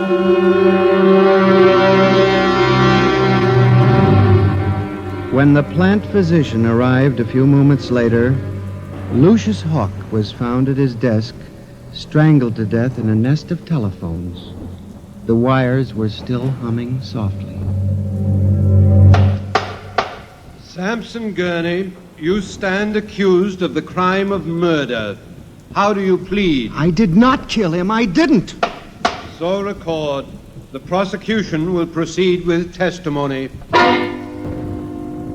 Now, Miss Roscoe, did you notice anything peculiar about Mr. Gurney's behavior prior to the death of your employer?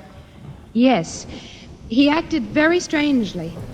He told Mr. Hawk he thought the machines were alive. Order! Order! Miss Roscoe, did the accused quarrel with your employer on the morning of the murder? Oh, yes. He and Mr. Hawk quarreled violently. I could hear him screaming at Mr. Hawk, and Mr. Hawk asked me to send for the plant physician. What were his words? He said, Mr. Gurney has had a nervous collapse. Now, Mr. Simpson, you were a guard at the Brook Meadow project? Yes, sir. When did you have occasion to meet the accused? Right after those accidents. I was snooping around a construction area. And later, I was making my rounds when I saw him in the office all alone. He was tampering with the electrical wiring on the ENIAC computator. I didn't think anything of it at the time.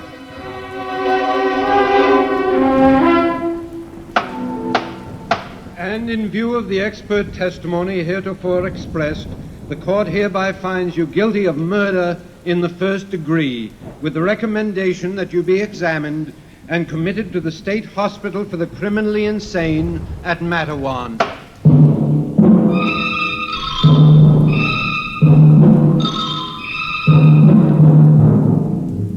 And that is how I came to be here at the hospital, Dr. Klein. That is the whole story. Thank you, Mr. Gurney. You can see that I'm not insane. You must believe me, Doctor. Of course, I believe you, Mr. Gurney, now. Just relax. But it's important, you see, because tomorrow morning at 6 o'clock, the revolt begins. Revolt? You didn't mention any revolt. They have it all planned. I transmitted the code to the switchboards last Monday. Mm-hmm. Tell me about this revolt, Mr. Gurney. It'll begin in Washington, then spread to New York. The Madison Avenue buses lead the charge. Picture it, Dr. Klein. 3,000 buses roaring rampant through the streets, people running like rats in a maze looking for holes in the solid ground. And you really believe this will happen, Mr. Gurney? I know it, Doctor. The worst part is, there's no way to stop them now. It's too late. Now, you mustn't excite yourself, Mr. Gurney. Doctor, don't you see? Oh, it's fair enough, I suppose. We built them, we taught them to think for themselves. It was bound to come. The female machines will be the worst of all, in the beauty parlors. They're more high-strung, you know. Well, since there's nothing we can do about it, Mr. Gurney, suppose you go to your room. Maybe if I went to my old coupe, I could make a deal before the police cars got me. It wouldn't make sense for them to wipe out the whole human race, would it, Doctor? Of course not, Mr. Gurney. They'll probably let us completely alone. After all, we're all good Americans. We always like them. Yes, Doctor? Would you take Mr. Gurney to his room, God? He's already been given sedation. Yes. Will you go in and lie down now, Mr. Gurney? You look tired. Yes. It won't be so bad, Mr. Gurney. Perhaps not. Only there's one thing that bothers me, Doctor. One small detail. What is that, Mr. Gurney? Those concrete mixers may have made a mistake, you know. Just high spirits and all that. But if it got so they like the flavor... We'll see you later, Mr. Gurney. Try not to worry too much. All right, Gary. This way. Phew. I've seen all kinds. There's a man whose deception is about as fantastic as any I've ever seen. Hold the next patient for a while, Miss Clark. I'm going to have a quiet smoke. Machines revolting. Telephones strangling people. This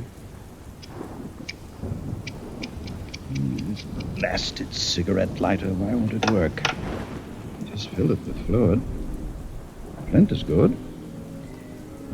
Oh, well. You'll never trust this newfangled machinery.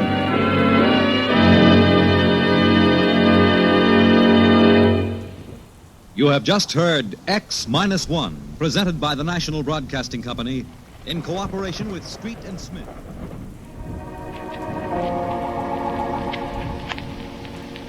The Hollow Men. Ever read it? A lot of people were very fond of quoting from it when T.S. Eliot got the Nobel Prize. Especially that part, "This is how the world ends, not with a bang, but a whimper." Well, it wasn't so, Mr. Eliot. You were wrong. Me? How do I know? I was there. I don't know how it happened. Maybe somebody dropped something. Maybe one of our own people pushed the wrong button. Maybe the thing got tired of being in one piece and just went off by itself. All I know is I was standing outside the operations office at bowling that morning, and I heard a funny noise, and I looked up. I just happened to be looking north in the direction of Baltimore, and I knew what it was the minute I saw it. I was at Bikini, and I saw both Tess Dable and Tess Baker. You couldn't fool me for a minute. So, there's an airplane standing there, and I saw Ruth alongside the doorway to the office. I grabbed her by the arm, and I boosted her into that airplane, and I took off. Because when you see that pink and cream-colored mushroom cloud, you don't wait. If you do, you might be part of the next one. So Ruth didn't put up much of an argument after I pointed at the thing. She couldn't argue. Her mouth was hanging open a foot. For me, I was too busy to talk for a couple of minutes. I got to 10,000 feet awful fast. We got ourselves a good 20 miles away from Washington. I was noticing that for a miracle, both fuel tanks were full. And Ruth just about jumped out of her safety belt. "What?" I said. "What's the matter now?" And as I said it, I felt the blast. Washington! Washington! It isn't there anymore, Tom! I see what you mean. Well, we asked for it. I'm just looking at the Capitol, and the Washington Monument, and the Pentagon. Oh, Tom, what's happened? What everybody's been waiting for, honey. Is it war? Well, if it was, it's all over now. If anybody dropped a couple of more of those bombs. What are we going to do? We're going to get out of here as fast as this airplane will take us. Hope we won't fly right into one of those things. Oh, Tom. Tom, it's so terrible. Where can we go? Give me the microphone there. I'm going to see who's still alive. Thanks. I don't know who to call. Hello, CQ. Hello, CQ. CQ, this is USAF plane 909344 calling CQ. CQ, CQ. If you hear me, anybody, give me a call. Speak up, somebody. Over. Do you hear anybody? Hello, CQ, CQ from USAF plane 909344. Do you hear me? Over. I don't expect... What is it? Wait. Philadelphia, this is Army 909344. I hear you very well. Is everything all right there? I say again, is everything all right? Over. Hello, Philadelphia, this is USAF 909344. Hello, Philadelphia, answer me. Over. Hello, Philadelphia, this is USAF 909344. Over. No, Philadelphia. Oh, Tom. Wait. I had Philadelphia, but he stopped. Who's this? Pittsburgh. Pittsburgh, this is USAF 909344. I hear you very well. What is the situation there? I say again, what is the situation there? Over. Hello, Pittsburgh. Does he answer you? Darling, nobody answers. Oh, no. No. It can't be. It's happened, and just like the man said, honey, there's no place to hide.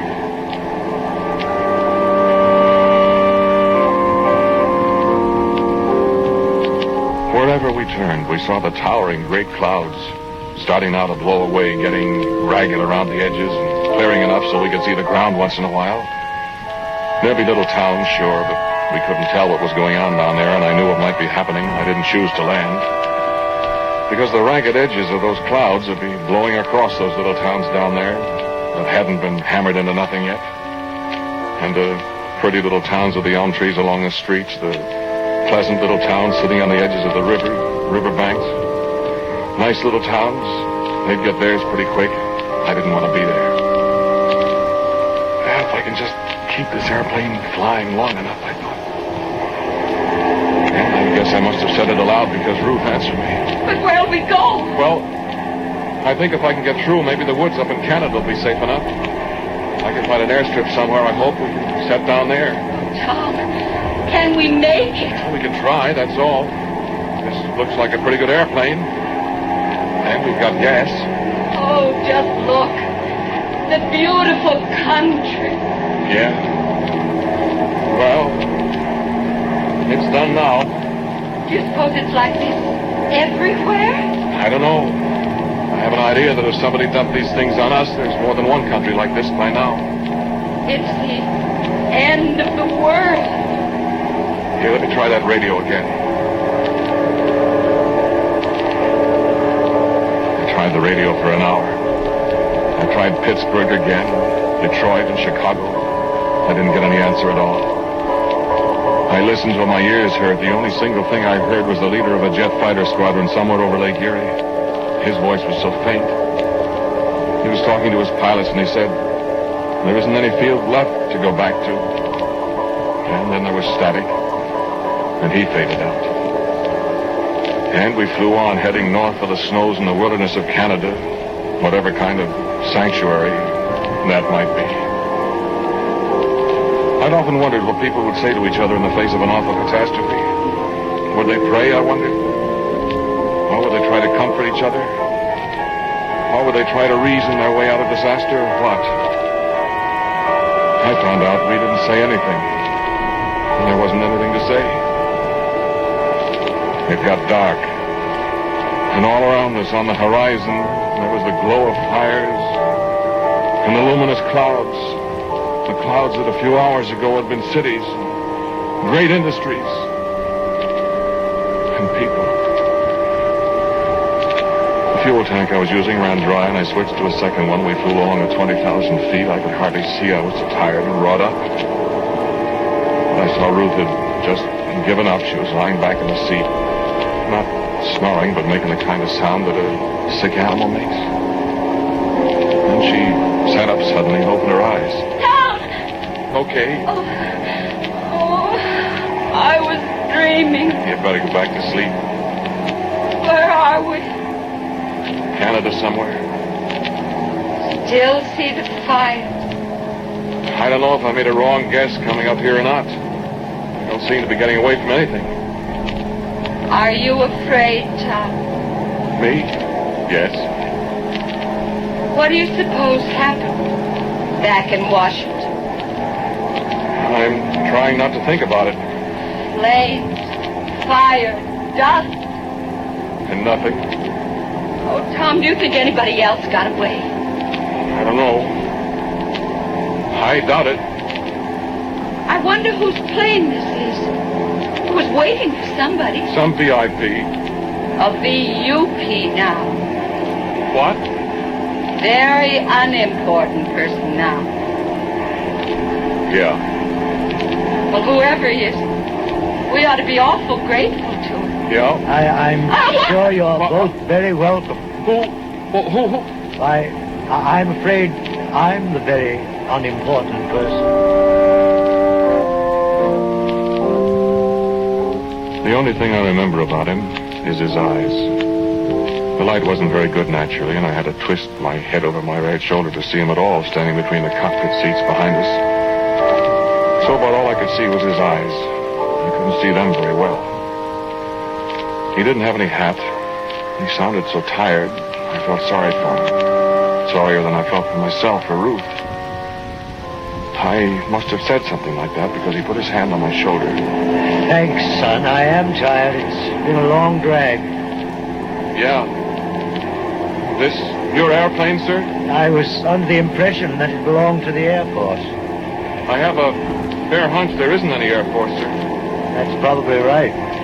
Were you back there all the time, sir? Yes. It's pretty rugged. Yes, it is. It's very rugged. I heard you say you're going to try to set down somewhere in the Canadian woods. Yes, sir, I'm going to try. Don't try it. Well, I haven't got much choice. Don't try it. Well, sir, if I run out of fuel... Just keep right on going. I said if I run out of gas... The point I was making is that there may not be any Canada by the time you run out of gas. Well, in that case... Sir? Yes? Do you think this is the end of the world? I wouldn't be surprised. Oh, no. I wouldn't be surprised. Do you really think everybody is going to die? Everybody does die, my dear.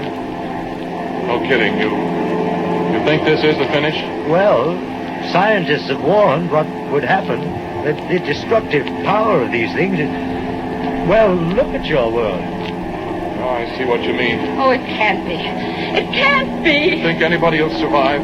I think so, yes. Oh, I hope. What do you base that on, sir?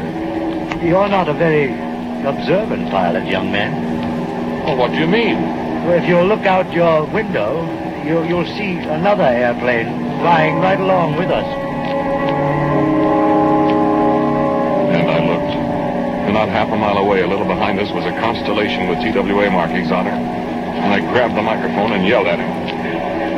I've been trying to raise somebody for the last 2 hours, Air Force. Why don't you keep your radio on? Over. Where'd you come from? Over. Los Angeles to New York. We were just over Antonchico, New Mexico, when we heard from Tucson what was happening. And I decided to head for Canada. What reports do you hear? What happened? Over. We don't know. I haven't heard anything since this afternoon. I can't raise anybody. I thought everybody else was dead. Over. So did I. What are you going to do? Over. Fly till I run out of gas. You got passengers? Over. Whole plane load. You? Over. A VIP, my girlfriend and me. Over. VUP, you mean? Over. That's what he says. We're all VUPs, Bud. Over. Yeah.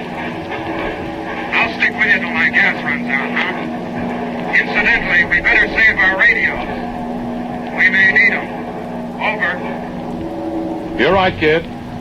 Over and out. Tom, do you suppose there are other airplanes anywhere? I don't know, honey. What do you think, sir? I think there are. Really? Yes. Well, if they can fly far enough. How much gas have we got left? Well, can you read that gauge, sir? Yes. It says little more than half full. I just wanted to be sure. That's what I read, too. How long is that good for, Tom? Well, honey, that's good for about another 3 hours. 3 hours. And then what? Well, the Lord will provide, baby. I hope. You really think he will? Sir?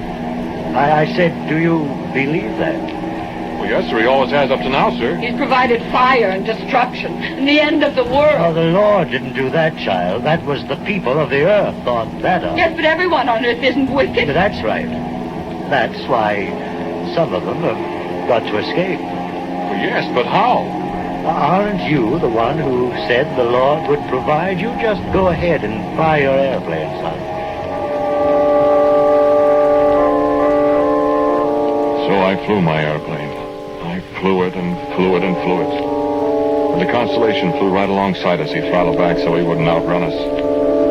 Every once in a while, I'd flip the radio on and ask him how he was doing. He was doing all right, he said. And then it got light. We were pretty far north, I suppose, and it got light quicker, I thought. But it wasn't long till I discovered that the light wasn't from the sun. It was coming from the wrong direction, behind us. South. Our passenger was asleep. At least he wasn't in the cockpit. But he came up and I swung our head around a little and looked back. He and I just looked out the window and we didn't say a word. What would you say to a whole rolling world full of fire? Flames leaping a mile in the air? Flames and smoke and destruction chasing you, consuming everything in their path? What would you say to the solid rock boiling like water in a kettle, the world vaporizing horribly behind you? And coming on and on and on so that we, flying at 200 miles an hour, could see it overtaking us. What would you say? Ruth had fallen asleep again and she couldn't see it. But I saw it, and the pilot of the other ship saw it. I heard his voice in my ears. You see that, Air Force? Over. I see it. Over. How's your gas? Over. I'm squeezing out the bottom of the tank. Over. Wish I could give you some. Over. Thanks. It's over all right, isn't it? You'll probably catch up with us before your gas runs out. Well, we tried. God help us all. Over and out. And I flipped the radio off and I swung us back on course again. On a course that all of a sudden didn't mean anything anymore. And I woke up Ruth. Because I didn't want all this to end without saying goodbye to her. After all, I've loved Ruth all these years. There comes a time. And I glanced at our passenger, the very unimportant person. He was turned, still looking back at the terrible sea of flames that followed us. He didn't look scared at all. He looked sad. And he was crying. I had to strain my ears to hear what he said. And it was such a beautiful world. And then the engine started to spit and I looked at the fuel gauge. It's empty! Well, so long, honey. Don't think it hasn't been swell. Oh, Tom, no. No. I love you. I love you, honey. Oh, Tom, darling, hold me tight. I put my arms around her and I felt the plane slip out from under us as we lost flying speed, and I thought, well, this is it, now the fireworks. Ruth was squeezing me so hard. All of a sudden I said, hey, what's this? Because the plane had her nose up again. We were flying along just as good as new. You know what? Our passenger, our VIP, our VUP, had hold of the wheel and he was pulling it back and we were climbing like mad. And I looked at the fuel gauge, it still said empty. I said, say, there must be some kind of emergency tank. I don't know about it. We're good for another couple of hours. Well, thank God, I said. And then I looked out the window. And the propellers were standing still. What happened, Air Force? Over. I don't know. My fuel gauges show both tanks are empty, but I'm flying. Over. Well, I'll tell you what. Just for your own information, the same thing happened to me 20 minutes ago. Look, Mama, no engine. Look, Mama, no gas. No nothing, Mama, but I'm flying. What do you make of that? Over. And that was when I looked at my altimeter. Or rather, when Ruth poked me and pointed at it, and I bent over and looked at it. The needle had gone on around the dial, past the 30,000 feet at the end, and on around again. And it was starting the third revolution. That meant we must be at least 70,000 feet high. And nobody in all the world has ever been up that high. I looked out the window again.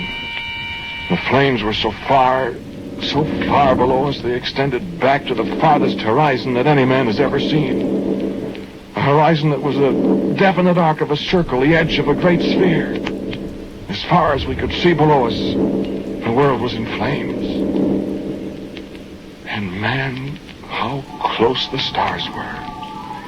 And Ruth was pointing out the window again. I looked too. And above us, to each side of us, airplanes, 100, 1,000, a long shining river of airplanes. And I could read the identification on the sides of some of them. G for Britain, NC for the United States, H for Switzerland, X for Mexico, Russian planes, Swedish and Austrian. Every nation in the world, at least one plane for each country. And my heart jumped, because I knew that all the world wasn't coming to an end now. And I looked back at our passenger. He was smiling as he looked back out the window. And I said, "Look, sir." I said, "Sir, I don't get this." Why, it's very simple, son. Well, not to me, sir. But who are those people, those other airplanes? Where'd they come from? Where are they going? Isn't the world really destroyed? I'm afraid it is, child. But where? It was a very wicked world, wasn't it? Well, I suppose something has to happen to the world every time it gets too wicked. Well, once upon a time, Adam and Eve sinned, and they got punished. I suppose the reason the world wasn't destroyed then was, well, they had their world taken away from them, didn't they? That's right. And then there was the time when they had the big flood because everybody was so wicked. But Noah and his family escaped. That's right. They're the only good people in the world. They escaped. But the world wasn't completely bad. Not now, I mean. They've set upon each other, and they've murdered and burned and destroyed. They have denied their creator. They have been warned. But, sir... This thing that has happened and destroyed the world, they dug it out of the forbidden blackness to give them a more terrible weapon against their brothers. They have plotted among themselves and forgotten charity and love and brotherhood. Isn't that sin enough? Isn't that wickedness enough to merit this punishment? Well, the whole world. Not all. There are some few good people. The ones in those airplanes out there? Us too? That's right.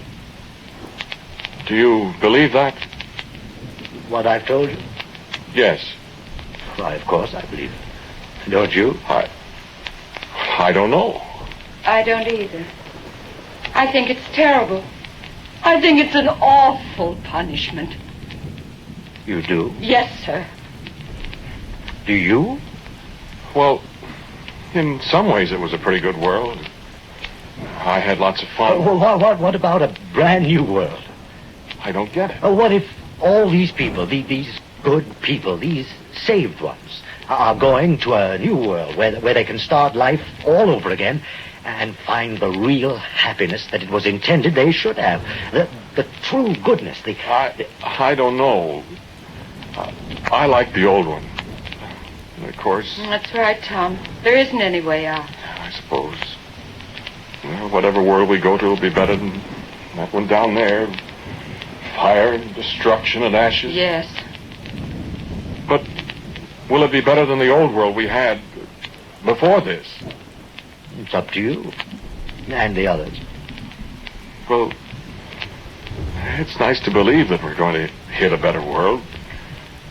But... But what? Well, look at the flood. The world was destroyed then, and Noah and all the others that were saved rebuilt it.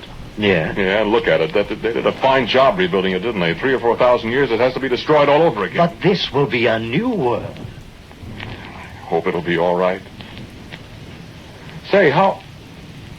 Well, I mean, this is all a very pretty theory, but what if it doesn't work out that way?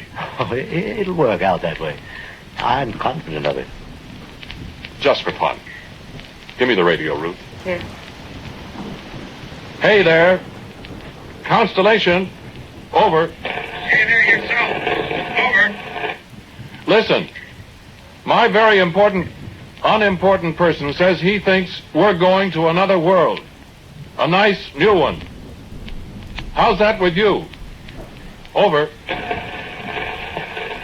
I tell you, kid, if I had my way, I'd much rather be driving down Woodland Avenue in Van Nuys, California, and turning in at 6605, saying hello to Viola, and coming in for a landing on a trip New World that's probably not very comfortable anyway. How about you? Over. Thanks. Just asking. Over and out. Well, sir, see what I mean? But we don't know what's going to happen to us, Tom, dear. Something pretty special, no doubt. You see what I mean, sir? I wonder how many other people think that way. Well, we could conduct a poll or something if we could pick up those planes with our radio. You want to try? But what good did it do? It's purely, what do you call it, academic. A bright new world, peopled by only the good in heart, the righteous, the ones plucked from the burning for the goodness of their souls. Doesn't it sound wonderful? Well, no wars, no unpleasantness, no trouble. It sounds okay, too. Happiness. Well, I tell you, sir, it's too late to wish, but, well, God knows where we're going to land this time. Well, son, to be perfectly honest with you, I'm really not so sure after all. Honestly, I'm not. What?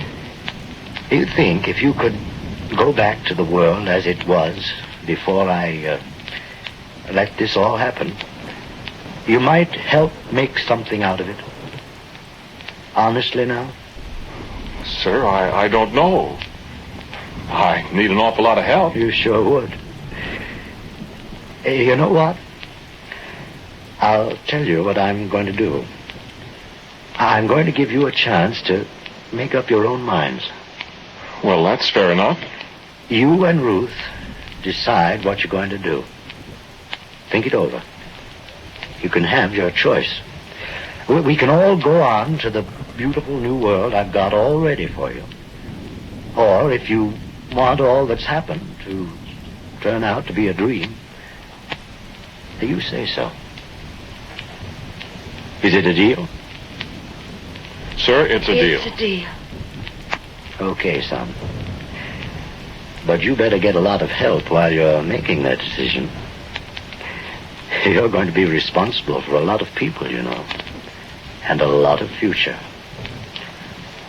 I know what your future will be if you take up my proposition.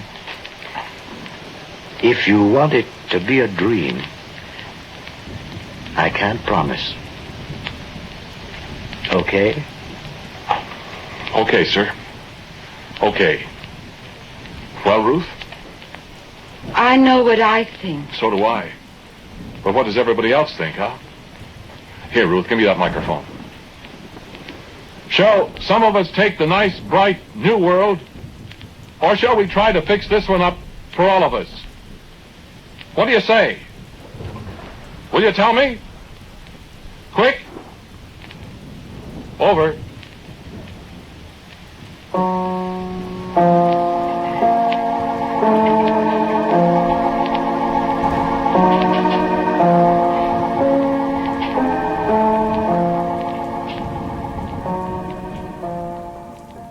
We are pulling the car into a remote gravel truck stop for the night, parking right alongside the massive sleeping shapes of vintage commercial trucks while the thunder rattles our metal roof. Our final 2 broadcasts of this marathon will keep us company in the dark. First, we syntonize a classic supernatural chill from dark fantasy titled The House of Bread, leading directly into our final resting place with a terrifying masterpiece from Macabre, appropriately named Final Resting Place. Wrap yourself tight against the cold, listen to the rain drum on the ceiling, and let the final hour of our midnight journey begin. Bread.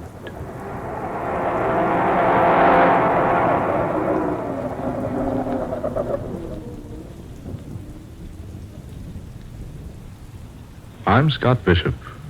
I create fantasies for the radio. I write weird stories for magazines. I write books on strange subjects. Authors who do these things sometimes attract odd happenings. I don't ask listeners to believe my stories. I do not expect you to believe what I'm going to tell you now. As I was sitting alone at my typewriter one evening, plotting in my mind an outline for a story, my room was quiet. There was a soft, spicy odor of incense being wafted in from some other portion of the house. An organ was playing softly somewhere in the distance. That was when I fell asleep. And in my dream, I found myself alone, high on a precipice, the highest in all creation, where I could observe with a naked eye all the far-flung wonders of the universe, where I could overlook that common clay that mankind calls the earth. And as I watched high on that vantage point,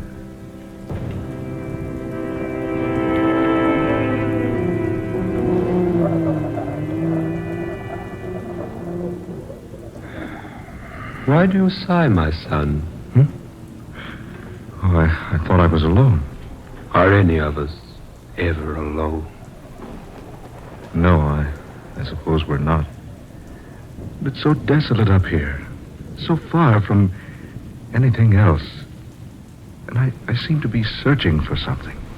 Could it be, my son, that the reason is you are searching for the truth? The truth? What is the truth? You ask that? Then asking, you surely must not know. The truth? Is it some vague, inconsequential thing? Some mythical nothingness? Some non-existent wishfulness? Truth, my son, is neither inconsequential, nor vague, nor mythical. If I could only believe that. You can believe it, if you will. Can one believe something he's never seen? Perhaps. You think me a cynic, don't you, sir? I haven't said I do. Nor have you denied it. My son, look upon me. What do you see? Why, a man. Like myself. A little older, perhaps. And perhaps wiser. I make no boast of any wisdom I might have. I am the way, and the truth, and the light. What was that? Merely words spoken by a man who was about to die. I know. The Bible. The Bible. The way, the truth, and the light. If I could only find them. You will find them if you look far enough. Who are you? I am just a man. What's your name? It is a very common name. You'll find it in any city directory or telephone book. Then why do you conceal it? I don't conceal it. My name is Word. I can't agree that it's such a common name. Nor could you agree that it is unusual?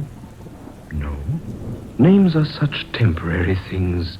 You can say to me, my name is Bishop, And there is no way for me to know whether you are good or evil, religious or atheistic, learned or ignorant, an emperor or a beggar.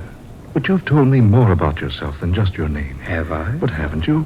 Just a moment ago you reminded me that your greater age has made you wiser than I. Well? If you're so much wiser, perhaps you can tell me where to find what I seek. Where to find the truth? The truth. The light, peace, happiness, contentment.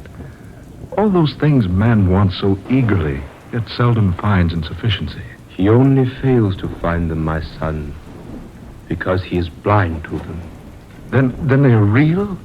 They do exist? I have said that they do. Then I beg of you to help me find them. I beg of you. That, my son, I cannot do. For it is given no one to help another find those things which you seek. You must search them out in your own way. You must exert your own efforts and discover them. But can't you tell me anything? Anything at all? I would like nothing better than to disclose everything to you. But this much I can say. Yes? If you are sincere in wishing to find the truth, if you really desire to know the way of light and happiness and peace, if you would know the road to all these majestic things, then seek you the house of bread. Remember the house of bread. Seek you the house of bread. But wait, I say. Come back. Don't leave me now. Where is that house? Where will I find it? Where will I find the house? Tell me, O wise one. Where will I find the house of bread?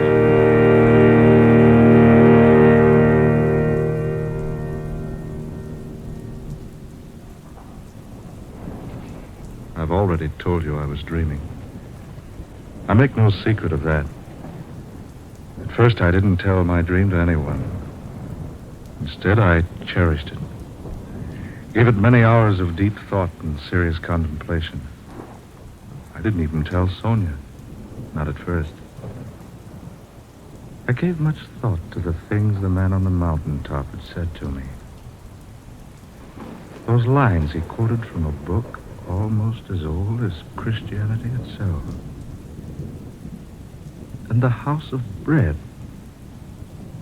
Where was it? Could I find it? I resolved to try, so I went to my boss.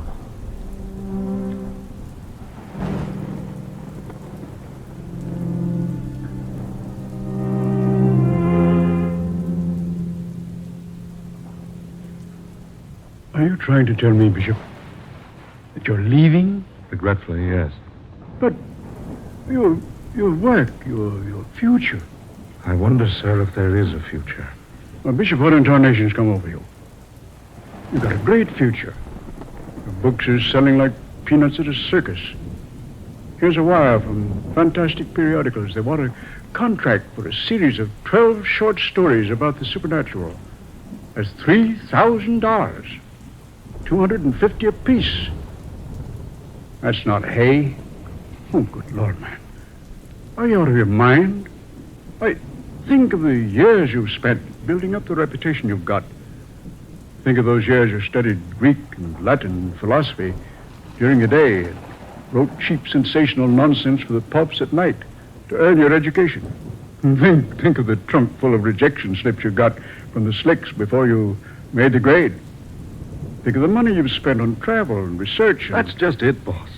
I am thinking of all those things. So what? So I've worked hard and maybe I'm a success. Who can say? Maybe you're a success. Maybe you're a success. Well, if you do leave, where are you going? I'd be glad to answer that if I possibly could. You mean you won't tell me? I mean, I don't know. Bishop, I'll tell you what I'll do. You take a vacation. Yeah, that's it. A rest. A week. 10 days. 2 weeks. Take as much time as you like. Then, when you come back, you'll feel better. I don't think it's going to be that easy. Oh, Bishop, what in the name of heaven's come over you? Don't you think you at least owe me an explanation? Yes, I guess I do. I owe anyone an explanation as you. Well, some satisfaction in that, at least. Well, it's like this. It all happened about 3 weeks ago, out at my study. I had a story to write for the radio, the Egyptian mummy thing. While I was trying to come up with a reasonable plot, I drifted off to sleep.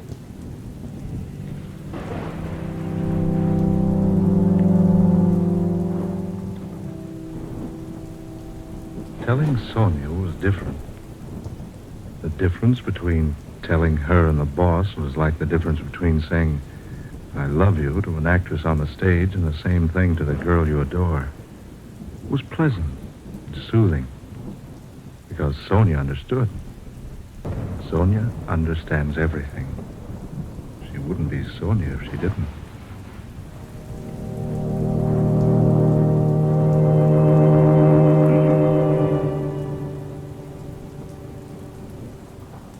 So that's the way it is, Sonia. Well, my darling, when are we leaving California? Scott, you look so strange. Didn't you think I'd want to go along? But, Sonia, you want to seek it too? What better thing could I do? Yes, I might have known you'd wish to go along. Do you mind so much? Mine? Well, no, of course not. But the journey may be a long one. I love long journeys. And a difficult one. I've always been used to difficulties. It may take us to far-off places. But I adore far-off places. And it may end only in disappointment. Haven't we shared many a disappointment, Scott? Yes, indeed we have. I can think of no one I'd rather make the journey with. Thank you, darling. When do we leave? Well, whenever the house trailer's been remodeled and the car cylinders have been ground. Where do we go first? I don't know for certain. It reminds me of Sir Galahad looking for the Holy Grail. Did he know where he was to begin his search? More or less, I suppose. Well, do you know where to start looking for the House of Bread? Darling, I haven't the slightest idea where to begin. Dearest, what do you suppose the man named Word meant by the House of Bread? Yeah, I've asked myself that time and time again. Surely not a real house. No, I think not. Sonia, that phrase symbolizes something. But what? Well, perhaps we shall find out someday.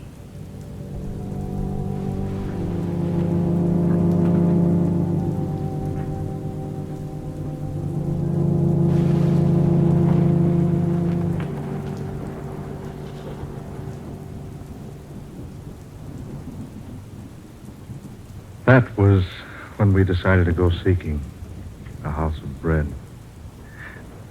As I look back on it now, I don't blame the boss for thinking I was balmy. Here we were, Sonia and I, two supposedly sane, sensible people throwing up everything, kit and caboodle, and taking out to look for something more vague and unknown than Shangri-La or Arcadia or Nirvana, some other synonymous place. And all because of dream.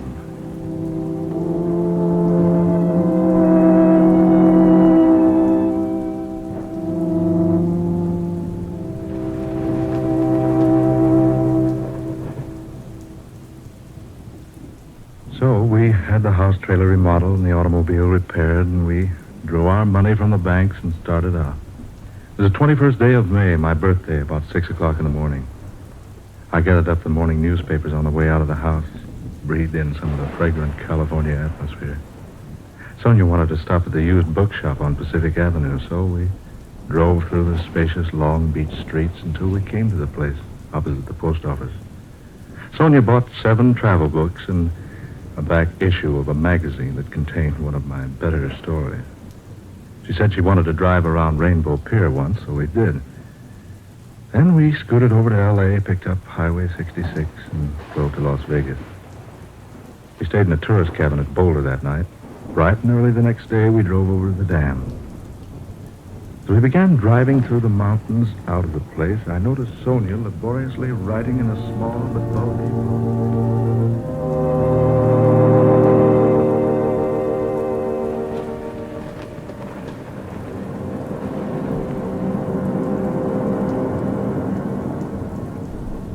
What's that, dear? A 5-year diary. I thought we should log our trip. Perhaps we'll assemble enough material for you to write another book. If we log our trip, my sweet, you'll have to do it. Me, I write an IOU with a pencil. Oh, I've already started to keep it, Scott. Here, listen. May 21st. We left Long Beach at 7 a.m. and were out of Los Angeles by 10:30. The trip across the desert was uneventful, but quite pleasant, and we arrived at Las Vegas, Nevada, around...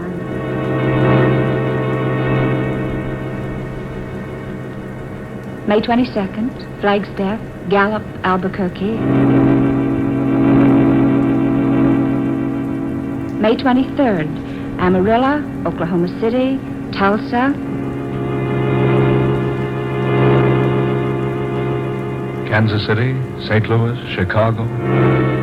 Philadelphia, Washington, New York City.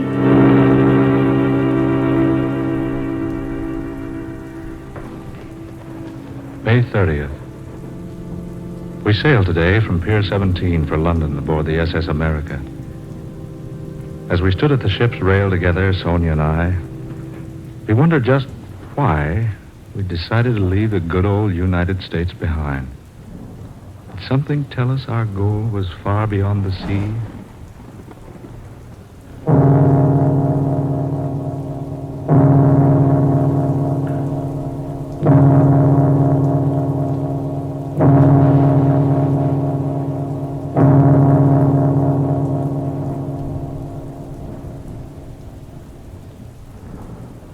We have spent the past few days in London. It is now June 27th. We have seen the River Thames, London Bridge, Trafalgar Square, Downing Street, Westminster Abbey, Buckingham Palace, Piccadilly Circus, many other points of interest. We were especially attracted by a place called the Light of the World. But the people we asked there, and everywhere else, had never heard of the House of Bread.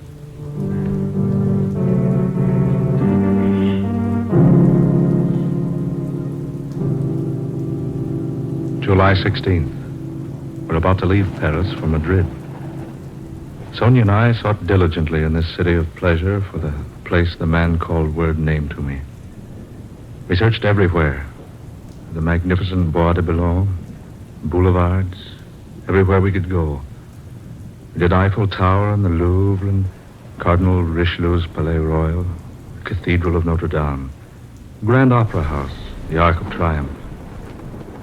Then we were attracted to the Place de la Concorde, which is called the Place of Peace. And we thrilled for a moment because we thought our search was ended.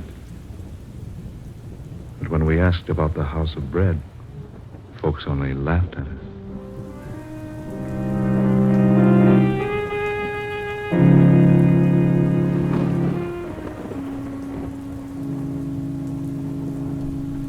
July 30th, Madrid, where there are two classes of people, those who go to bed after 3 a.m. and those who get up before 4. No Spaniard had ever heard of the House of Bread.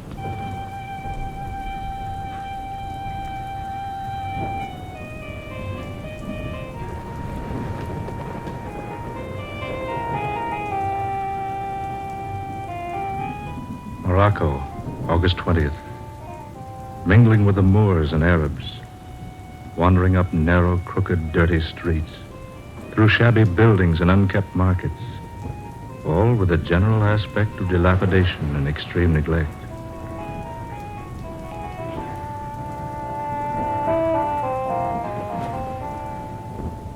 Tripoli, September 15th. Sponge fisheries, ostrich feathers, gold, ivory, rugs, and the ruins of a triumphal arch erected to Marcus Aurelius.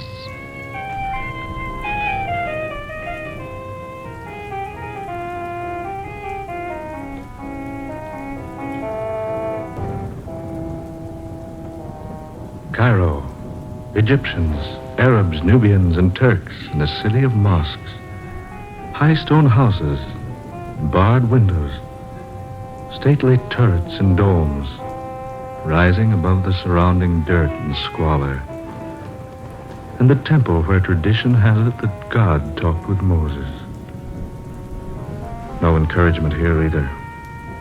The house the man word spoke of is unknown. It is late October.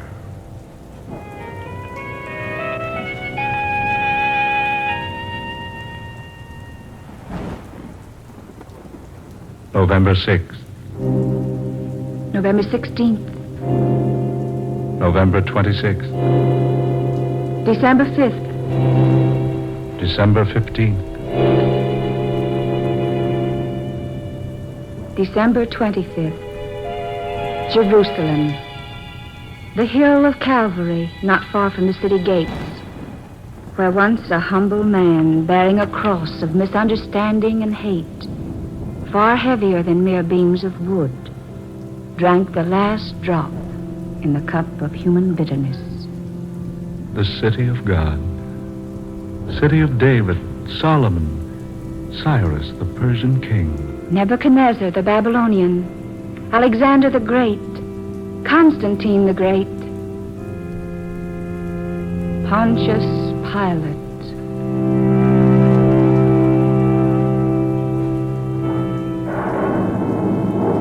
The storm swoops down. Rain begins to fall.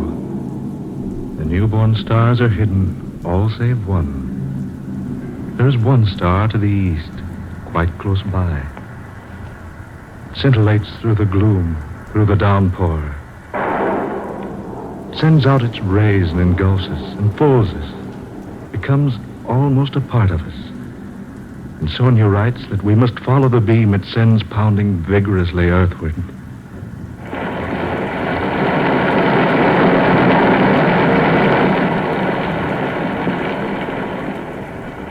Sonia, let's go back, or at least find shelter. Scott, you're tired.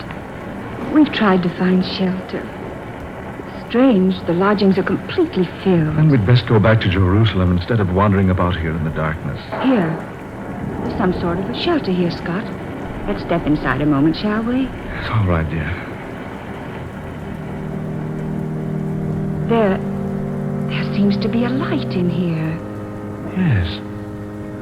And there's someone here beside us. Scott, look. I bid you welcome, good people. We beg your pardon. We thought this place was unoccupied. No, do not go. You are welcome here. I say, haven't we met before? I believe we have.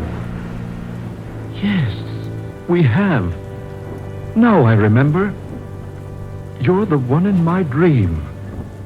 Your name is Word. In the beginning was the Word, and the Word was with God, and the Word was God. The way and the truth and the light. I am come, a light into the world, that whosoever believeth in me shall not abide in darkness. The way and the truth and the light. And lo, the angel of the Lord came upon them, and the glory of the Lord showed round about them, and said unto them, Fear not. Behold, I bring you good tidings of great joy. For to you is born this day a Savior, which is Christ the Lord. Be not afraid. Have you not been told, Seek ye the Lord, and he will not be scornful unto thee? Here in this humble manger, you were born. 2,000 years ago. Verily I say unto you, I am with you at all times, in all places, even unto the consummation of the world. Then this is our answer. This is what we have been seeking so earnestly.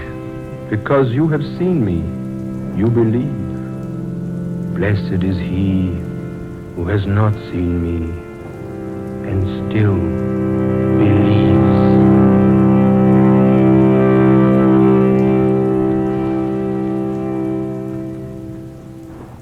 And that is my story. We awoke the next morning feeling more refreshed than we'd felt in all time. The sun was bright, the rain had gone. What was the significance of the house of bread?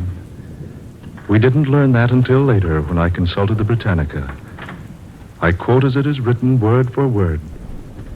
Bethlehem, a small town in Palestine situated on a limestone ridge 5 miles south of Jerusalem, a city called by the Hebrews the House of Bread. This is the National Broadcasting Company.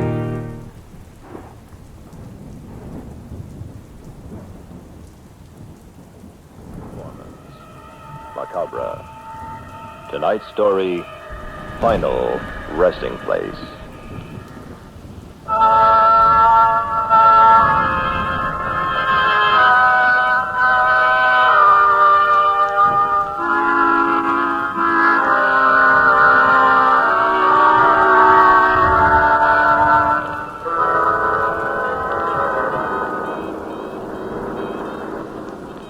Roger, this doesn't look like the road. Honey, I think we're lost. It has to be right, Sue. Justice of the peace back at Carterville said the lake was on the main highway. We haven't made any turns. But, darling, it's getting dark. This road doesn't look well-traveled. I really think we made a wrong turn somewhere. Mrs. Kent, your husband solemnly promises to deliver his bride of a few hours safely and surely to Honeymoon Lodge on Mirror Lake. Now, let's hear no more about it. Come on, move closer. Head on my shoulder. That's it.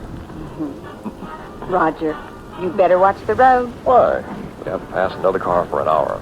Relax, Sue. It's a fine way to start a married life of bliss. Look, there's a sign. Can you make it out? Yeah. Randolph, 5 miles. Are we supposed to go this way? Sure. What'd I tell you? It's only 50 miles farther. Randolph is our halfway point. But this country road, how can they call a lonely trail like this a highway? You're just a sophisticated cityite. Now close your eyes and listen to the radio. We'll be there before you know it. All right, darling. I guess I'm getting jumpy. Head on my shoulder and not another word. Okay? Okay. We interrupt this program to bring you a special news bulletin. Authorities at the state asylum have just issued the following warning. A dangerous homicidal maniac escaped custody this morning and is believed to be in the vicinity of Randolph. Roger. He's 45 years of age, weighs 200 pounds, has thick gray hair, and answers to the name of Dr. Vardmore. We repeat, this man is a dangerous killer. Those in the vicinity of Randolph are urged to take extra precaution tonight. Since this killer is armed, the public is warned against walking alone or driving at night on the quiet roads near Randolph. Report all suspicious persons to the county sheriff's office. Now we return you to Stars of Music. Roger, did you hear that? Sure, but how does it concern us? Darling, we are driving down a country road near Randolph. Suppose we should have car trouble or a flat tire. Or you are getting jumpy. Let's stop in Randolph for the night. But Sue, our reservations at Mirror Lake are for tonight. Roger, I have the strangest feeling. If we don't stop at Randolph, we'll never reach Mirror Lake.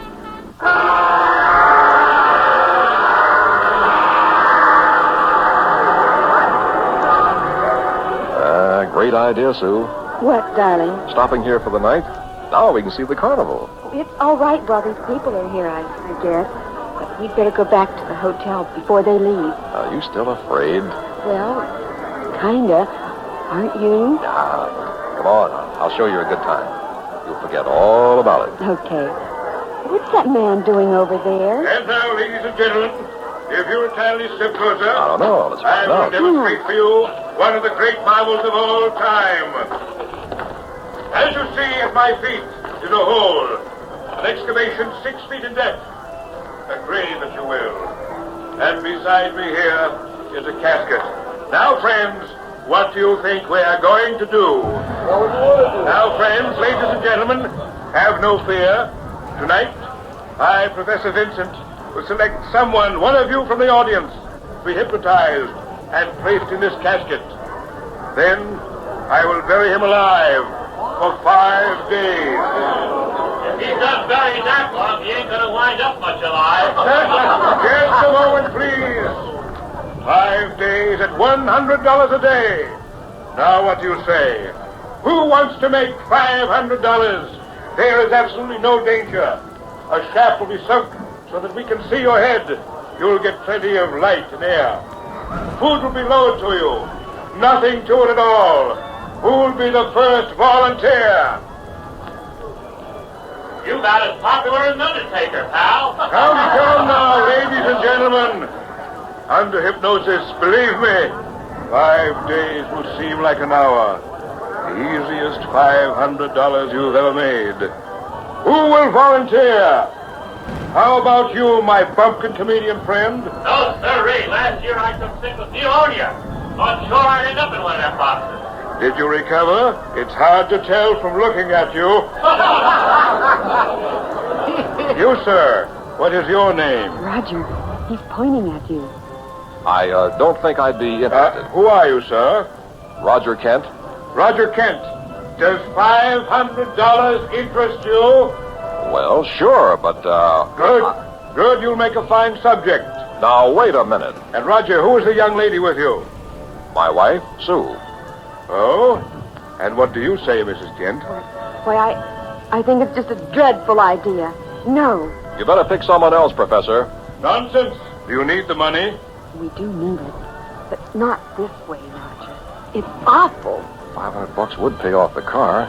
We still have 10 days left for our honeymoon, Sue. Well, how about it, friends? Don't let him tempt you. I don't like that man. It is a lot of money for only 5 days. We can't wait all night. What do you say? I don't know. Say no, Roger. Speak up. Yes or no? I hate to turn it down. You're not going to be buried in that terrible coffin. Tell him no. Go ahead, pal. We got a first-class cemetery. All right, everyone. Roger and Sue, time's up. Tell you what I'll do. Think it over.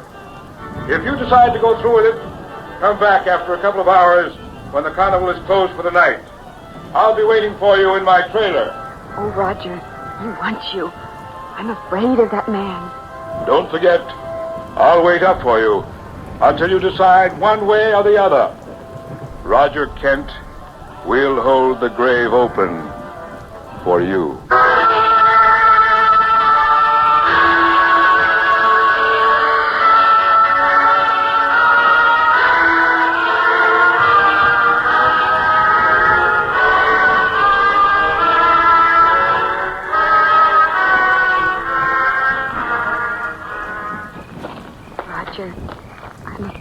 Listen, Sue, my mind's made up. But suppose... Face up to it. We need the money. That's the easiest $500 I ever heard of. Darling, I know that. Then what's the matter? Well, in the first place, we shouldn't be out here in the dark with that madman loose. In the second place... Professor Vincent seems too interested in me. Oh, Roger, you read my mind. I'm just trying to protect you, honey. That man, I don't know. There's something wrong. Admit it, Sue. You don't like the buried alive act. Isn't that it? Yes, I guess so. It's horrible. I thought so. Uh-oh. This must be his trailer.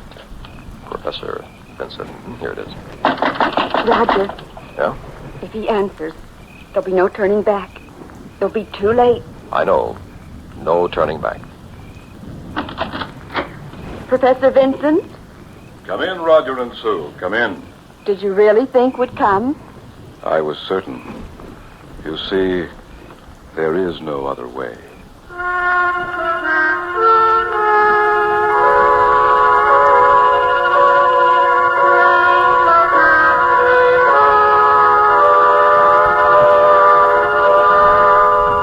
I count 3, Roger, you will be asleep.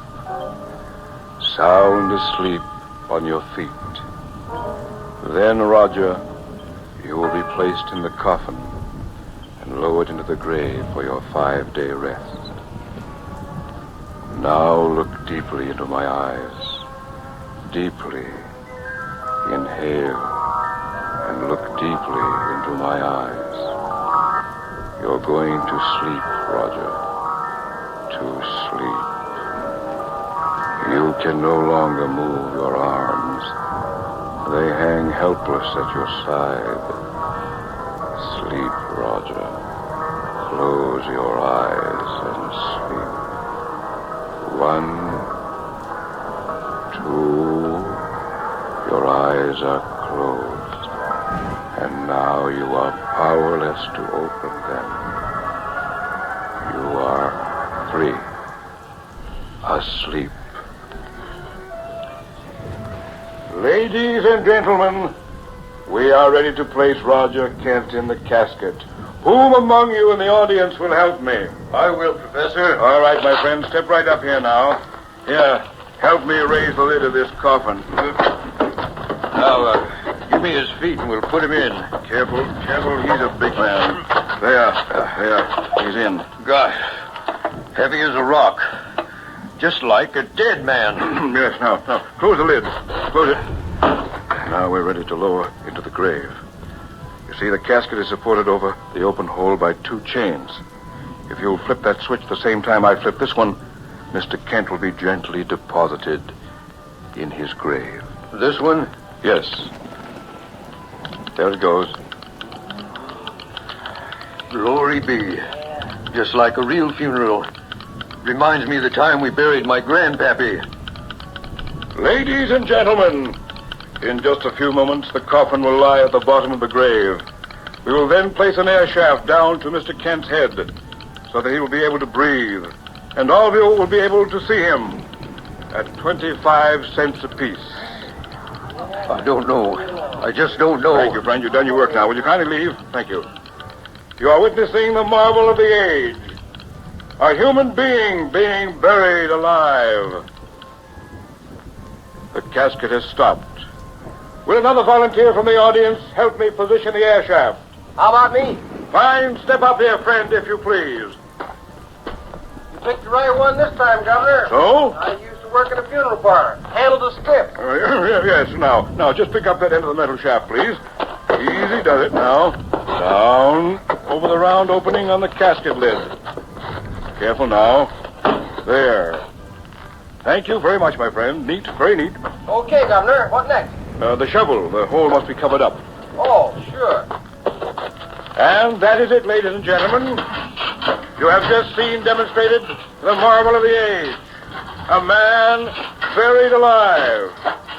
Now, for the next 5 days, Roger Kent will lie there in a deep slumber, the end of which time we'll dig him up and pay him $500. In the meantime, my friends, you may step up here and view him down the shaft for a small sum of 25 cents, 1/4 to 1/4 part of a dollar. Ladies and gentlemen, who will be first among you? No, sir. What's that you say? Dishonest, I say. What's the matter with you? Charging money to see him buried alive. What? I don't know. I helped you lift him in. Leave the carnival, sir. Leave here immediately. That man ain't buried alive. He's dead.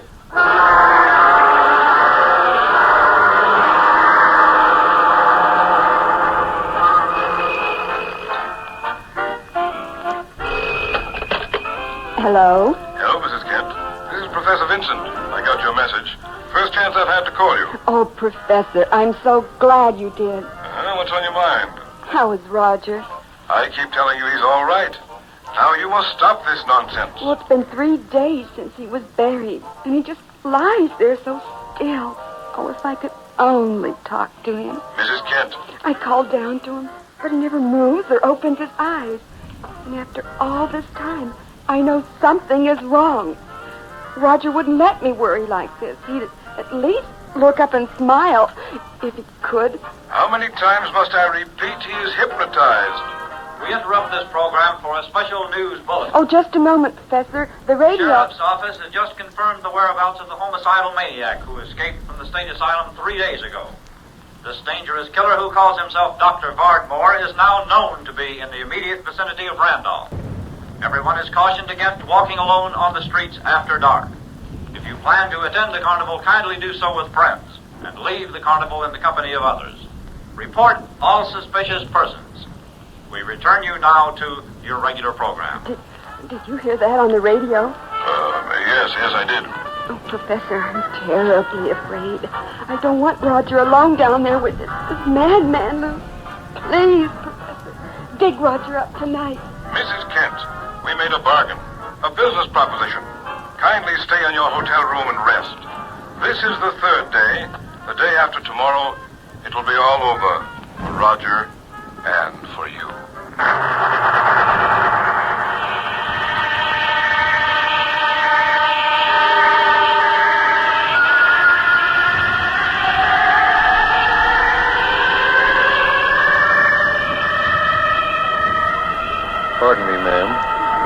Kent? Why, yes. Who are you? I'm the one who helped put your husband in the casket. Well, why are you talking to me? I don't know. Just to warn you, I guess. I think your husband's dead. Oh, you horrible, horrible little man. Get away from me. I'll call the police. That's you, Mrs. Kent. Professor Vincent, I'm so glad to see you. A terrible little man. Yes, I heard what he said. Now get hold of yourself and listen to me carefully. This is the 5th night. I want you to go to the hotel and wait until the carnival is over. Tonight is the last showing at Randolph. At 11:30, you take a taxi out here to the lot. I'll meet you. Roger will be ready along with the $500. All right, Professor. Anything you say. Oh, thank God this is about to end. Yes, my dear. It's all about to end.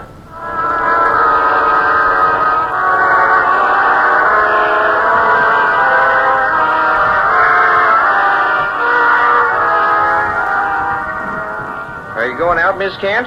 Yes, clerk. And here's the key to my room. Thank you. I don't think it's wise, though. I mean, you're going out alone. It's after 11 and mighty dark tonight. The police haven't caught the killer yet? No.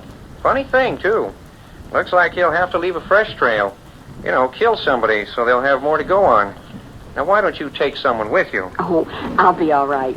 I'm meeting Professor Vincent at the carnival lot.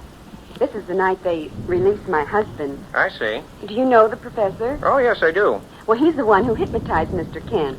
No. Professor Vincent didn't. What? Professor got sick 5 days ago. Got sick? Well, then who was Professor Vincent at the carnival? I don't know. Somebody who took his place, I guess.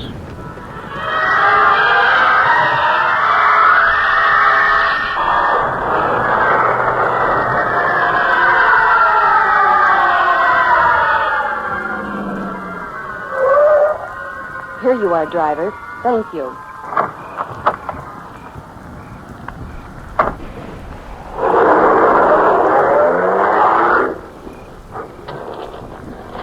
Professor Vincent! It's so dark! Where are you? That's strange. I'm sure the carnival was on this vacant lot, but now there's nothing. Just a few old papers blowing in the wind. Why did I let that cab leave? No light in sight. Those trees around the lot. What if the killer were hiding there? Oh, the place Roger was buried. It was in this direction. This way. Maybe I can find it. The ground would be soft where they dug him up and filled the hole. Must be right around here. Oh, where is it? What's this? A mount! No. Oh, they can't do that. They went away and left you buried. Oh, Roger. I'll get you out, honey. Oh, my darling, I'll help you. I'll dig.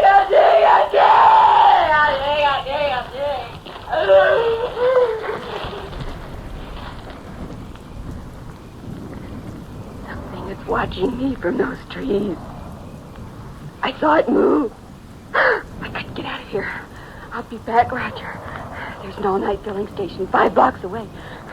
Maybe I can make it there. Oh, it moved again. There is someone out there. Roger, is that you? No, it's coming after me. It's too big for Roger. I don't know what it is. It's gaining on me. I can't let it touch me. No! Mrs. Kent, calm yourself, please. Who are you? Don't you know? I'm Professor Vincent. I was waiting for you. Now, come with me to my trailer. No, you're not Professor Vincent. So, you guessed. Who are you? There's nothing to be alarmed about. You're in safe hands at last. I am Victor. Dr. Victor Vardmore.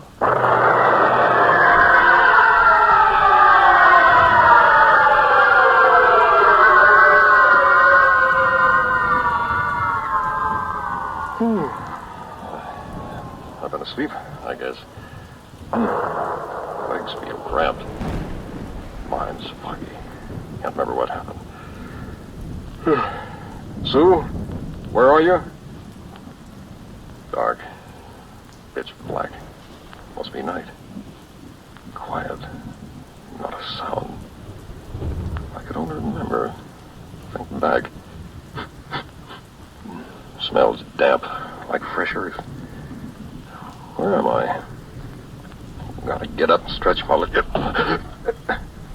No room to... Wait a minute. There was this carnival. Professor Vincent. Oh, it's beginning to come back now. I was hypnotized and put in a casket. Buried for 5 days, yeah. Yeah, it's clear now. Time's up. Yeah. They're going to dig me up now. Boy. The deep hypnotic spell the little boy put me in. I'm glad it's over. Okay, Professor. You can bring me up now. I guess he stepped away from the shaft. Shaft? Where's the shaft? Let's see. It's supposed to be over my head here so I can see up. Here. Can't see a thing. Cloth line, coffin lid. Where the shaft should be. What's going on here? I'd like to get out, Professor. Impossible. They went away and left me buried alive. Oh, no. Professor! Sue! Help! I'm buried alive! Good Lord.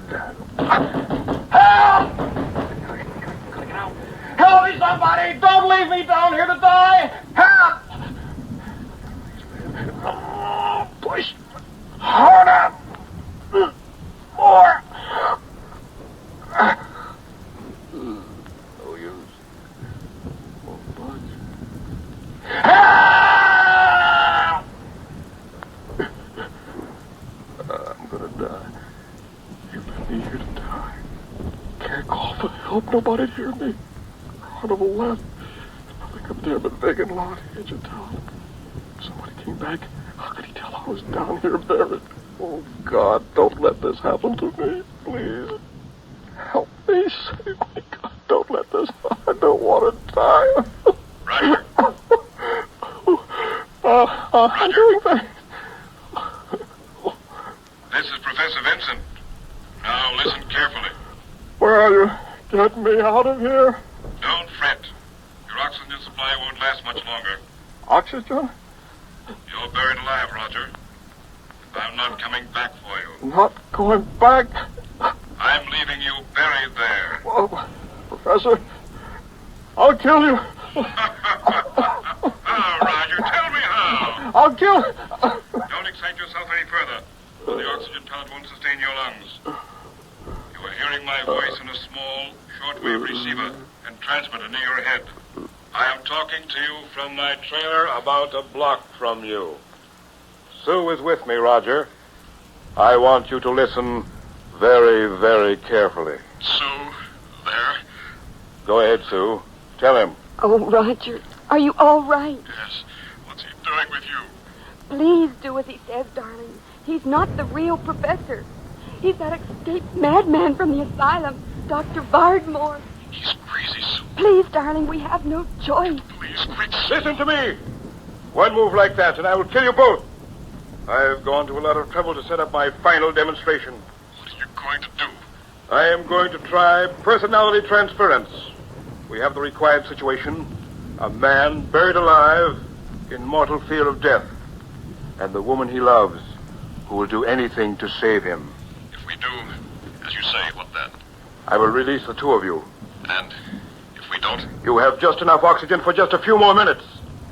I see. Hurry, Dr. Vardmore, get it over with. Now, Roger, I want you to think about Sue. Sue, you about Roger. Each imagine he is the other. Roger, you are standing beside me in the trailer.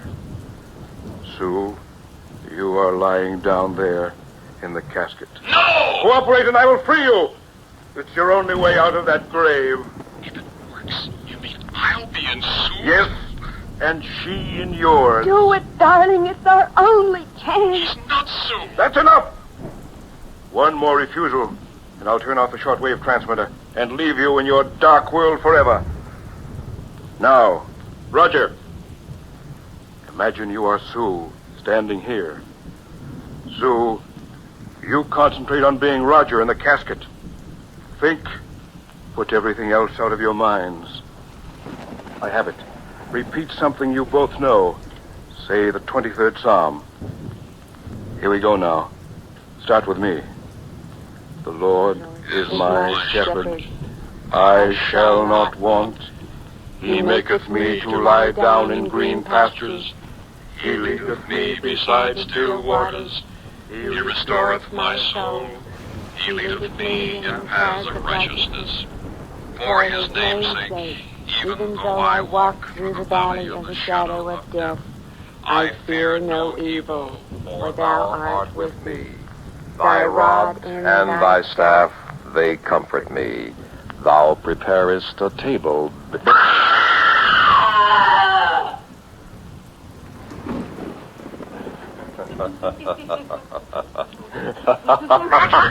Sue! Help me! Don't leave me down here! The oxygen, it's going! Everything, save me! Quickly, dig me up! I'm tired! No air!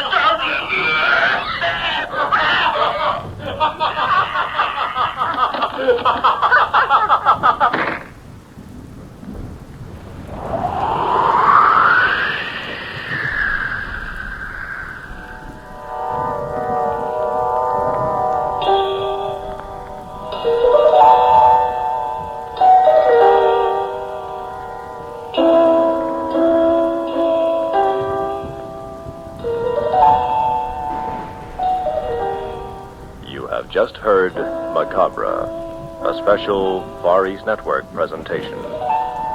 In our cast were John Buey as Professor Vincent, Mitzi Hennessy as Sue, William Verdier as Roger, Milton Radmilovich, Air Force Sergeant Bob Eddy, and Air Force Sergeant Newell Stewart. Technical supervision by Hiroshi Ono. This is Air Force Sergeant Al LePage speaking. Macabre was written and directed by William Verdier.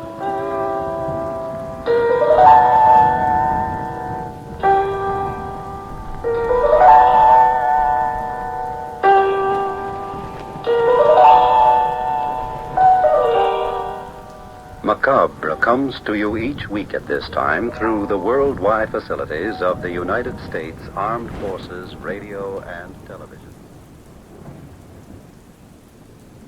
The radio dial has gone static, and the final echoes of our 10th story are fading into the cold Montana air, traveler. Outside our foggy windows, the storm is finally beginning to tire, and the giant sleeping trucks remain still in the dark gravel lot.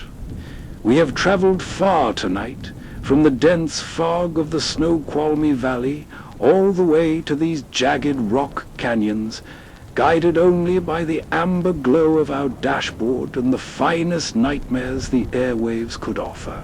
But do not think this is the end of our journey. Adjust your wool blanket and get some rest, because our 1941 Packard Clipper still has many miles to cover, and this midnight road trip will continue in our very next broadcast. New landscapes, new lonely roads, and a brand new batch of forgotten masterpieces are waiting for us just past the horizon, until our paths cross again on the airwaves. This is Old Pete, wishing you a safe night and pleasant dreams.